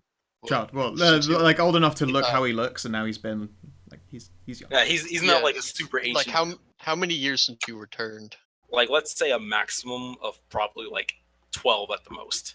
You look like you've been dead for 12 years. Ancient vampires just literally crumble to nothingness because they've been around so long that when you die, you basically it's like a what is it? What's his name? Dorian Gray thing. All of the years just come back to you in one hit. So, okay. All right. Well, picking wait. up then When you do again. the embrace, isn't the body emptied of blood? So it'd be like a dried, husky mummy, or even worse. It's kind of worse, and also it's not all the. Embracing is a little bit more drawn out than just take all the blood and put other blood. It's a 12-year-old grody corpse. It's a 12-year-old corpse. So, Timothy, you know that things were looking really, really bad. For one, like, Zaire went down in what appeared to be 2 hits, and didn't get better, and probably strikes you that the worst has happened when his body just basically falls apart on your rope. Like, it just scatters into pieces, dashed against the ground.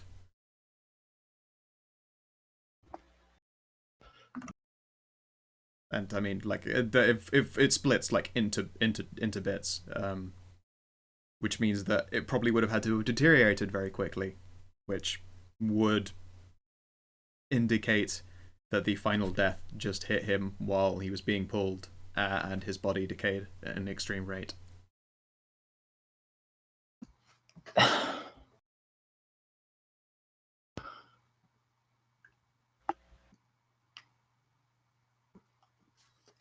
Tim punches through the car window.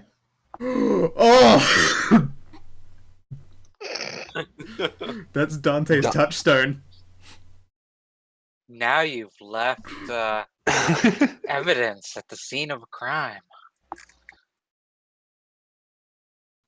Oh, I should have just PM'd that to Scout. Yeah. Man, that guy ripped his arm off and threw it at me. There's probably blood all over the place. Dante's doing some mental math as to how pissed off he should be about the turn of events. All things considered, you did watch a relatively cool-looking dude die. After being killed by a shadow monster from whence you've never seen.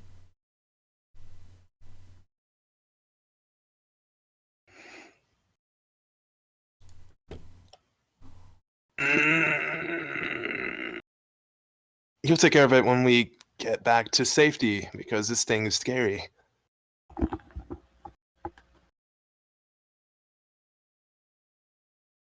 So, And when I say scary, I mean, like, it'd be suicidal to care about a broken window right now. Oh, I'm yeah. still upset about a broken window. oh yes. But It is your your touchstone was just damaged. But all things considered, the circumstances are strenuous.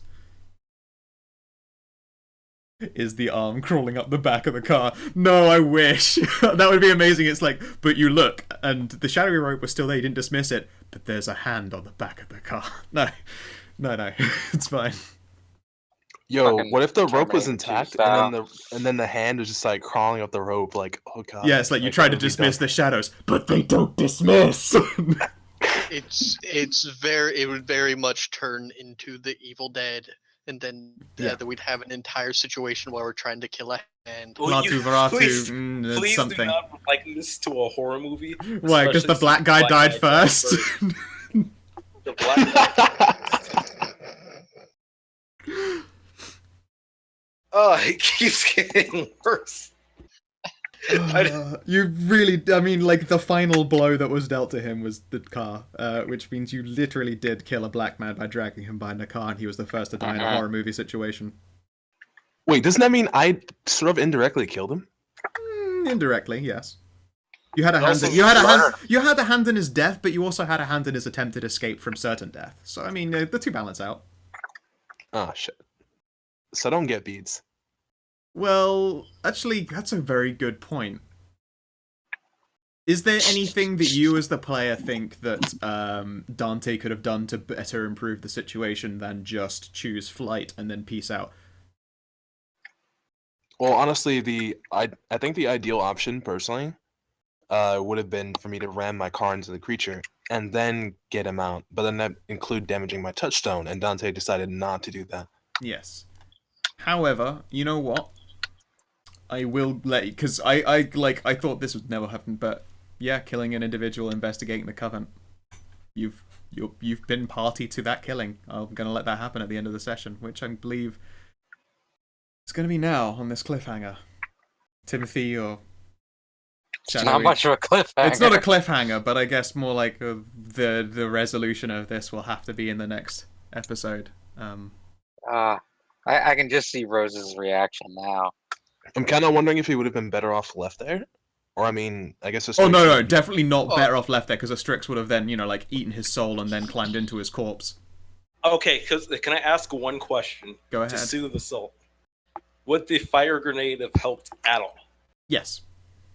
I mean, it would also have just as likely have killed you. It was in melee. Like, the first thing was like, when you said, I'll have to be smart about this, I thought, please tell me smart about this isn't just set off the fire grenade in its mouth. Because, yes, that would really hurt it. It would kill the hobo, and it would make the Strix run away from the body that it was inhabiting. It would also set you into a frenzy and probably catch you on fire and kill you. I wanted to hobble his legs, back up, and use the fire grenade. Like, be damned to the damage it did to my armored vehicle, who was kind of designed for that, and I can repair the damage later. It's like, I mean, you half the speed, but he's just so fast.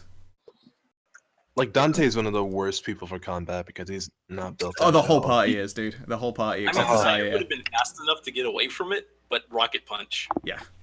He had nastier abilities. There's one where they basically just make shadow claws and do, like, way more damage than they usually do. Like, way. Like, they just harden shadowy vitae into weapons on their arms. I mean... Yeah. I'm an amazing kinmancer, though, but that's it. It's just like I'm looking at my salvation right here. Yeah. He can run for cover as a reaction to a ranged attack instead of dropping prone. You give up your action for the turn, but your character can get to any cover that's within twice his movement speed. That was literally what I needed, and I have it. Yeah. Didn't see it fast enough. That is the most painful part of it. What's your base movement speed usually? My base movement speed is 12. He's fast as shit. He is actually one of those vampires from the movies that is the fast vampire, which I suppose should add more credence that this weird hobo mannequin corpse was moving at 15. I even had a feat to make myself run a little bit faster, that extra bit. I could have gotten like double moved out of that range, and then like threw the fire grenade when he tried to hobble over closer. Yeah. If he didn't have an even scarier ability to use at a longer range, assuming. Yes, a Strix is not a joke. It is a multi-person fight, and they are incredibly dangerous.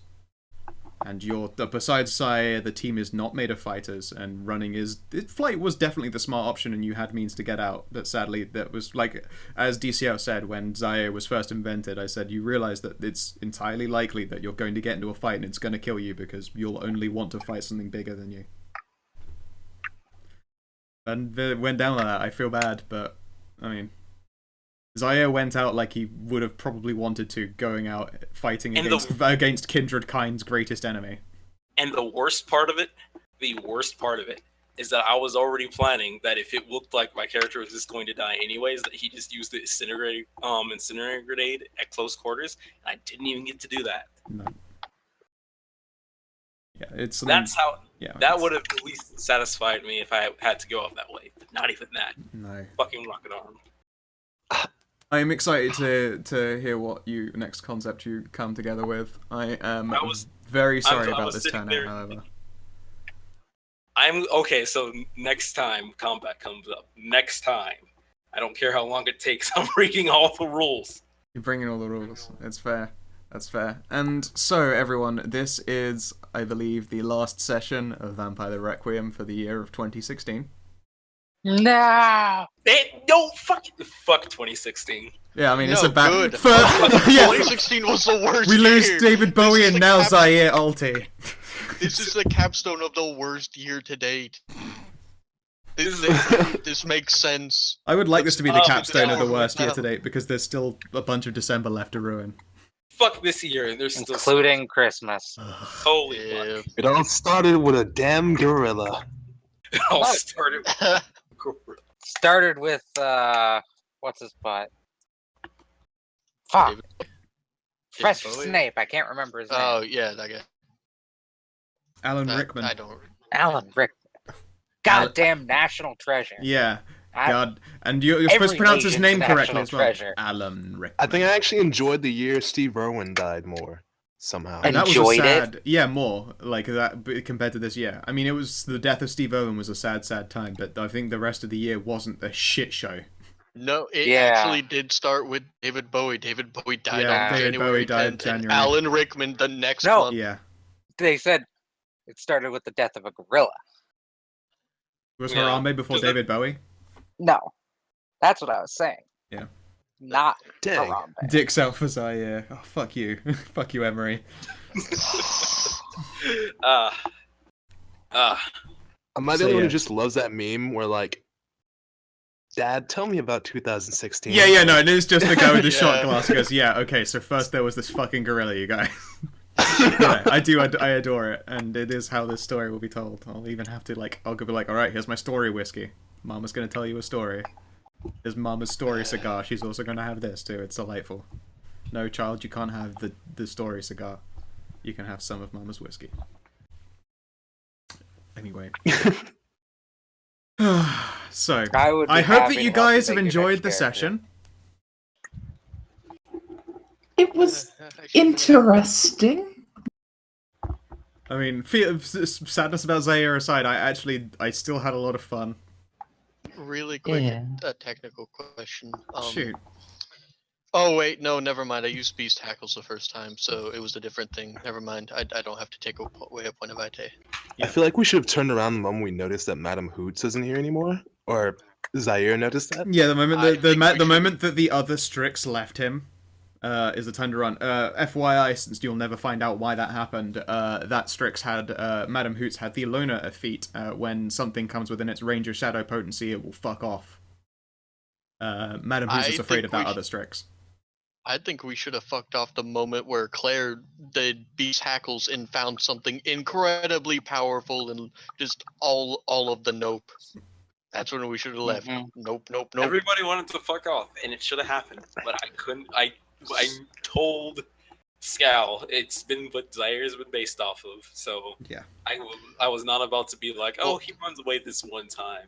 Well, the second thing that was bad that happened was when Claire used uncanny perception to strip away its It's of the obfuscation of the it's- magic yeah. hobo corpse. Yes, because this thing was yeah, that's it what was started all off. it was going okay. So there was a plot hook hidden still in that building. It still exists. So I'm not going to tell you what it is. It was going to only intervene if a very, very particular thing happened in that plot hook, or it was revealed. And Yep. you got a great success and immediately revealed it. Like, a normal success means I would have at least had a roll off against you, but you stripped it bare of its hidden features. And the dice decided to fuck me from there. Yeah. I'm kind of sad that Dante doesn't know what a Strix is. Like, he just ran away, like, from this monster. He doesn't understand. Like, he's just like, what the hell is that? Like, Man, yeah. I have had Madame Hoots. Like, could I have legit been able to befriend Madame Hoots, No. or was I always going to be set up? Ah, damn it. No, you were always going to be set up the bomb. Yeah, this is where we're like, nobody tell him. Yeah, no. Aw. Madam Hoots is a Strix, and the Strix hate the Kindred, and they want everyone dead. The fact that alone that you got involved in that whole mess in the first place could only have meant bad things were to come for Zaire.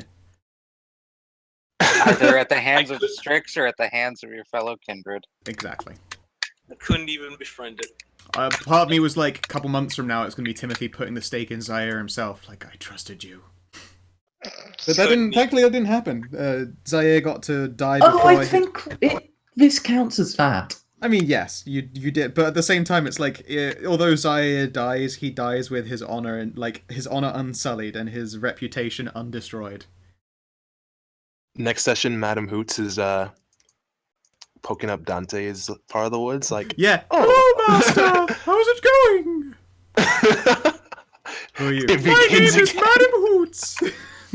Honestly, As long as she stays the fuck away from Rose. I'm very sad that there would be no possibility of befriending in Madam Hoots for real. Yeah, no, sorry, it's Claire, a 'cause- Strix born of hatred. Born of literal hatred. They're literally shadow vampires. I'm actually confused. Is Ooh, Madam actually Hoots like a vampires. owl? Or Just does she look literally like a straight that? up owl. Like I just joked with that token. She's a literal like a 2 foot tall barn owl. Oh, okay. It's a bird of days, so next session is gets to be a lot of ordering Ah. cool stuff and breaking it to Rose that I think Rose liked him best of the party. I think they were bros. Yeah. I mean, she turned him. She even turned him on to what, Game of Thrones. Yep.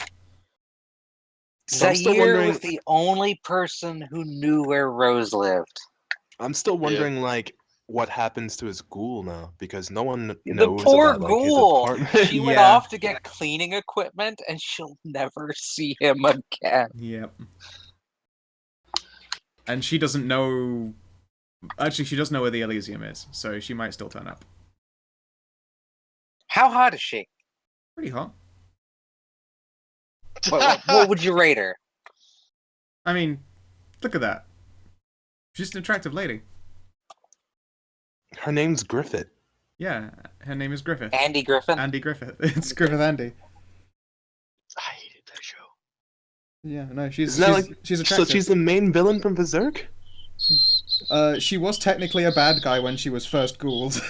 she's hot.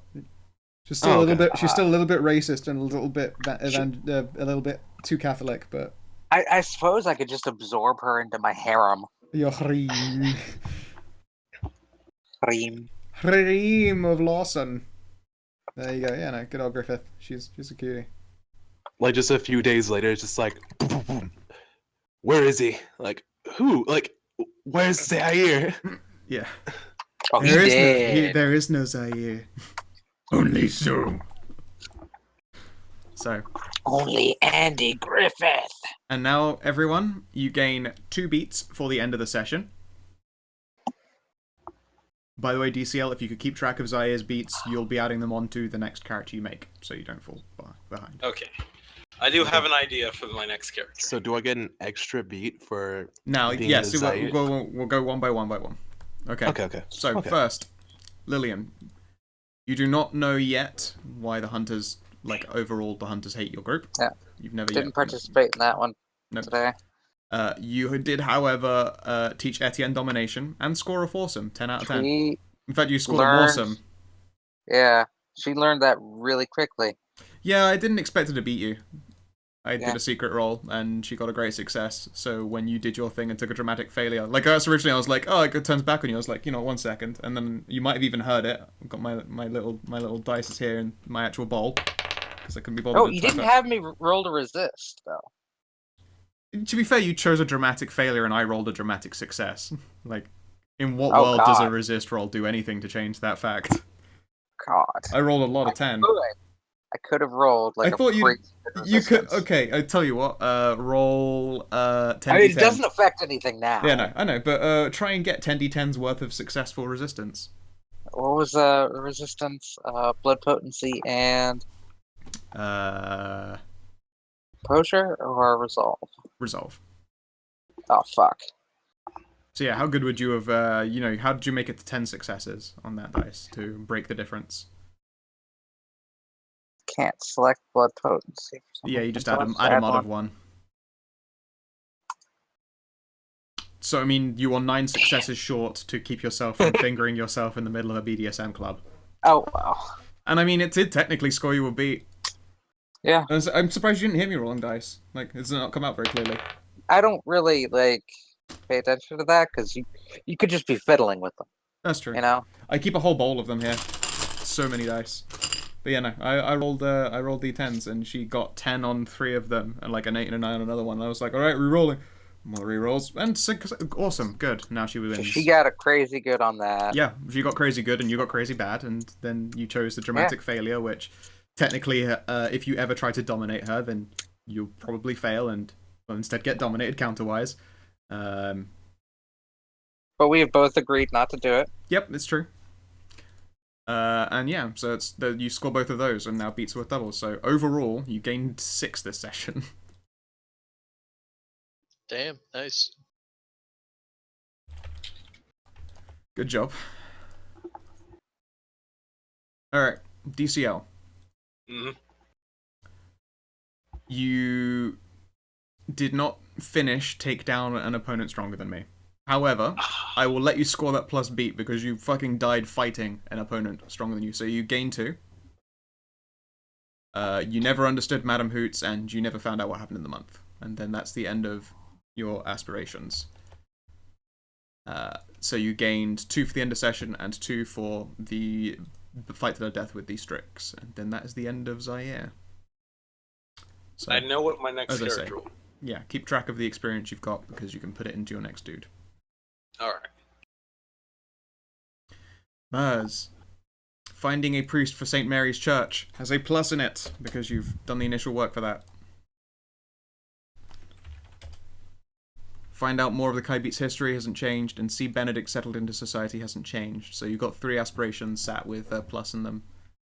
You gain your 2 end of session beats. Okay. Stray.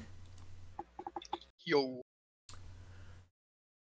Reunite with your touchstone.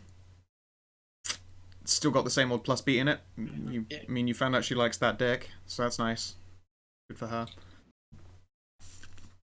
Now, you had another one in here, which was discovering the identity of the entity hunting people.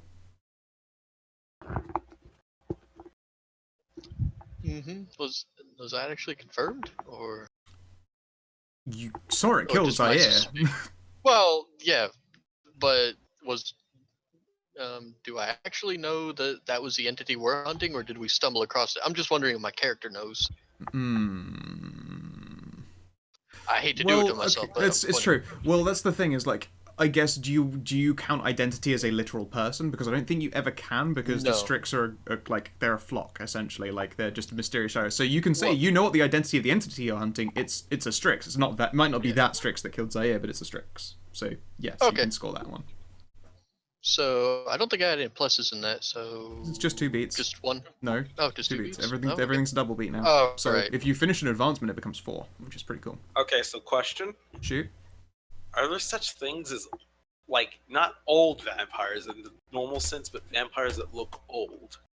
Yes, if they were turned when they were already old. They don't just get younger. Okay.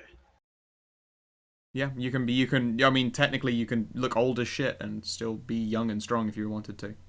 There's also the Ezrabet who grow older. Do they? Ooh, I'll have to read that one. They're in the Deva. I think every decade is equal to 2 years or something like that. Or less.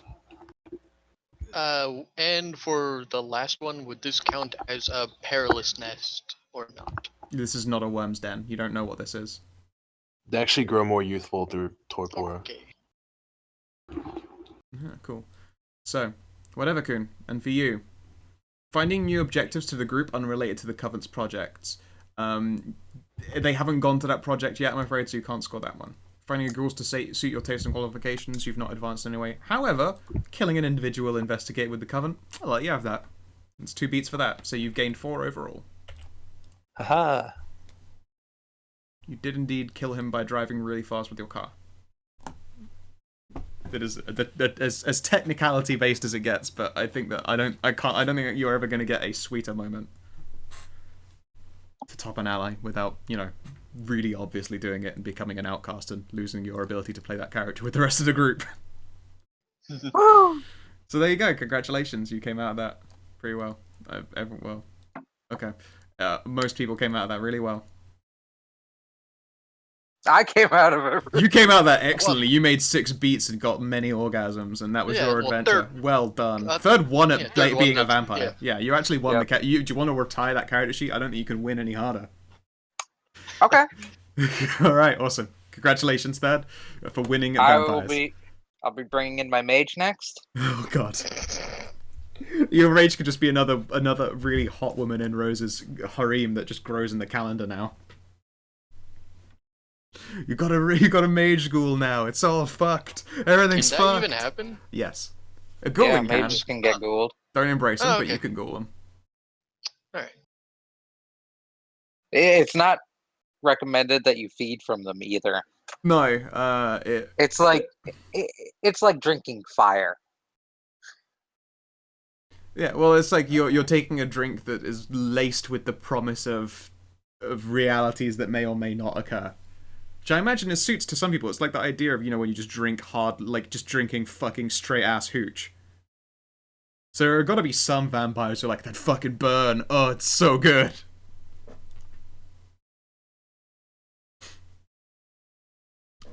So there you go. Congratulations, everyone, for, making it through another session. Yep. DCL, if you have any questions when it comes to building characters, please do ask. And I'm sure Third will help you build someone rad. I basically know what I want to do. I'll ask later to keep it a surprise from the party. Okay. Or excellent. if you want to talk now. No, that's fine. My voice is almost at its limits anyway because of a cold, so I think that was a good time. Thank you very much for playing, you guys. I hope overall you enjoyed yourself regardless. Yeah, it was fun. I had fun. Great. And thank you very much for watching stream. Aside from the fact I spent half the session screaming in terror. I mean, that sounds like an adventure to me. Claire's not built for things like this. The promises of things... I mean, to be honest, if you've been told there was the promise of things occult, I mean, that wasn't a lie. 100%. It's true. Occult shit definitely happened on this adventure. Thank you for watching. Yeah, thanks, stream. Timmy. Now we're all gonna die. Yep.